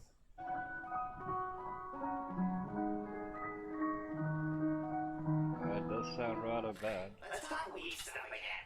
I've not talked again. about the Danganronpa series before in Top 10 Ensemble casts. It's had a pretty solid lineup despite a lot of them dying. It's a series where you need to solve murders with classmates and then the killers get killed. It's pretty compelling. The 3 main series titles follow this format while building up suspense, as not everything is what it seems throughout the games. And, as expected, once the final trial comes around, everything you know is blown right out the door and some crazy truth is revealed that makes you rethink everything that happened throughout the game. Well, B3 does this too, but it doesn't make you rethink the game itself. Oh no, it makes you rethink the whole series! So what is this truth that B3 springs on you? It's a game show. What? What? The entire Danganronpa series is a multi-season game show for people's amusement. First 2 games were seasons 1 and 2. The Danganronpa 3 anime was season 3. The final Danganronpa 5 is season 5. Why didn't they use 7 for that? Anyways, V3 is season 53. Yeah, that V is a stupid Roman numeral. When the main characters learn this from the game's mastermind villain, who spends her time cosplaying as past characters, by the way, they're freaking stunned. So they spend the rest of the trial trying to stop it, and ends with the main character Shuichi rebelling against the viewers, shooting down their wants and needs, trying to convince them to shut up the show, one of the longest boss battles in the series. And it works! No one voted into the final trial, and all the cameras are disabled. So the mastermind became distraught, and the viewers made the ultimate robot of the group destroy the entire school, killing everyone. Well, after that, there's a post-credit scene showing that the last 3 good guys of the group survived, but now that the game show is over, their fabricated memories are now their only ones, and the world may not even want them. Do not try my patience. What makes this ending one of the worst is that we've had a whole franchise of material from games to manga to anime with characters and stories we cared about. Just to have the last game tell us, oh, that was all a TV show, none of it was real. It left players confused and annoyed about the whole thing. It made it a bit worse when they found spoilers in the demo that didn't match the final product, and people wanted those fake spoilers over what we actually got. It's kind of fitting that the game ended with everything being destroyed, as that was what happened to people's interest in the series at that moment. Trilogies ended up on this list. Who knew, right?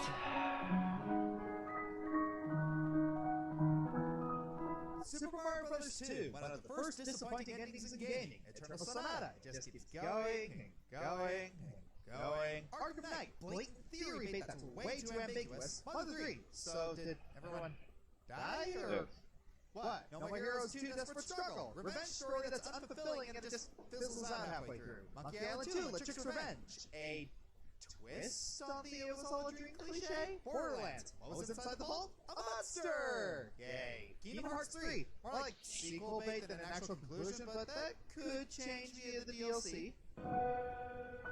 Yeah, but DLC to me is like something you could kind of really put in there, or a hope for DLC. No sarcasm here. Let me tell you about this absolutely wonderful game called Asgard's Wrath. It is Norse mythology.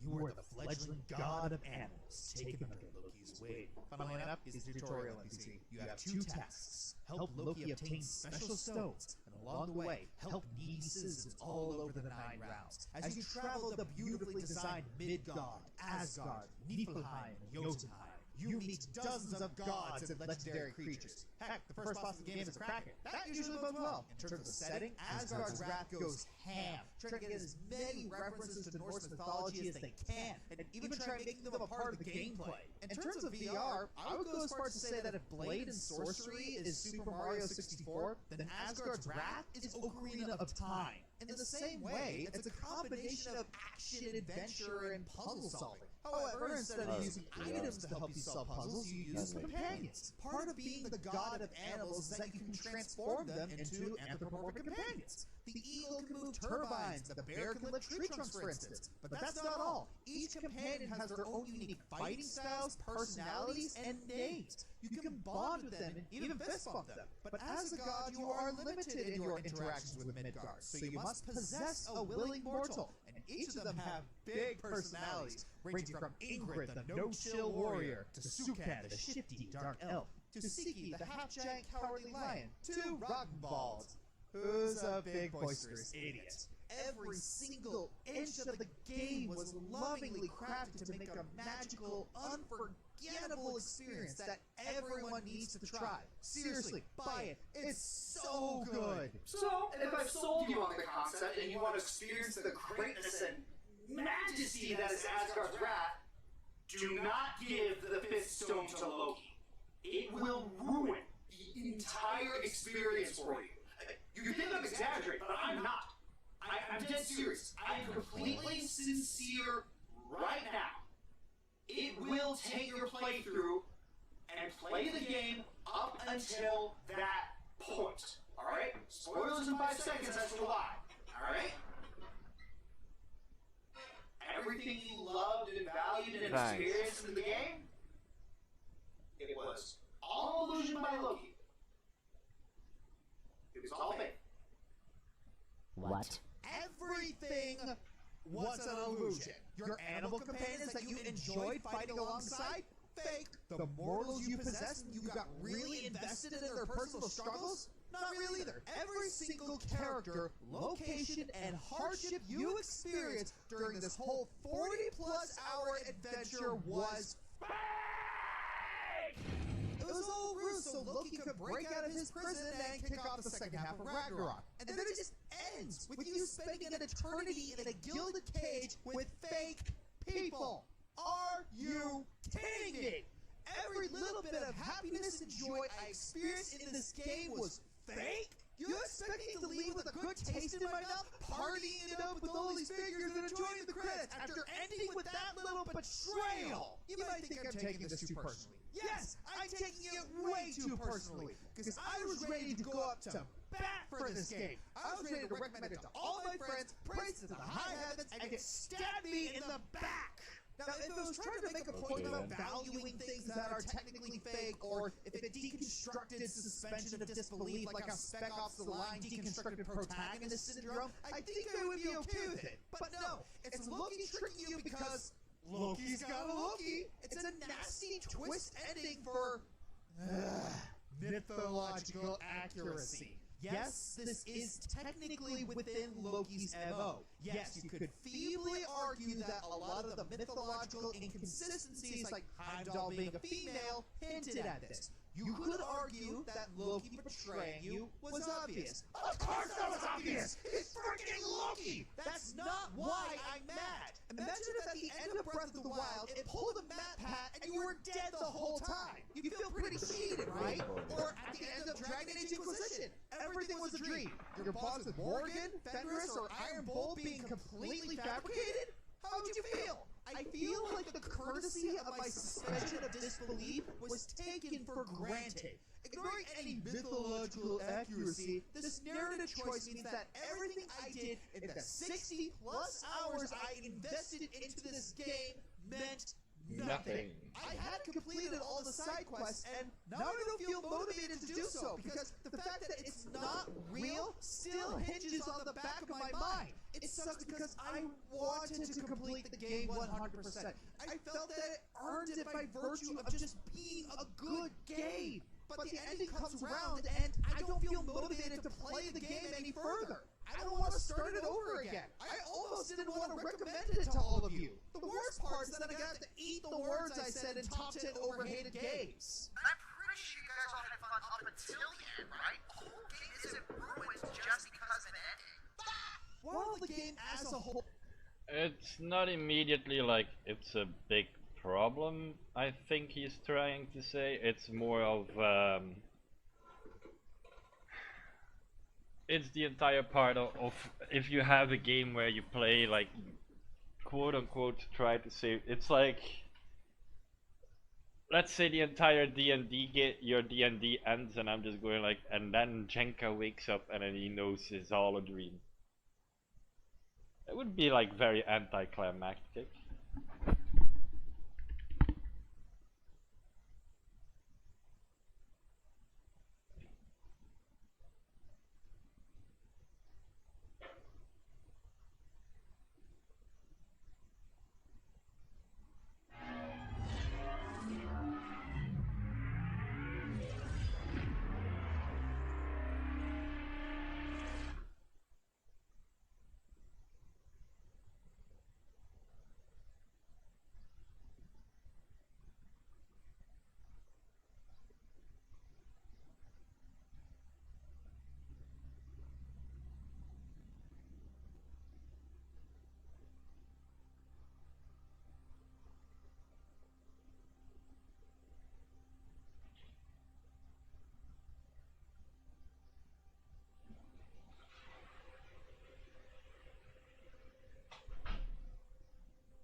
I think the biggest problem probably is if you're gonna do something like that, you also have to give the option that in the end, like, you fight Loki, and after that you basically should have the option of if you defeat Loki, he stays in his prison.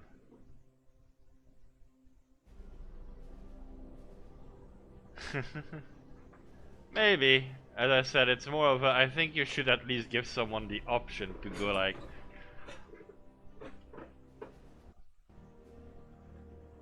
should at least give them the option to at least go like, yeah, I can change it.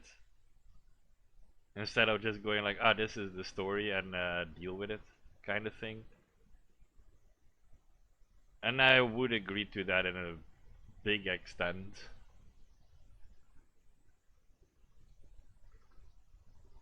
You should be. I'm just gonna play like 1 or 2 games to see how bad it is, and after that I'll probably pop out of Apex again. But yeah, I think that is the biggest problem with games that could do the entire "it was a dream" thing.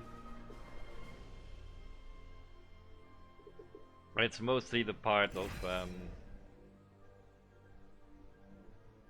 you don't have any options in the end. You have to follow the one linear line of storytelling, and even though it isn't good, you have to follow it. It's why I hate a lot of games actually, because they have these linear lines.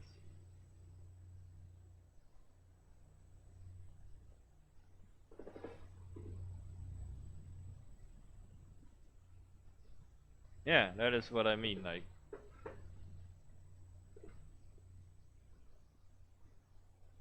why play an entire game and then the only ending of the game is basically everything you did doesn't matter. Kind of weird.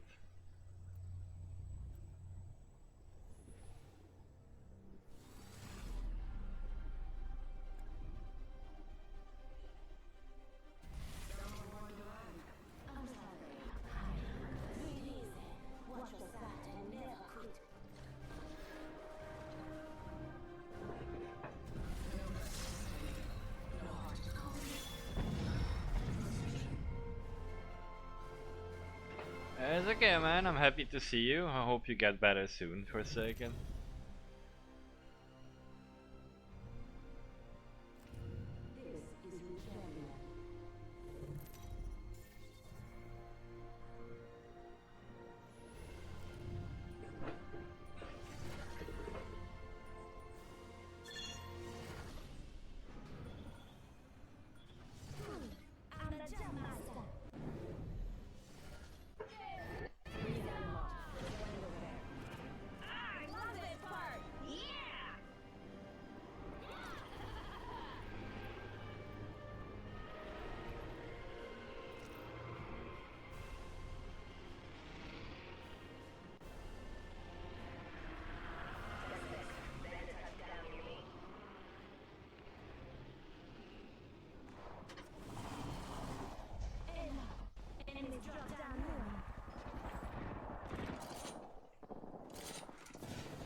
It's not too bad. Hello, Ash. Sorry if I'm not gonna be talking a lot, because I will be trying to play my best.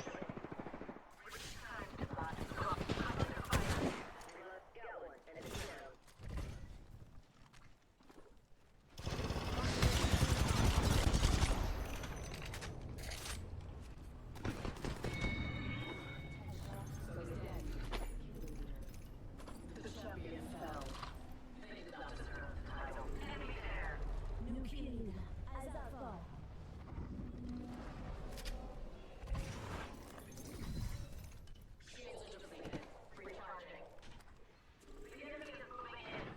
Running low on ammo.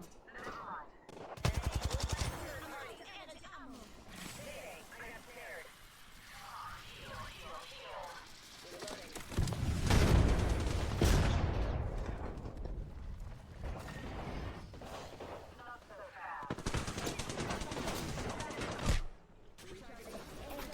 You follow them now, alright?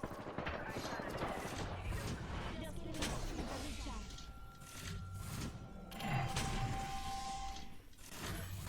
Nah.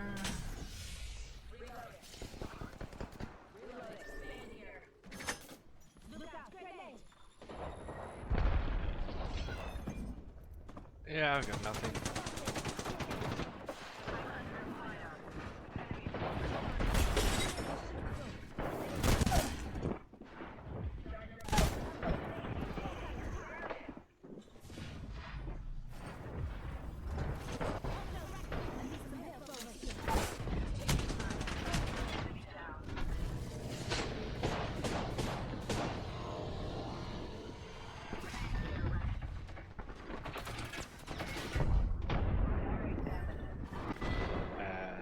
The most beautiful creatures have the deadliest venom.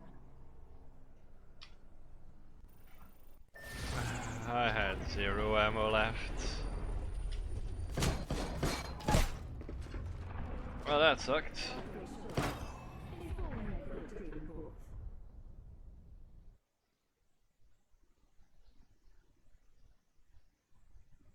Got shot in the back a few times, which is never good.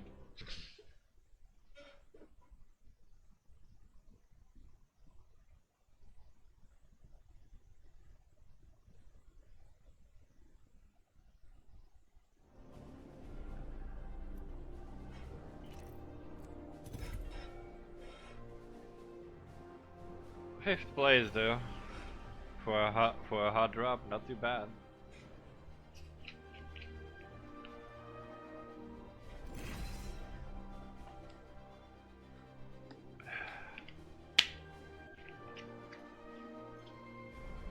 I should have placed my halo there, but I was trying to place my halo where the Valk was.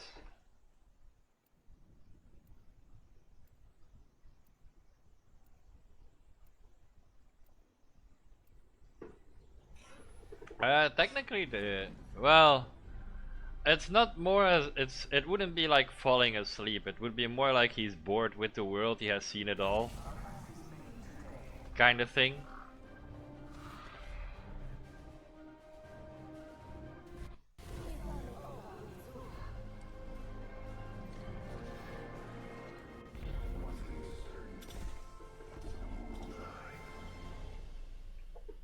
If I'm gonna go with that, it would be it would be it would be he being a lich and just bored with the world and just reminiscing on things, and you're basically playing his memories.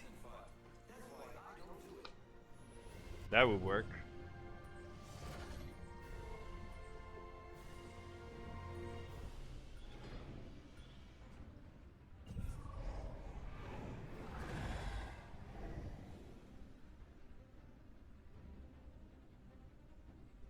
Also well played, Ash.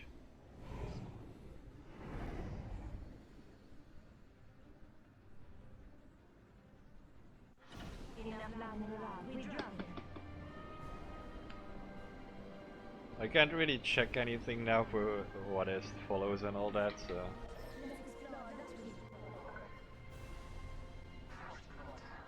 So if you did follow, I am sorry, I cannot see it at this moment.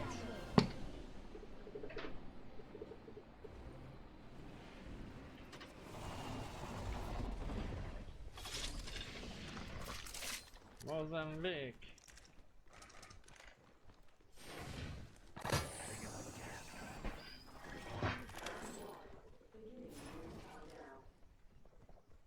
Next ring is distant.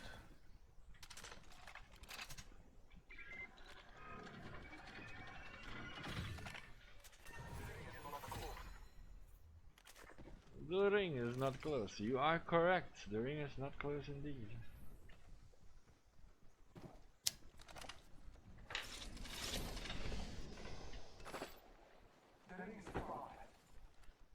Yes, I know. You can stop saying it, man. Contact.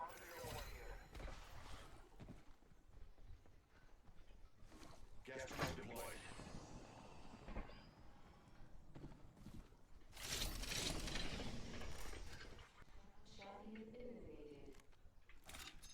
The champion was weighed and found wanting.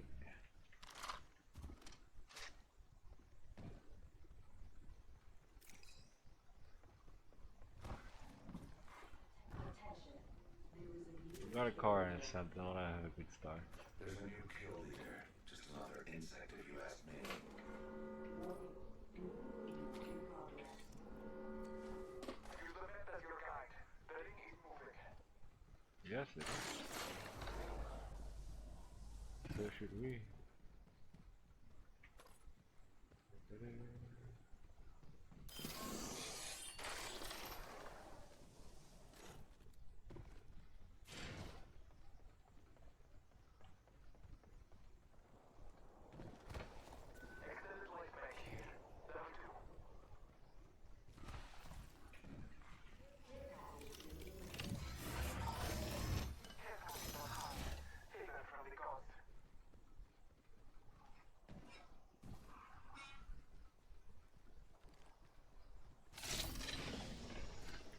Sorry if I'm a bit less talkative when I play this game, but I also play on sound. That's why I don't really talk too much when I play this game.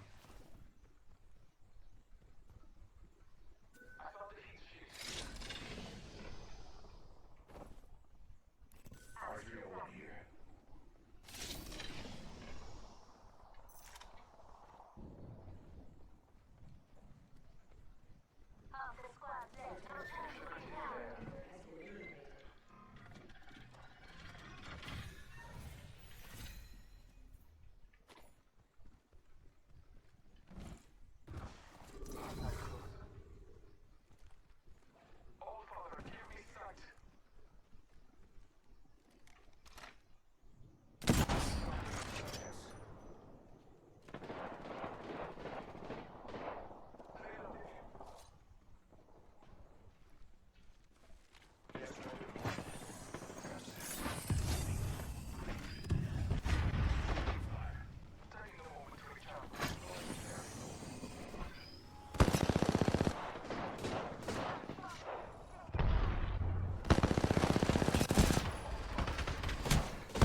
Well, I can honestly say that didn't go as planned.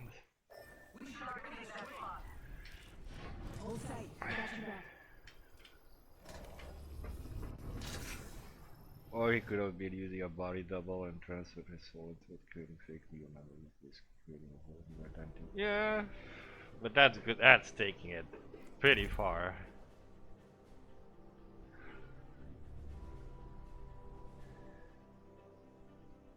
The body double thing.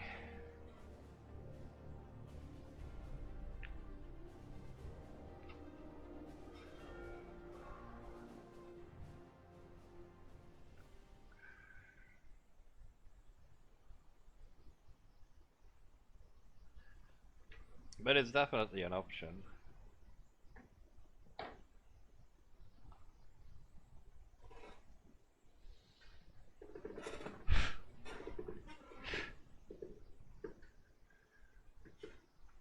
I should actually work on a few things on my stream one of these days. Because I think it would be easier if I have like these automated messages whenever someone follows and subs, so that I'm more aware of it.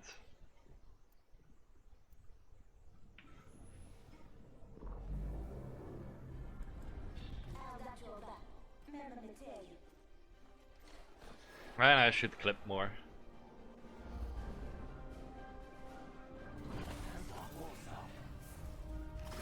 Can't stop, won't stop. We have a shield healer and a healer healer. Oh yeah.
Landed straight in the thick of it.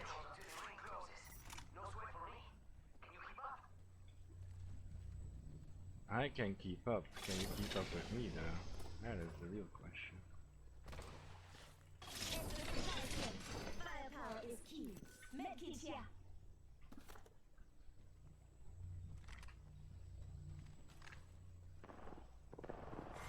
Attention, Evo harvesters are online.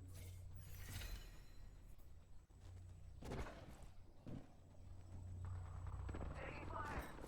Locked. Go. Getting shot at. Charging on my shields.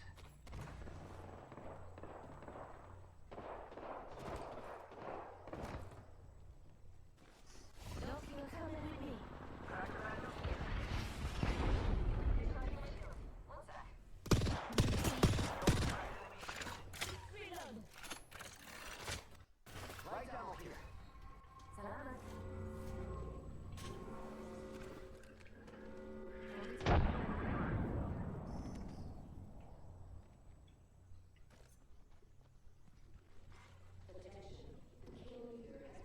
Well, immediately what I had in mind, but not bad. I did some early damage. Ammo's almost out. Better resupply.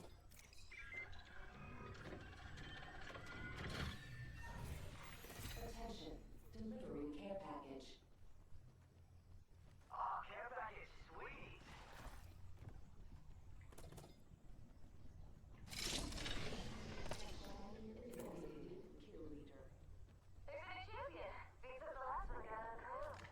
New kill leader. Azar Alright, I guess I'll go to them. Enough looting around.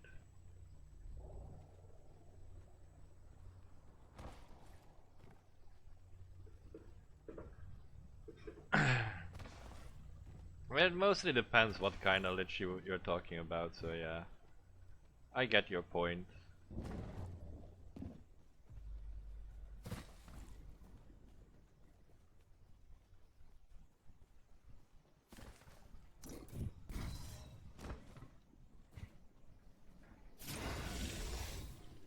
I leveled up and done an upgrade too.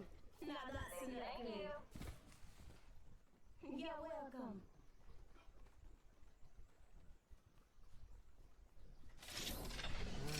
Checking for some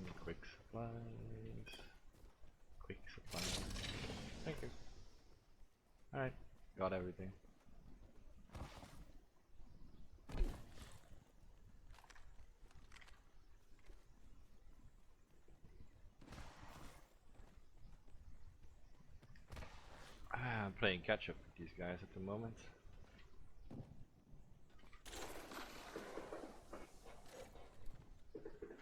Lich is best explained as just a level 20 sorcerer that is technically dead.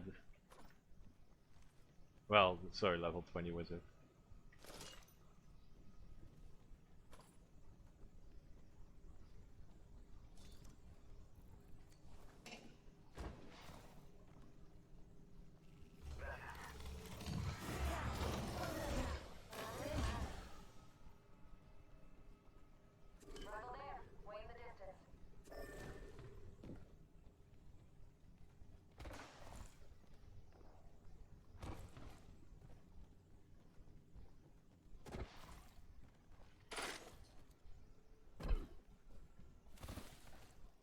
Well, we're going to the middle part, okay.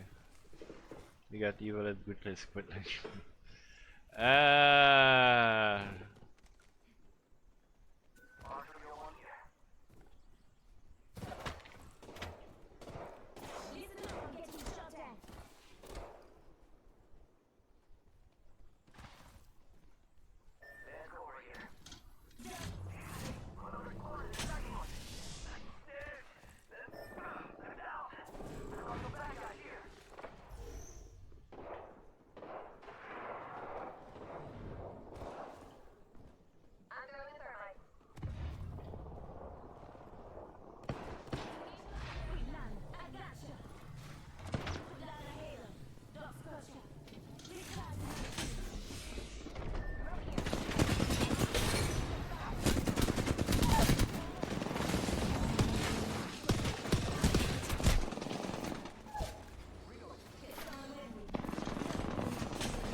There we go.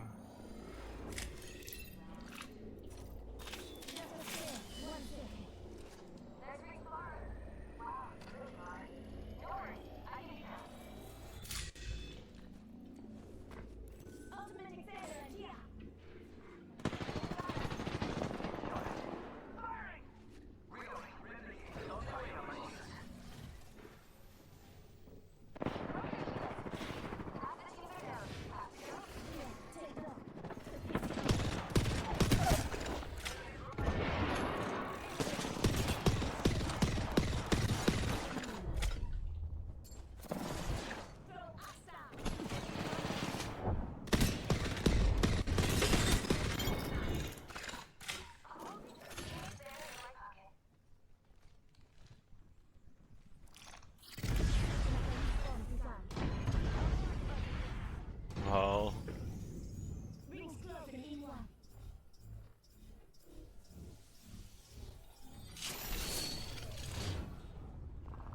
No Octane left behind, 2 respawn beacons up.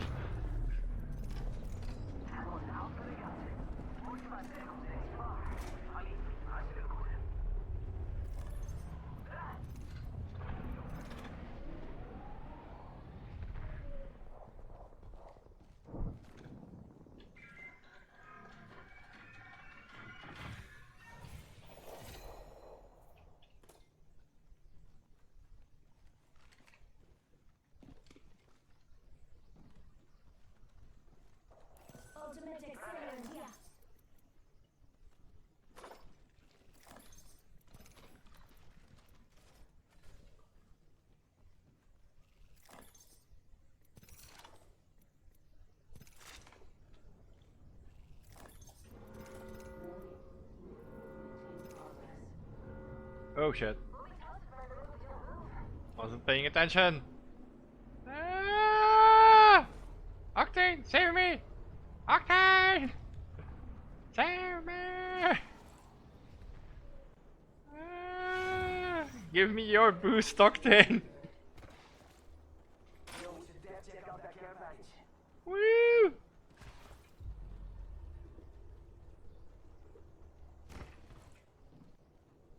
You have a Bard Lich, you have a Ranger Lich, like you have basically every class can be a Lich.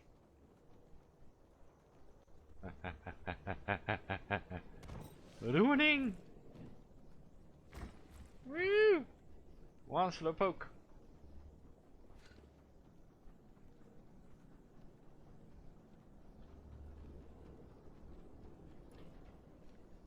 Oh, I'm taking this.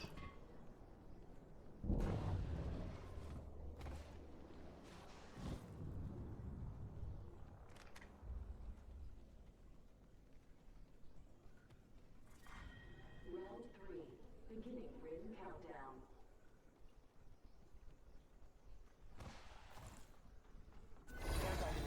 Let's get on that. I'm at that level. Think of myself. Got enough game, gonna put it to use. Yo, replicators coming in for a landing.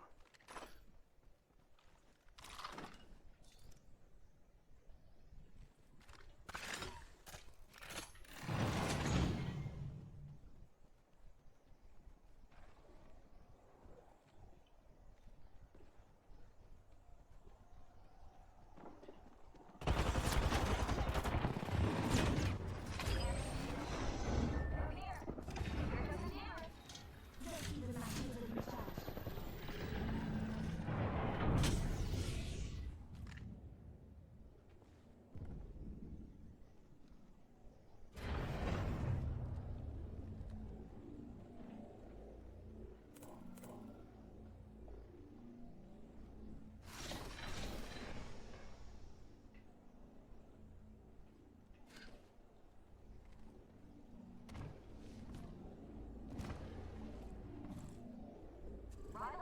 We've got half a match, folks. A contender in this corner, but it's not a boxing match without a challenger.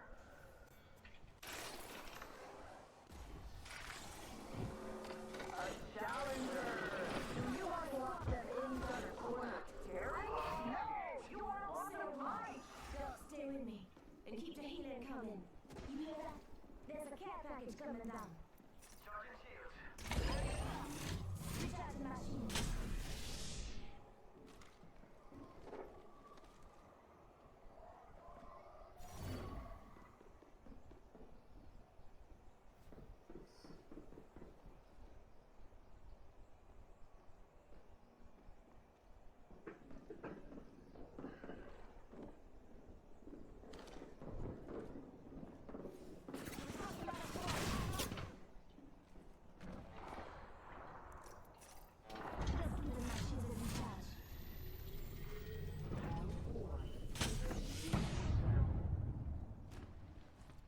Just keeping my shield in charge.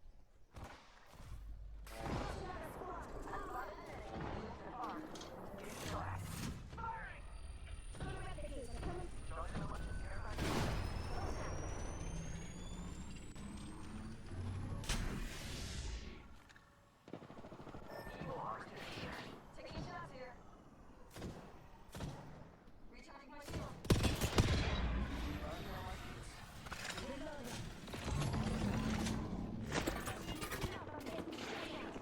Taking fire.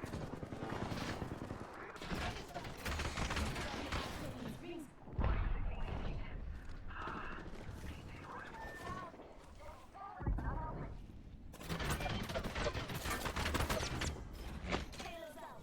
Yes. On your feet. My hands got your back.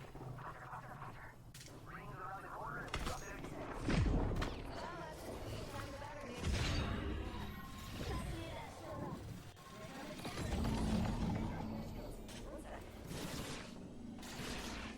Boys and girls, we need to leave. Rings around the corner. 10 left. Reloading. Taking shots here.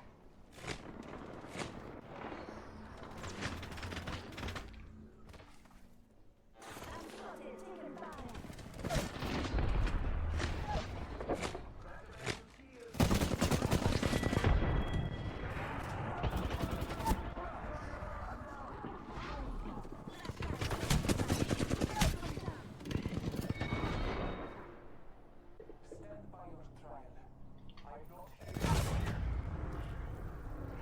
Damn it. I was hoping to get in undetected because they were fighting, but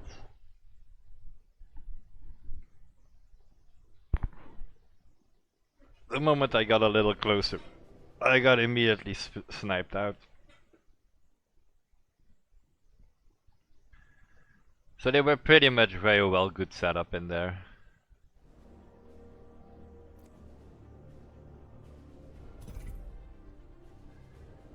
Yeah, as far as I could see, they had everything covered. And then we had 2 more teams coming in, so...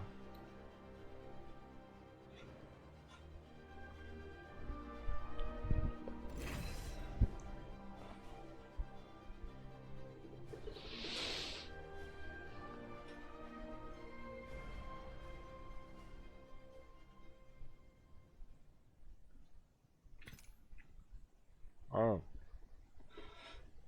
One of my teammates already left. That's out to be funny.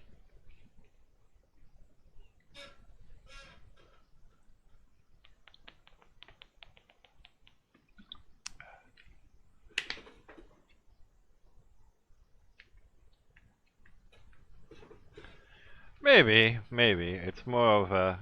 Well, one, that's not gonna happen, because I don't like those endings myself.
We almost just want to go to estates and fight it out, so let's do just that.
Shit. I have no ammo.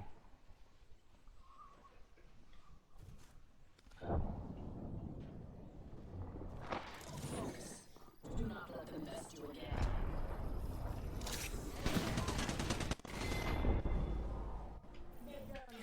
I mean, it was a 2v3 every time anyway, so... Technically we were screwed from the start.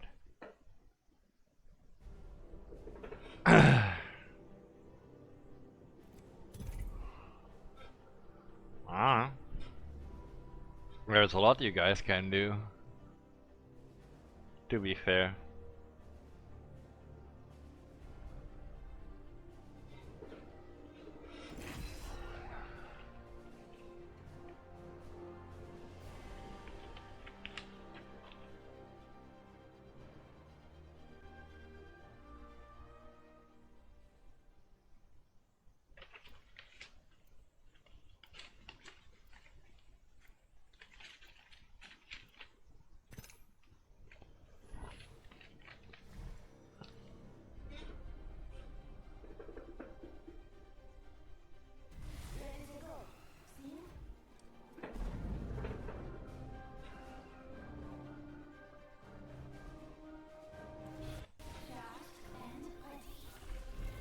I mean, you could.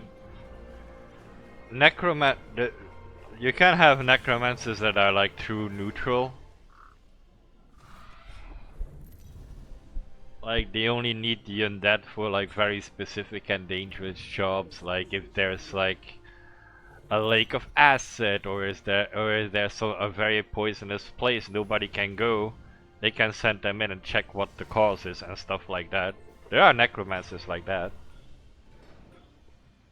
I still want to go with the idea of having a necromancer as a not a defense attorney, but the other one, the accusing party, and just go like, alright, I'll resurrect the corpse.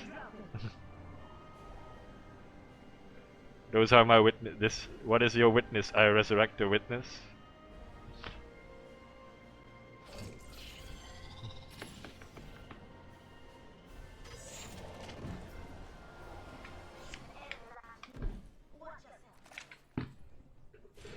Is this really how we're gonna start this off?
Prosecution, yeah. Prosecution.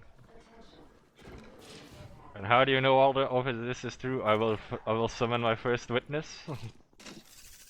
That person in question.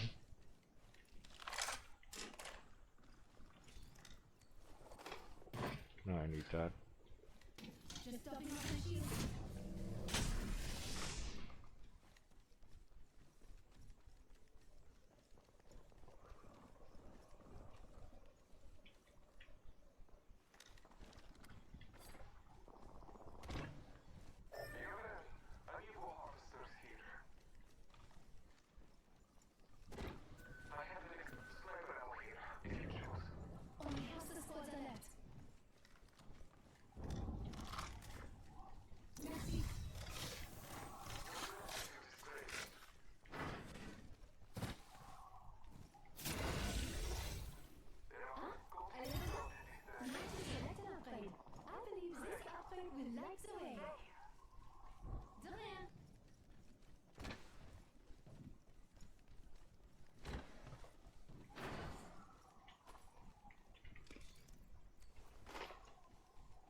Oh, she got back.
Package coming in.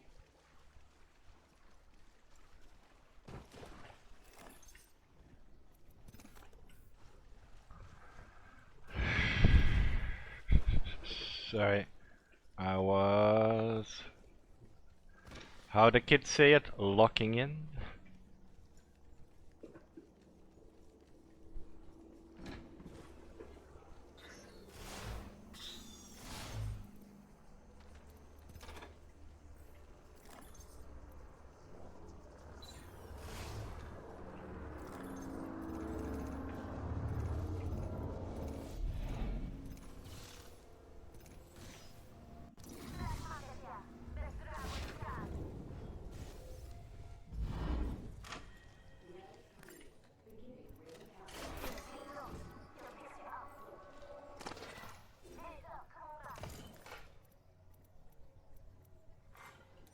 Restocking complete.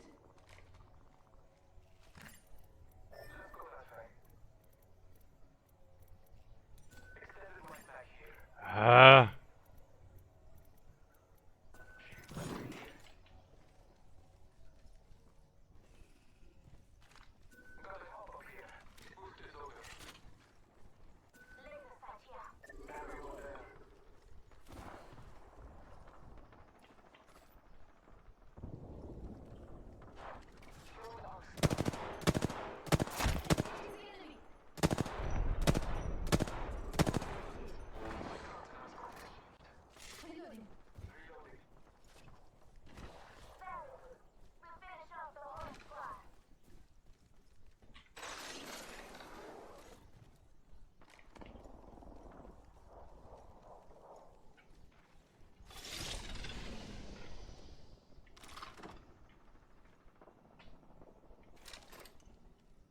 Damn, I got it.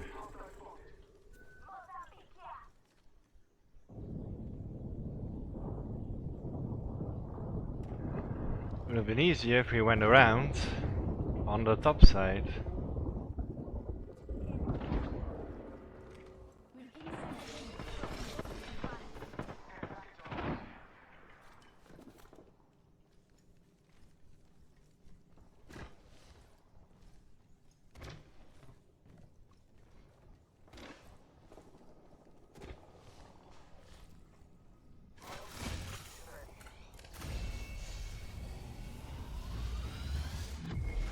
Next location is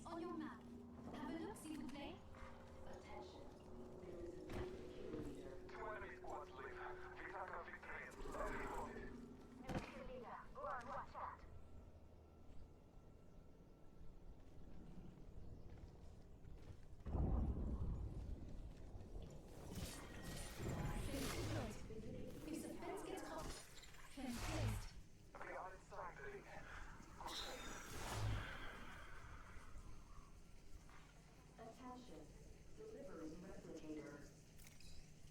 Look, it's raining replicators. Lane present. The circuit is complete. Damn it, not now.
Well, second place isn't too bad either.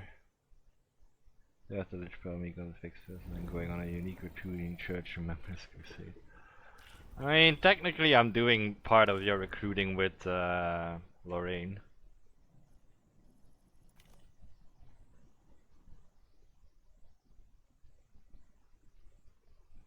Although she gets more like the warrior types than the other people over, she is still doing it.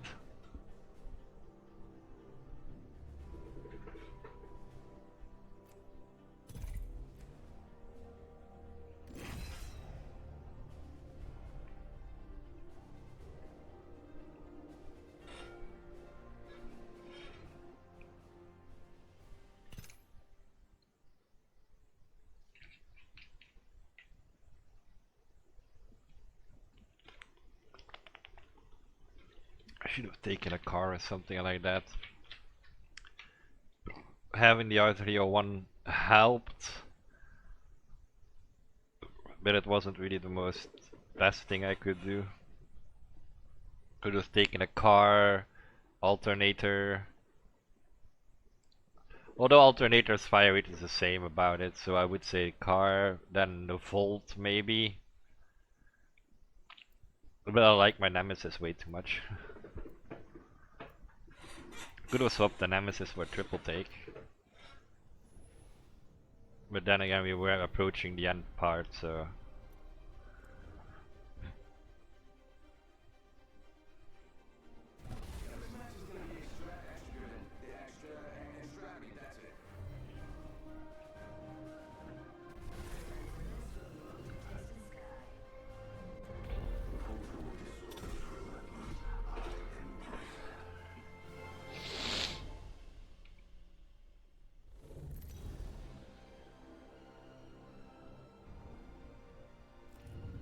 Why are there bronze players with over 1,000 kills?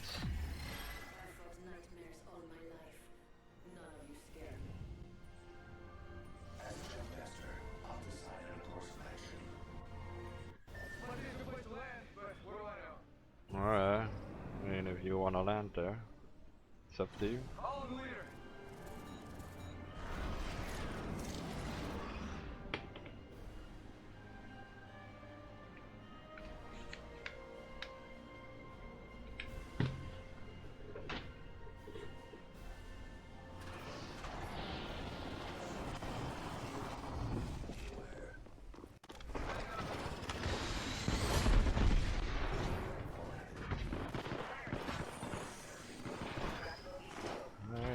Gun. And then I need to go back.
This was cursed. I was trying to take as much space as I can, but... You know, the silver tanks will fuck up, but that is low. True, true.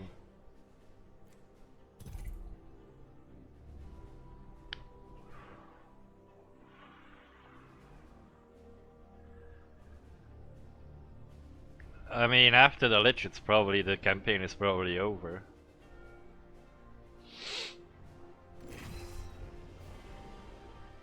Well, unless I find the will and the meaning to suddenly or like finish up the last quest. That's probably all it's gonna be. For the end game, for after the Lich.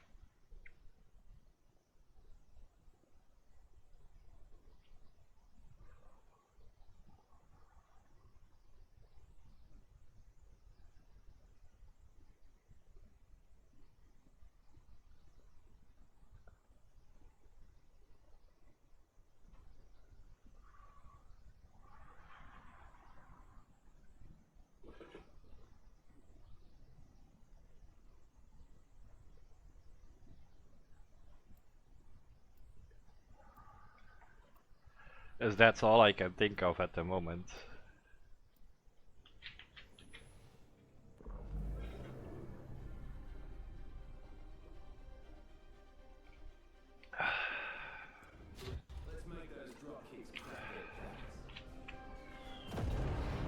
Besides, we're not there yet.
Ah, great, I'm the only one left.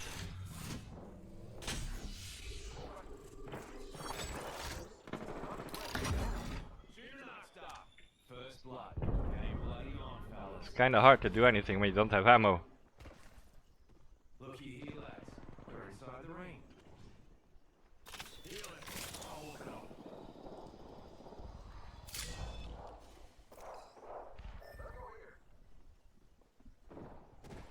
Every guy tells a story, mate.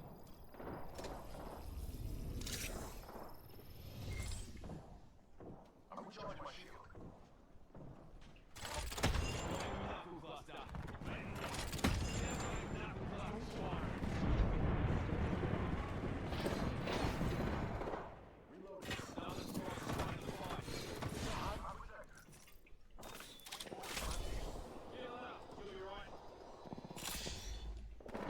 Pick him up, pick him up, pick him up, pick him up. Every guy tells a story, mate. Reloading. Recharging your shield.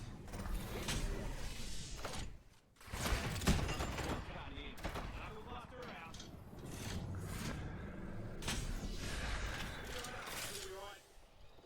Healing up.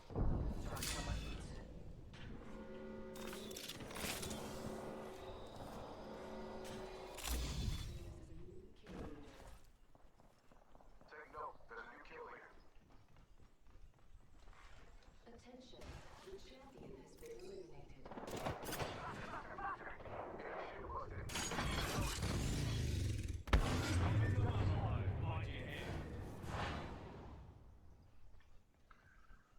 I hate this because I have 0 ammo.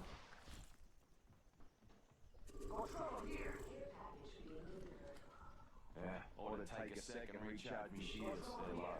Check. Using me shields.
Yeah, we still got gobs after this. The night hag, Scotty has sent this family drama, several family drama, the dark. Yeah, there is plenty to do at the moment.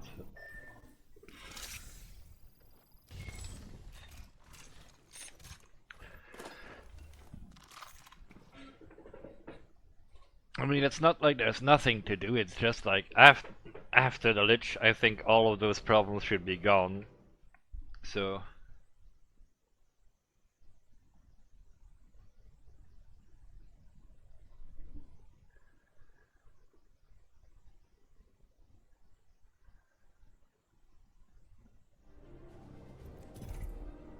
that's gonna be interesting, but yeah, it's...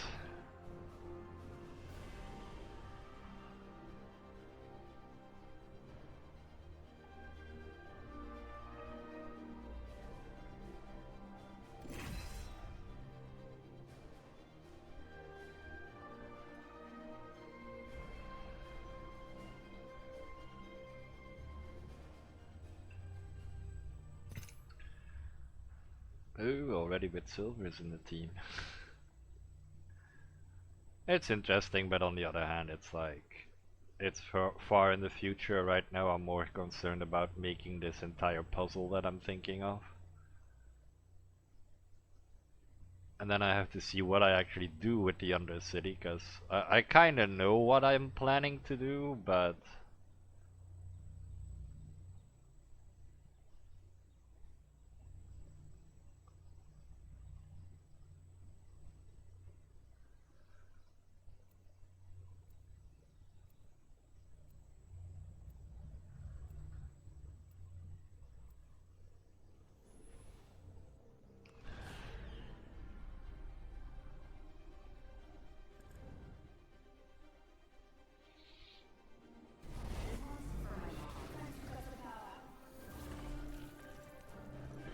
Oh, I like how Cinder and Loria plans to try and get me and how we got hitched after our first encounter.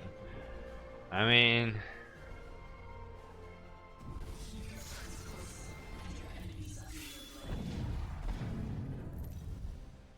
It's all up to you guys.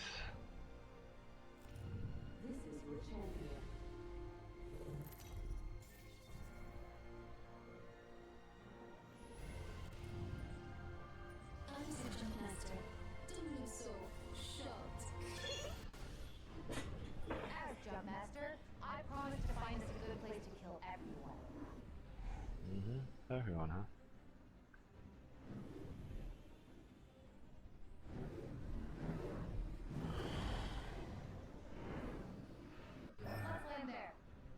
Okay.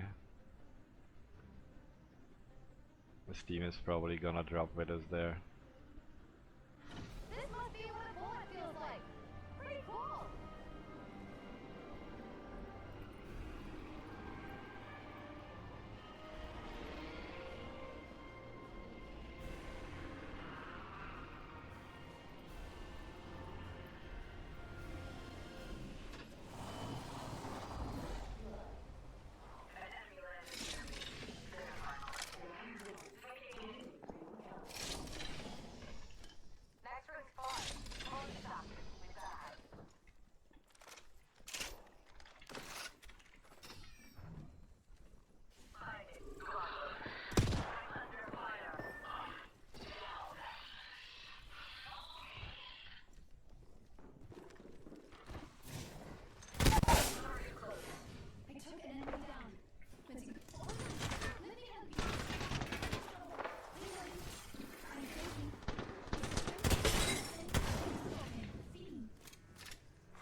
I did my job.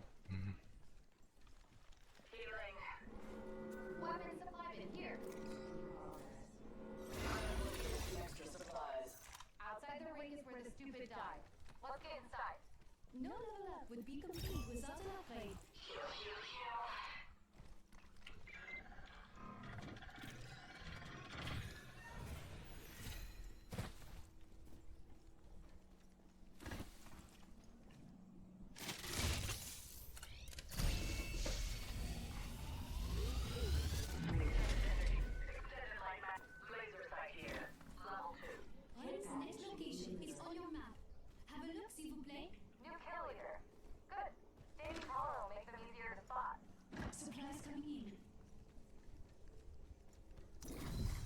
There's a jump off point here, right?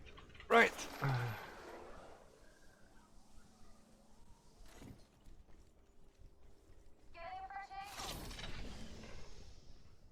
Mastiff and this, okay.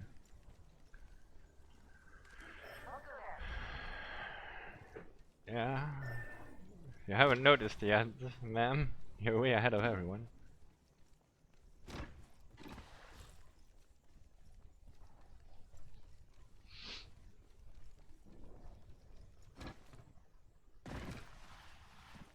I mean, I thought that might be a thing.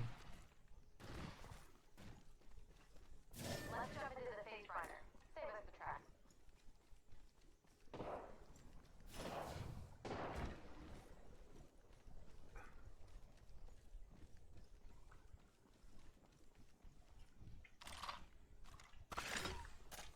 Half of the squads have been appropriately eliminated. Fencing. Fence them in, fence them out. An excellent selection.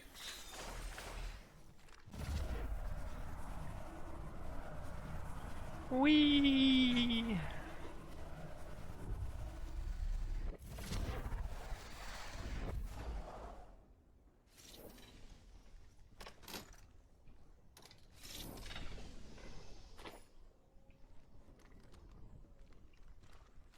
Barrel stabilizer here. Level 1.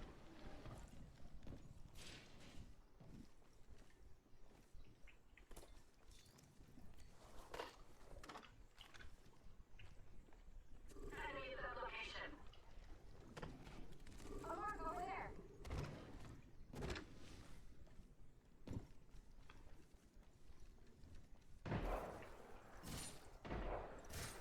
Fence in position. Defenses Don't leave that complete. ring level 2 shield. With one more in their path. Shattered Prey shield. Down to mark. Prey in sight. There. Prey spotted. I know. This will bind them. Careful, allowing themselves to be caught. Fence placed. Fence them in, fence them out. One less enemy. Reloading. I killed her.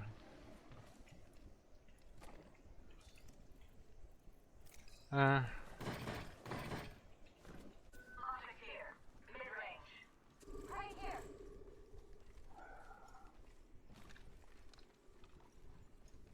Opening fire on our prey. Reloading. Prey right here. Taking fire. Clockwork. Tossing a frag grenade. Tossing an arc shot. Throwing thermite. Fence in position. If the fence gets crossed, you know.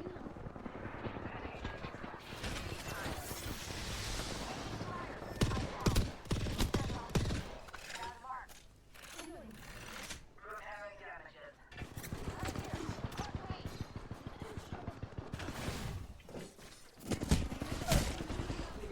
Finding them. Enemy down.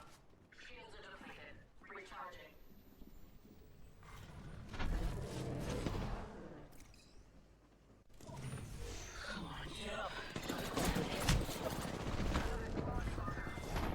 And a second squad came in.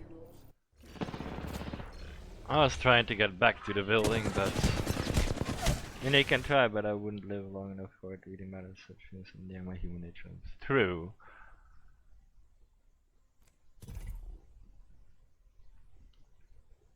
I mean, as I said, the game is completely open to everything slash almost everything, so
Well, also stream today cannot be too long because again I have stuff to do tomorrow, sadly.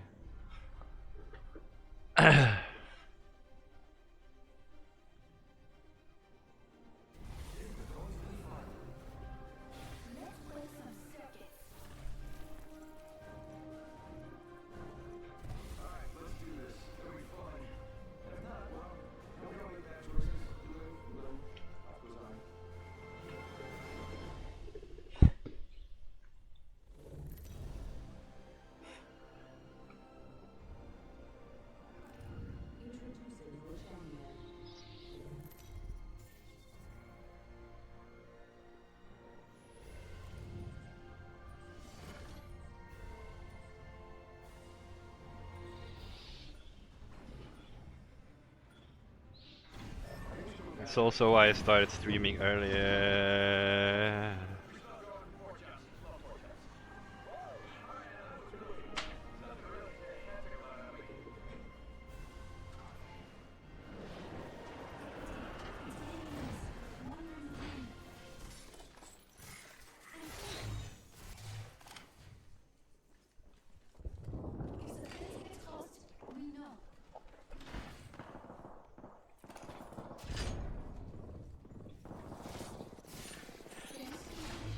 A gun is better than no gun.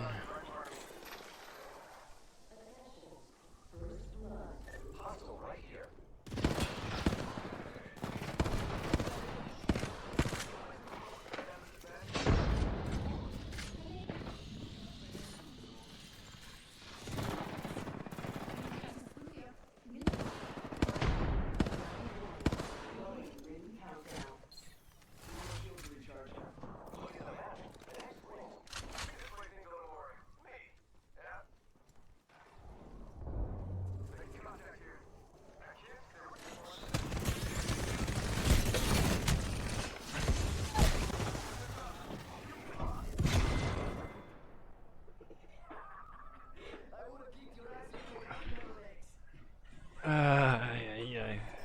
Killed by an octane now, I'm just truly ashamed. Alright.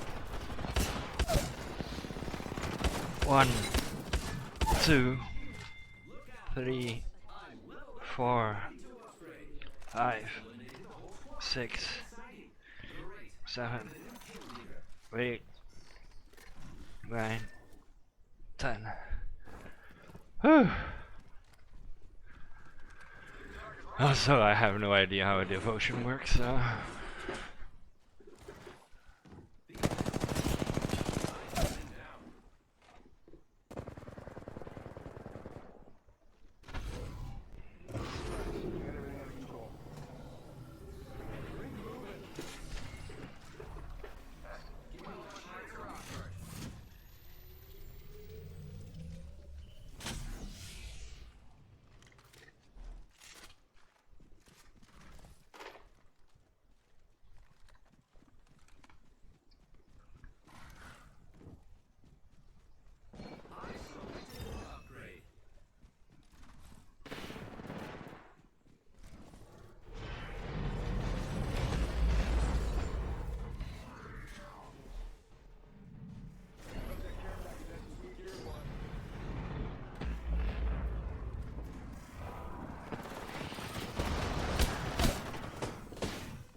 Proportional slow rev up machine, yeah. As far as I could see, also a very unreliable one.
Incoming.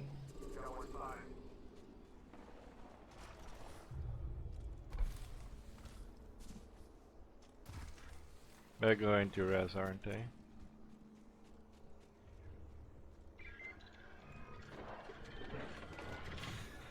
It has horrible handling to start up until you get to full speed. You just need a balance stock to make bearable. Yeah, it wasn't. And it was my only weapon I had, so that made it worse. Yeah, they're resing.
Oh boy, they're pulling me back in.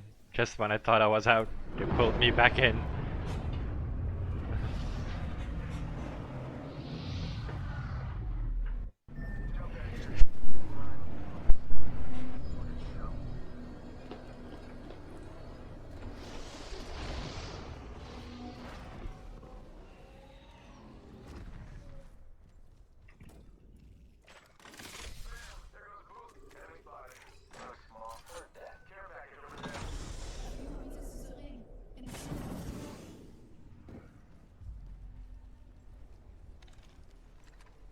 I have 82 bullets and a dream, buddy.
Yeah, Watson had everything lined up.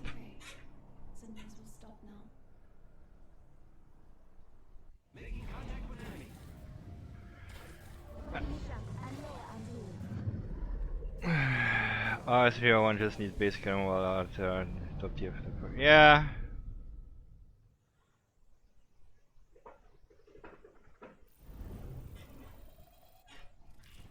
That was also the basically kind of the wrong way to get in there. I don't think there were any other options we had except for like having the Pathfinder make a zipline and then go in from both ziplines. That was the only chance, but with everything the Watson placed there, yeah, no. We would have died anyways.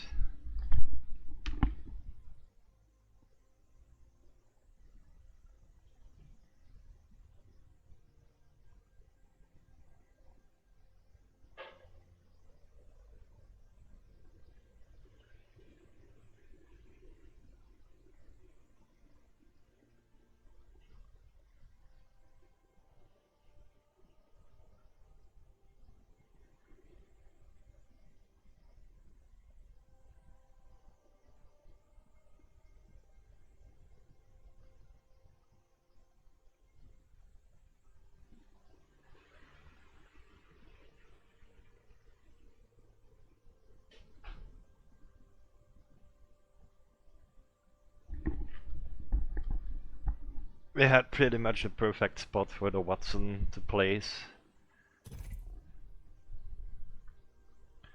All she had to do was fence up and we couldn't do anything anymore. Maybe go around with ziplines and a bit of luck, but that was it. Those were the only options we had.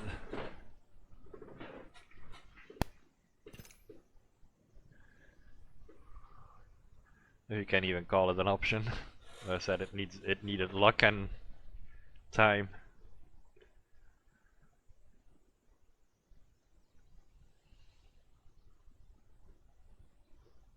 Also jumping in there as those two did was on my way, but yeah, as I said, it would have been our only option.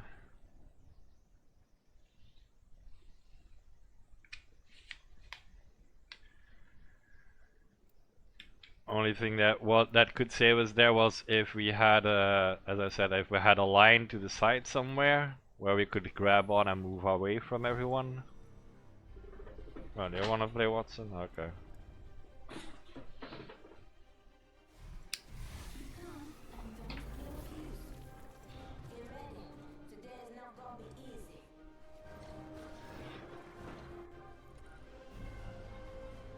Yeah, not only that, it was also the, as I point out, it's also the entire, you hear a gunshot and you run in that direction immediately.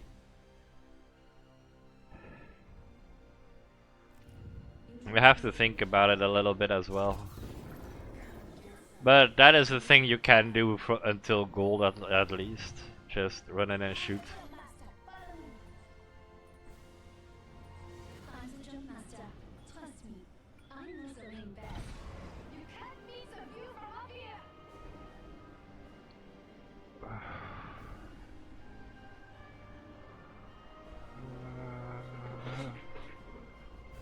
Well, I guess we're going in that direction.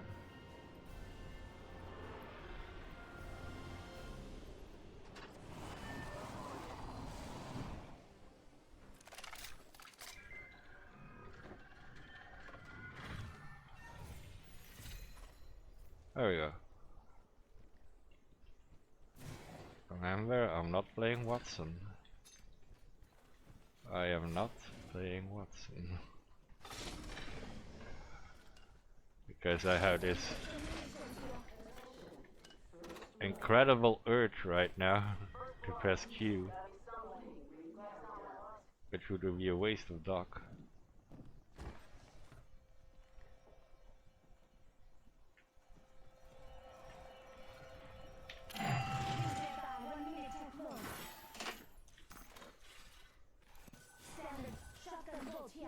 Level 2.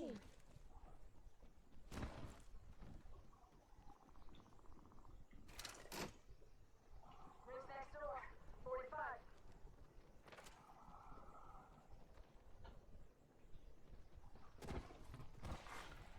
Attention, Evo harvesters are online. 3-0, bring close.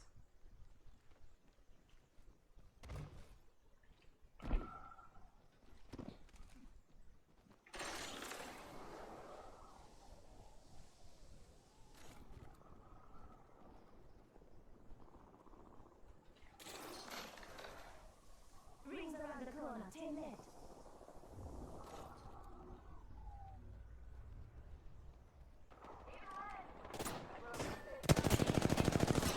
I'm spotted. Taking fire. Let me help you.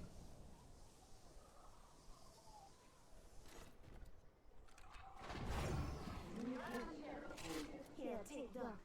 He'll fix you up. Reload.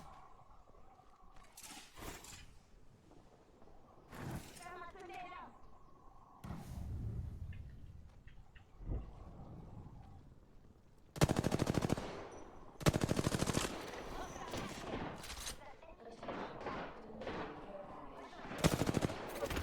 Looks like the care package is coming in. Oscar Mike.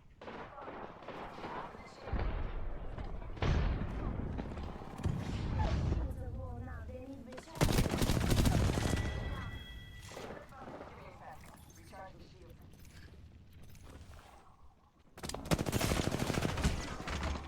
Firing.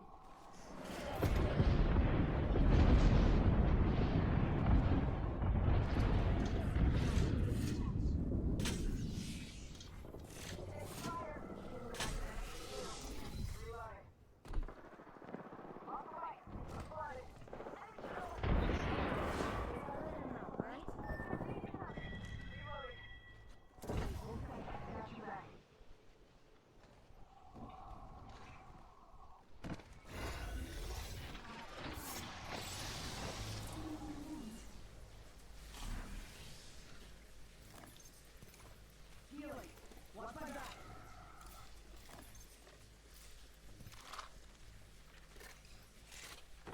Upgraded and good to go. Thank you.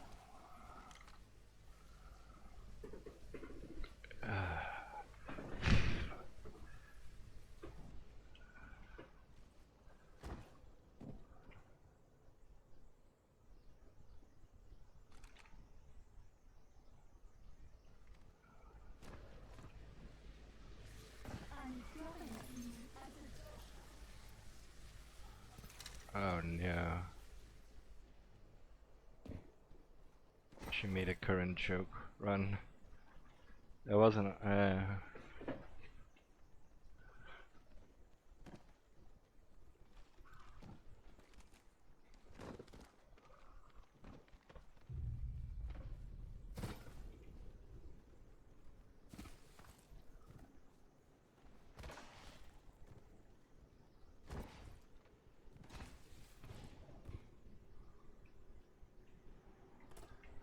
Nemesis or triple take. Triple take.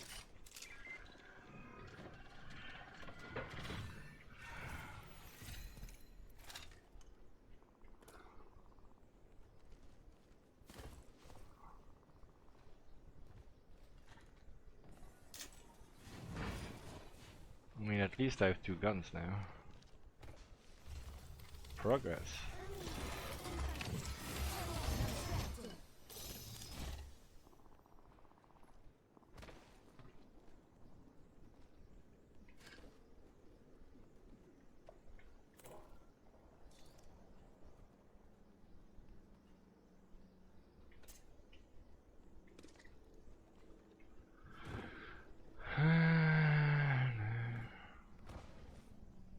And thus the forever search for ammo begins.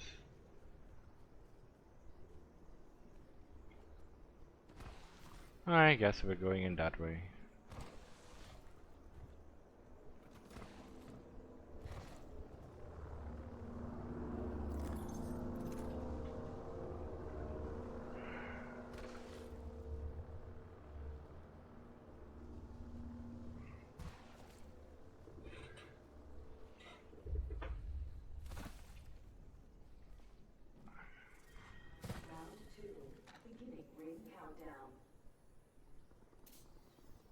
the squad's left. No time to be tired.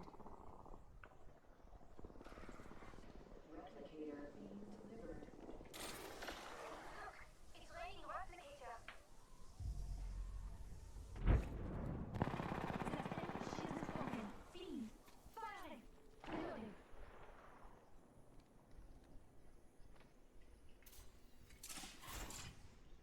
Throwing thermite grenade. Bravo.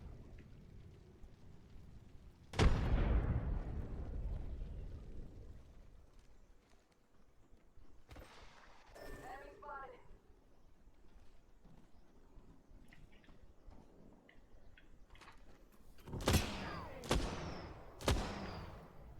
Reloading.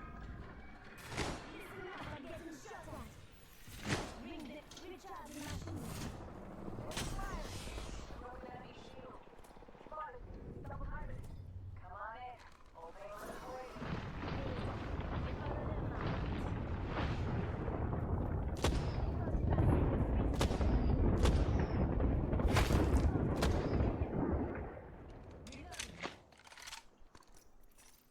Hold on, use the tools. No shot. I want another squad. Just talking on my shield. 30 seconds, ring close. Healing my wounds.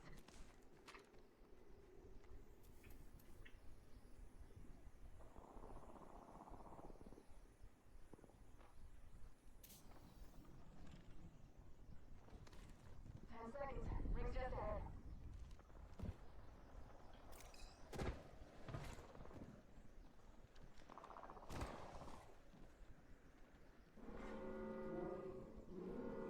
Black market here. Let's grab what you can. We're inside the ring. Thank you, Steve.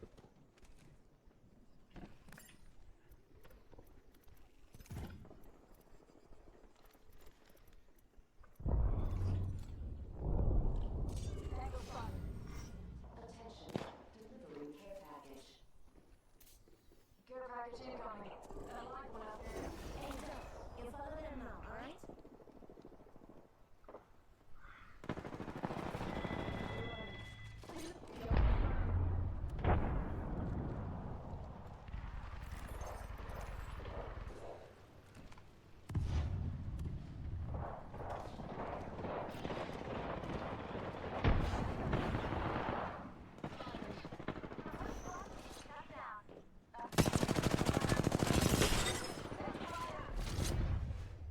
Give me a sec. Recharging shield.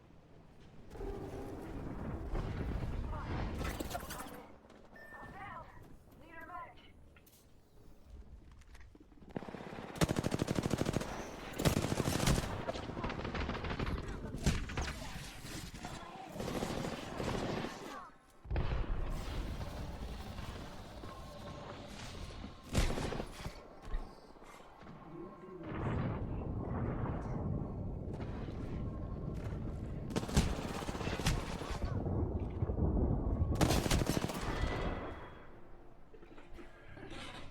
Brought to your knees by a beautiful woman. Don't be so surprised.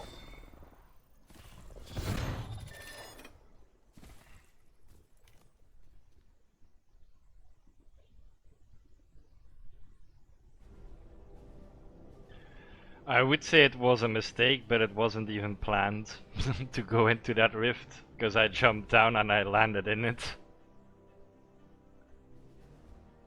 Because I would have liked to keep kept that high ground. But I had no choice, it was like, jump down, whee! All I could do was scream, why? Why?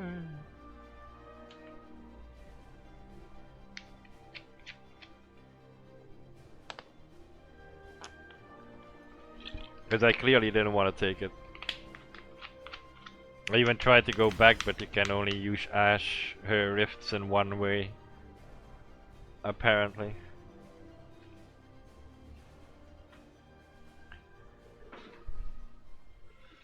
Because that cost us the firefight basically, because me and Watson teleported forward and Bangalore was left behind us. And as we teleported forward, we landed in between two teams. Which, as I said, it was not what I wanted at all, but I had to roll with it for some reason. Fucking ash portals.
What is an ideal landing? Oh. It's not bad, but it's also not good.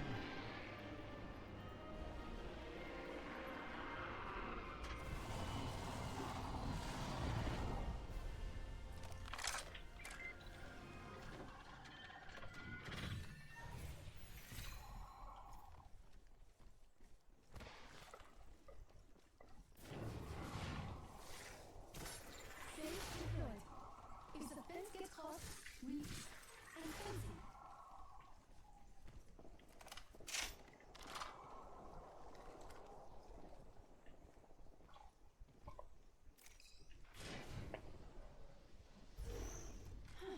I was nearly out. Don't you stop by some more?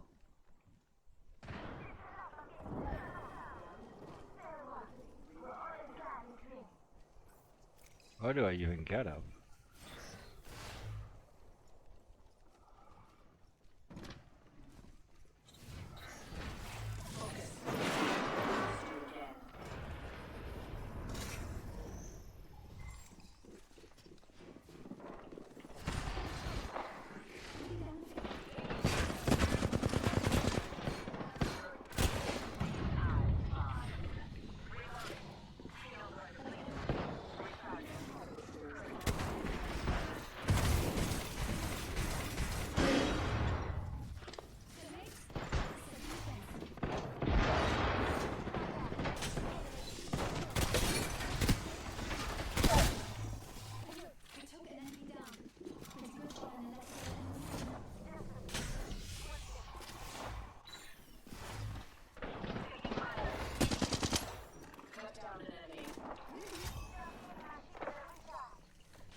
New killing. I am quite trained.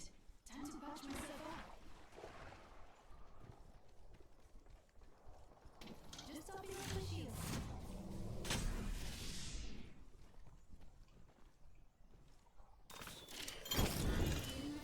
Ah, they killed her.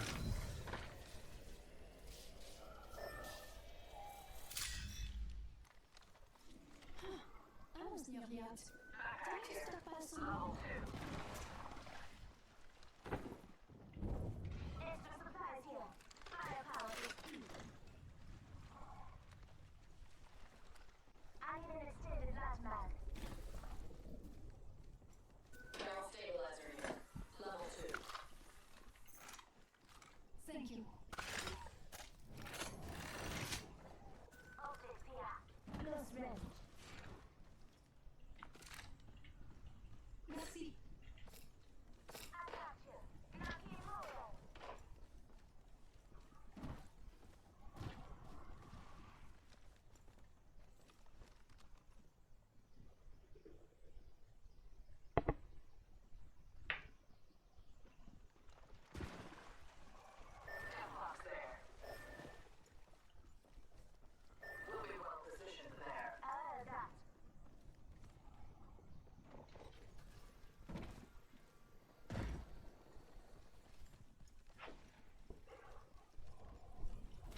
Da-da-da.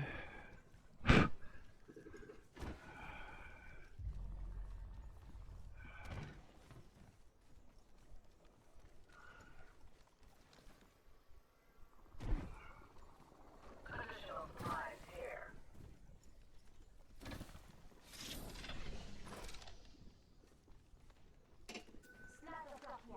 Level 3.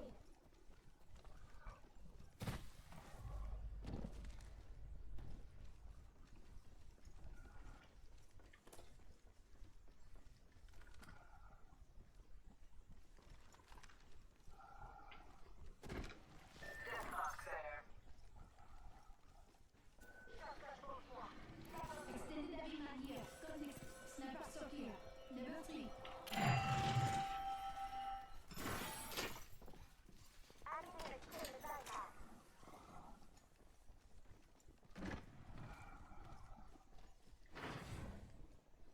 Extended light mag here.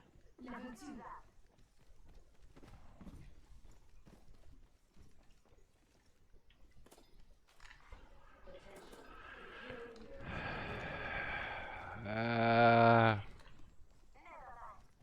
I'm fine with a nemesis.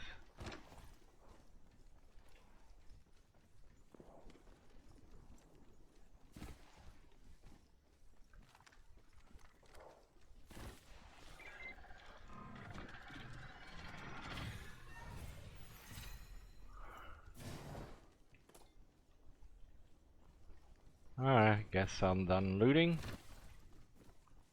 As everyone is already moving away.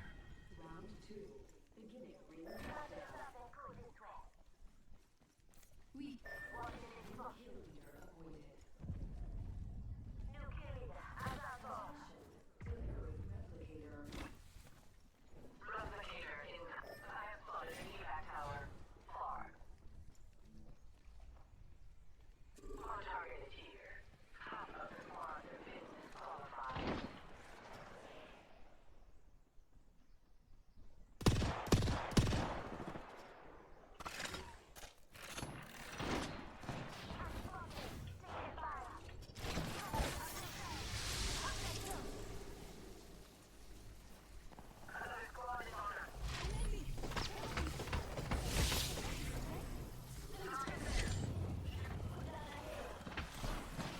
Get common with me. Recharging my shields. Recharging my shields. Connect. Fence in position. And fencing. The circuit is complete. Spawn of play. Tossing thermite. Reloading.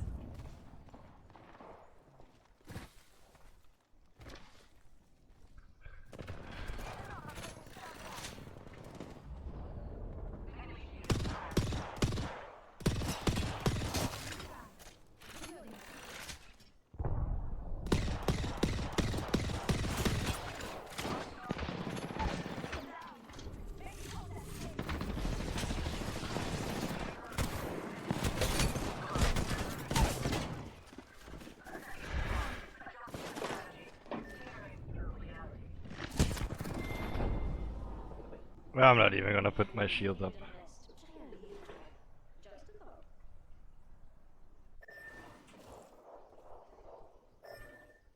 Shields are depleted.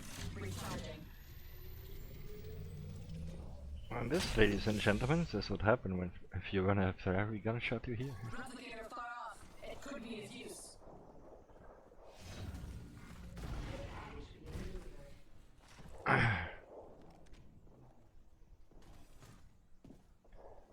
Can she craft it? I think you need to be a support to be able to craft it, or is it just you need to have a support in your team?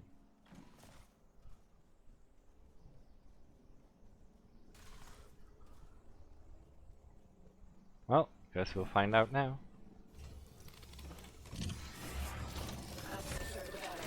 They get a second chance. Guess you just need to support in your team.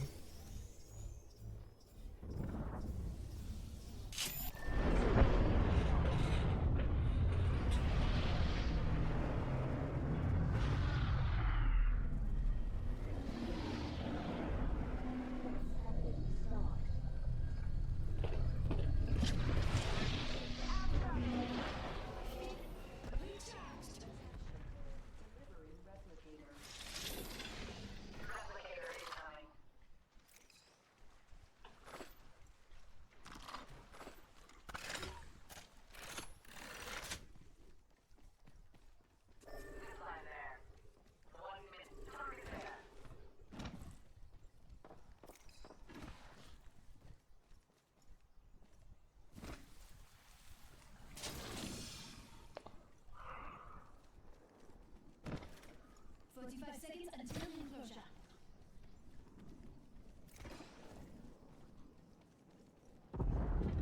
Extended light mag, level 3. I'm not using light ammo, so that's fine. 30 seconds before the ring closes. Use it well.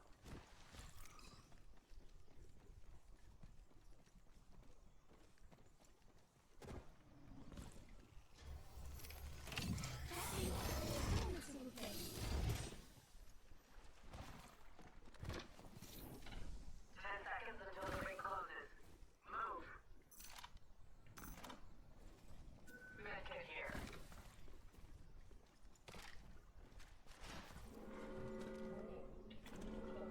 Thank you. Care package being delivered. Care package incoming.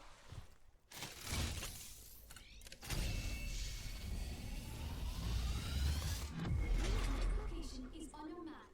Have a look, s'il vous plaît. Oh, this is gonna be a run. Hop up here. Wait, I have crafting to do.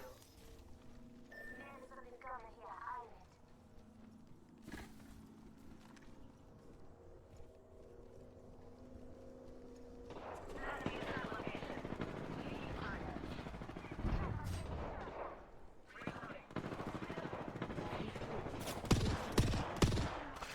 Recharging shield.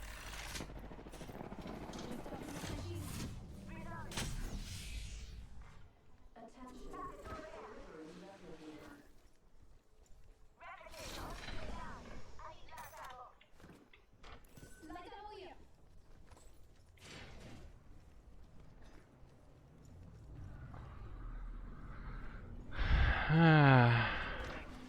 We have 1 minute.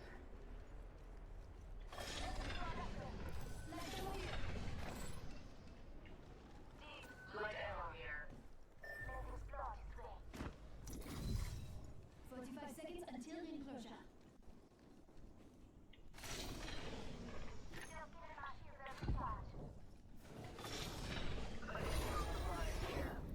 The perfect upgrade. Backpack here. Level 3. Parfait. I'm maximum level.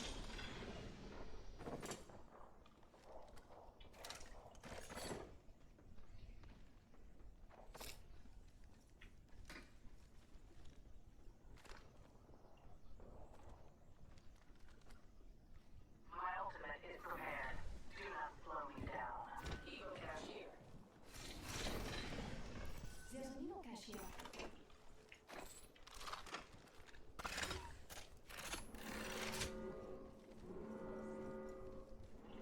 Enemy in the distance. We need to go. Ring's moving. Not so fast. Time to find.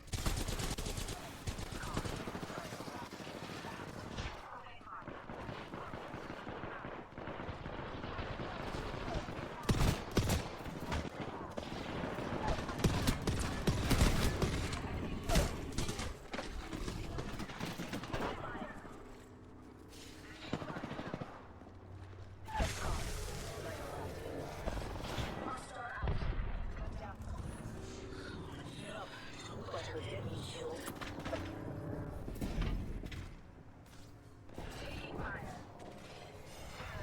Reality.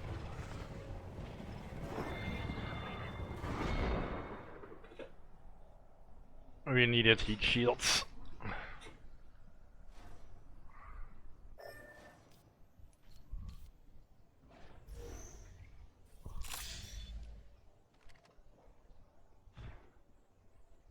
Good. 1 minute and minimal. I have the data. We must correct their fate.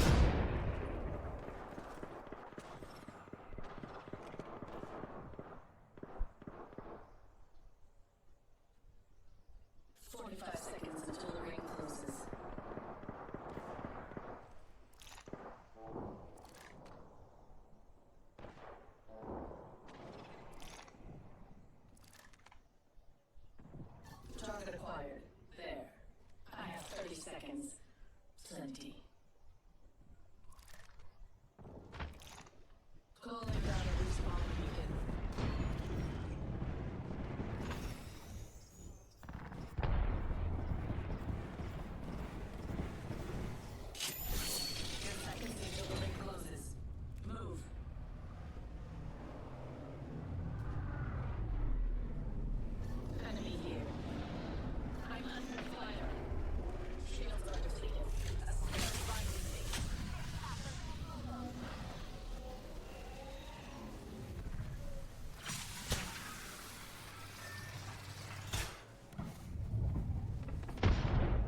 not going to get, or if...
Yeah, you're rare.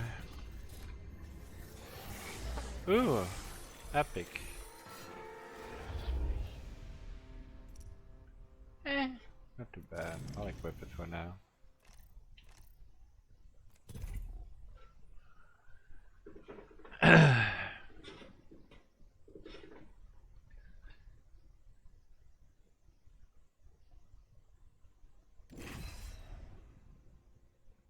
I mean, maybe it was just me that was slow, so...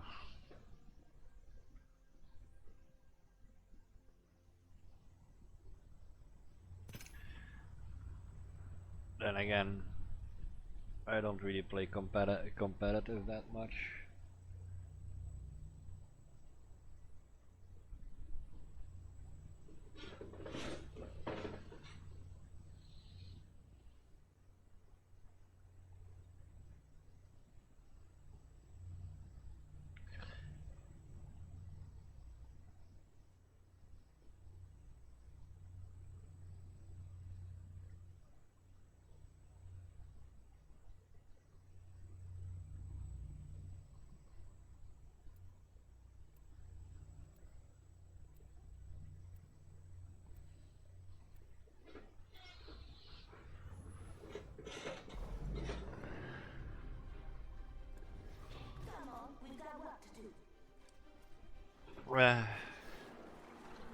And I still prefer playing this over Marvel Alliance rivals.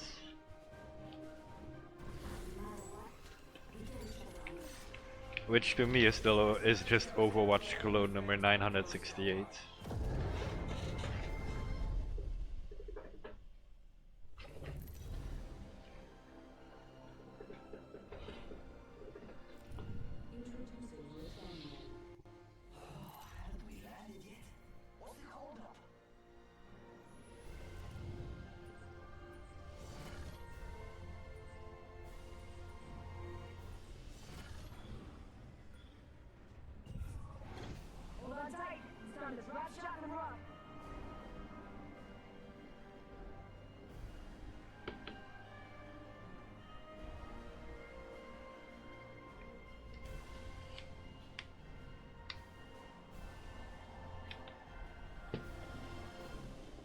This is gonna be a bad idea, isn't it?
I wanna say I knew it from the moment we landed, but I knew it from the moment we landed.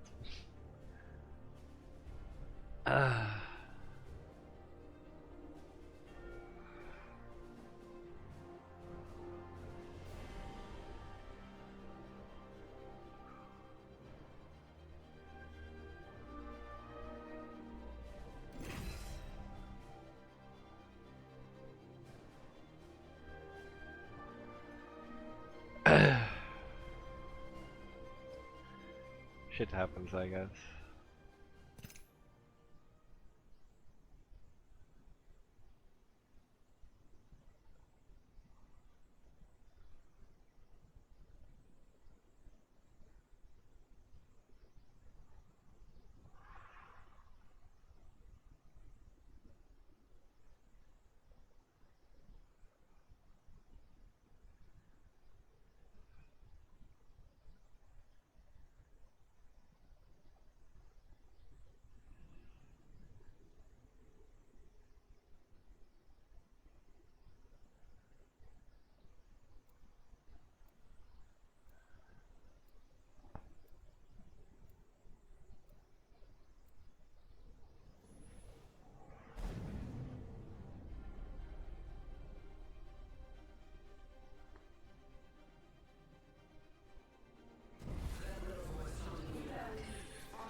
I think I'm gonna call it after this match.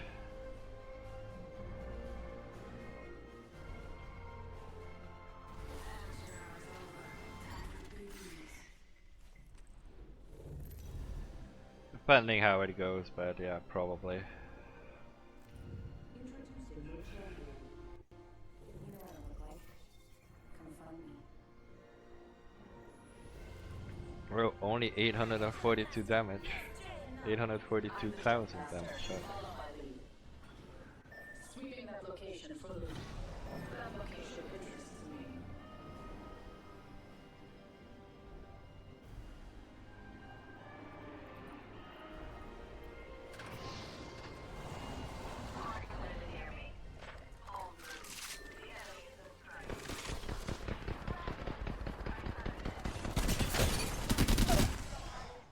Enemy shield broken. Aimed up. Enemy killed. Thank you. First blood is ours. Off to a good start. Take note of this.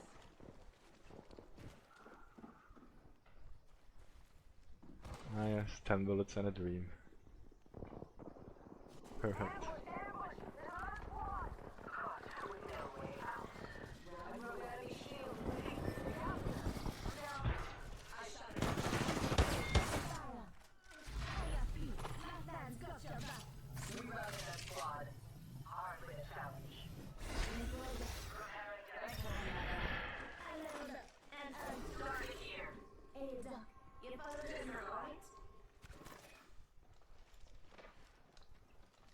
Recharging my shield.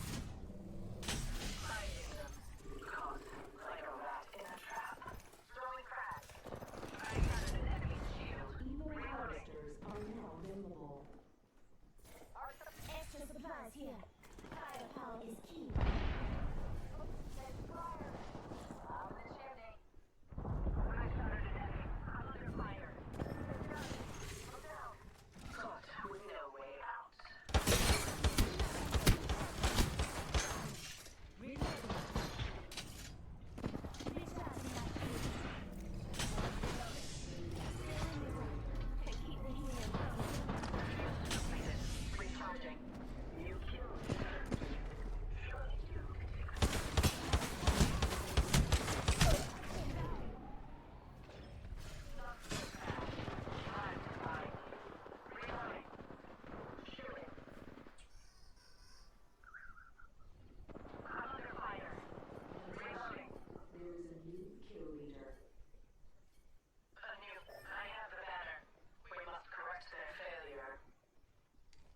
This fight isn't over.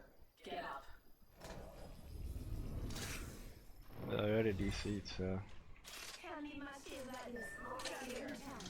Just keep my shields and recharge.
your pistol.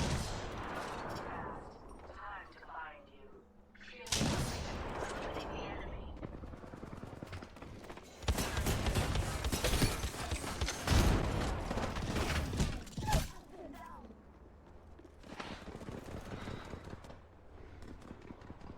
I'm under fire. Enemy down. The champion down. Shield helmet. Recharging. Reloading.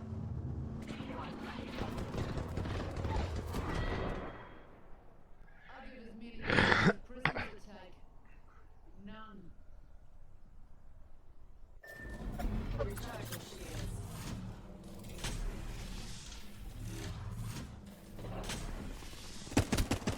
Reloading. Cut down an enemy. I have reached the maximum level. Revive them. Reloading. Shields are depleted.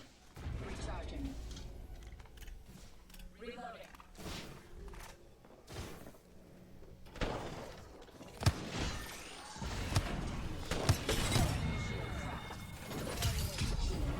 That was all that remained of the pitiful squad. I'm the new kill leader. Entirely expected.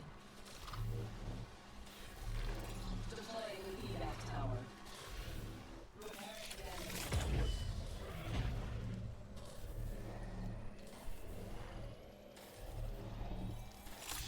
Recharging shields. I've elevated my skills. The next ring is far from our position.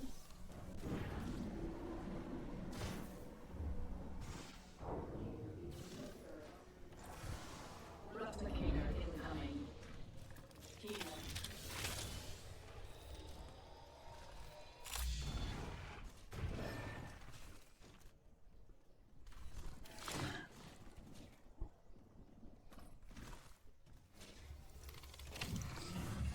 I have the banner.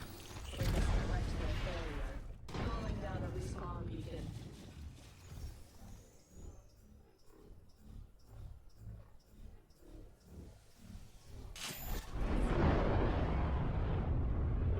I didn't think anything. My hands are even off my mouse and keyboard. Like, why are you saying you ping?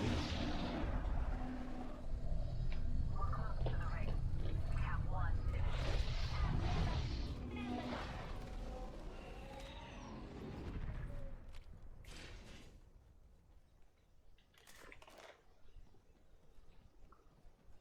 Miss me? Thanks for bringing me back.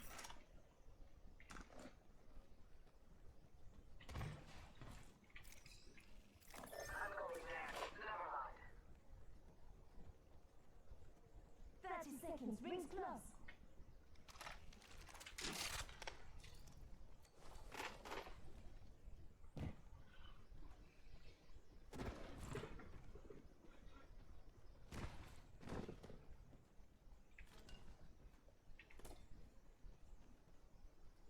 Ring, thank you. Extra supplies. You would do well to use them.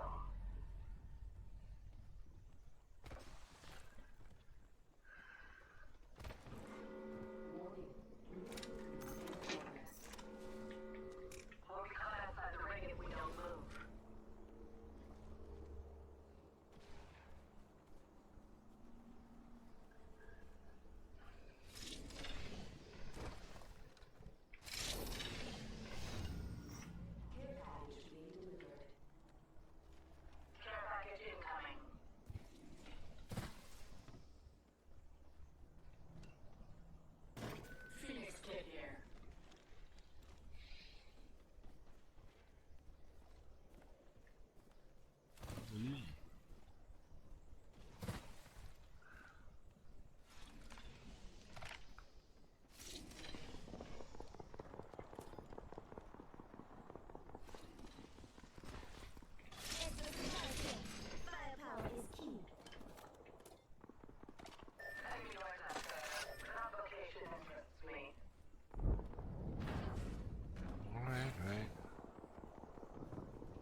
and ready to jump.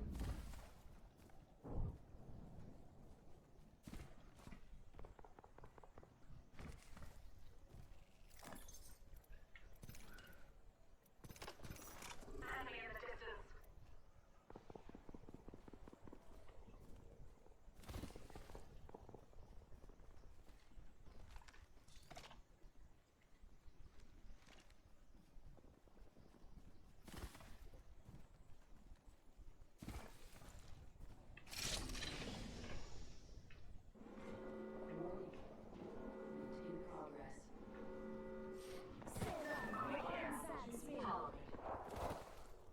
Standing by.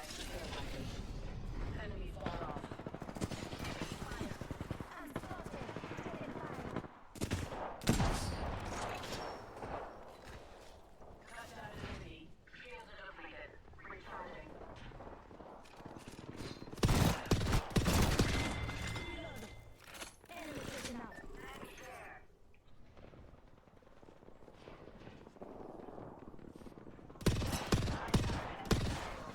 Not so fast. Getting shot at.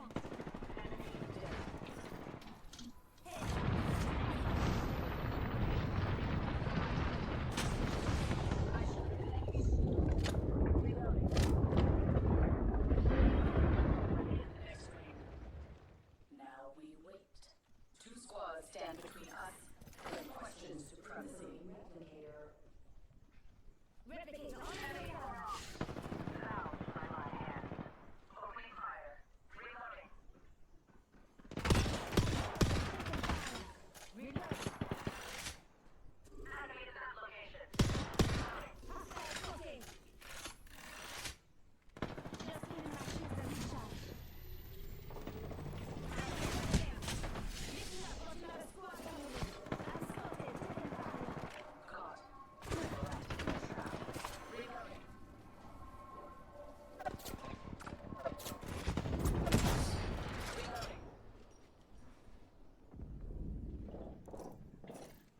Just giving my shields a recharge. These ties fly. Caught with no way out.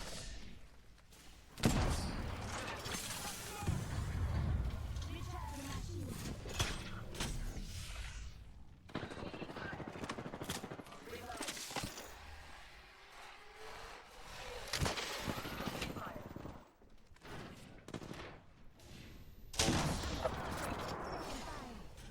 Enemy close. Dogs volunteer. Reload. We're inside the next ring. Superior positioning. Just giving my shields a recharge. Taking fire. Not so fast. Trying to find you. Enemy taken out. Skillful. You are the superior fighter. Listen up and get shot at. One squad left. Enemy Your over there. test of superiority. Target spotted. I shattered enemy shield. This will bind them. Enemy down. Contact with hostile. I'm under fire. Reloading. Shields are depleted.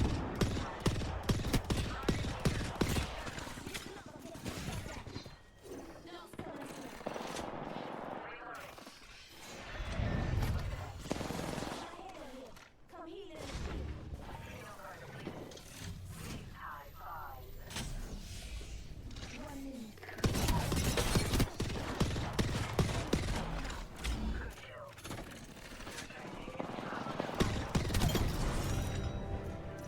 Bitch!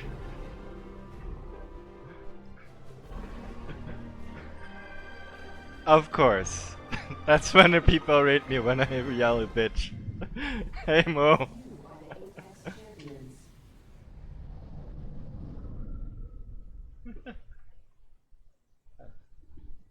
Alright Flo, see you later. I was stream Mo.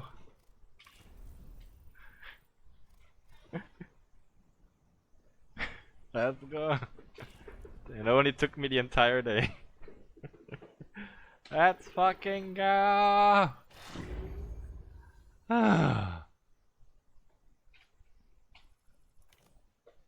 And it was a 2v3 constantly, so. Because our Bangalore left the moment she died. Which is normal, I guess. Always acting. And I missed it. Well, part of it I missed because I was streaming myself. Alright. I had time to hop into a vault. It wasn't bad for my last match because this was gonna be my last match.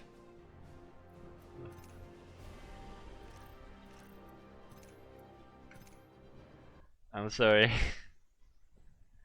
But I have some stuff to do tomorrow, so it's a very early end for me.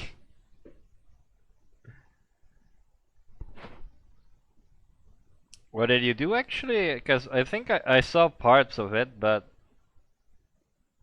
it was like very small snippets. Okay. Yes, that was my plan.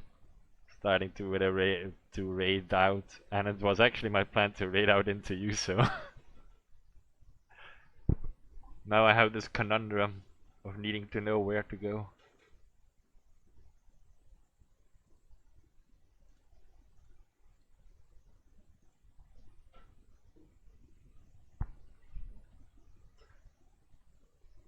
Would she allow it?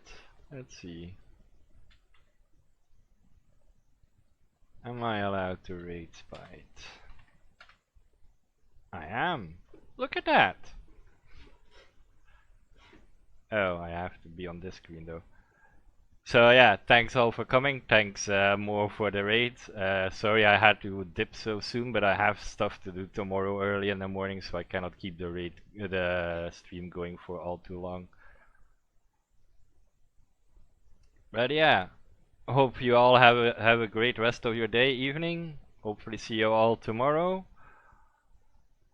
or at least be on Mo's stream tomorrow if she is streaming. And I'll see you all another time, another day, another moment. Have a great rest of your time zone, and yeah, hopefully see you all next time. Bye bye.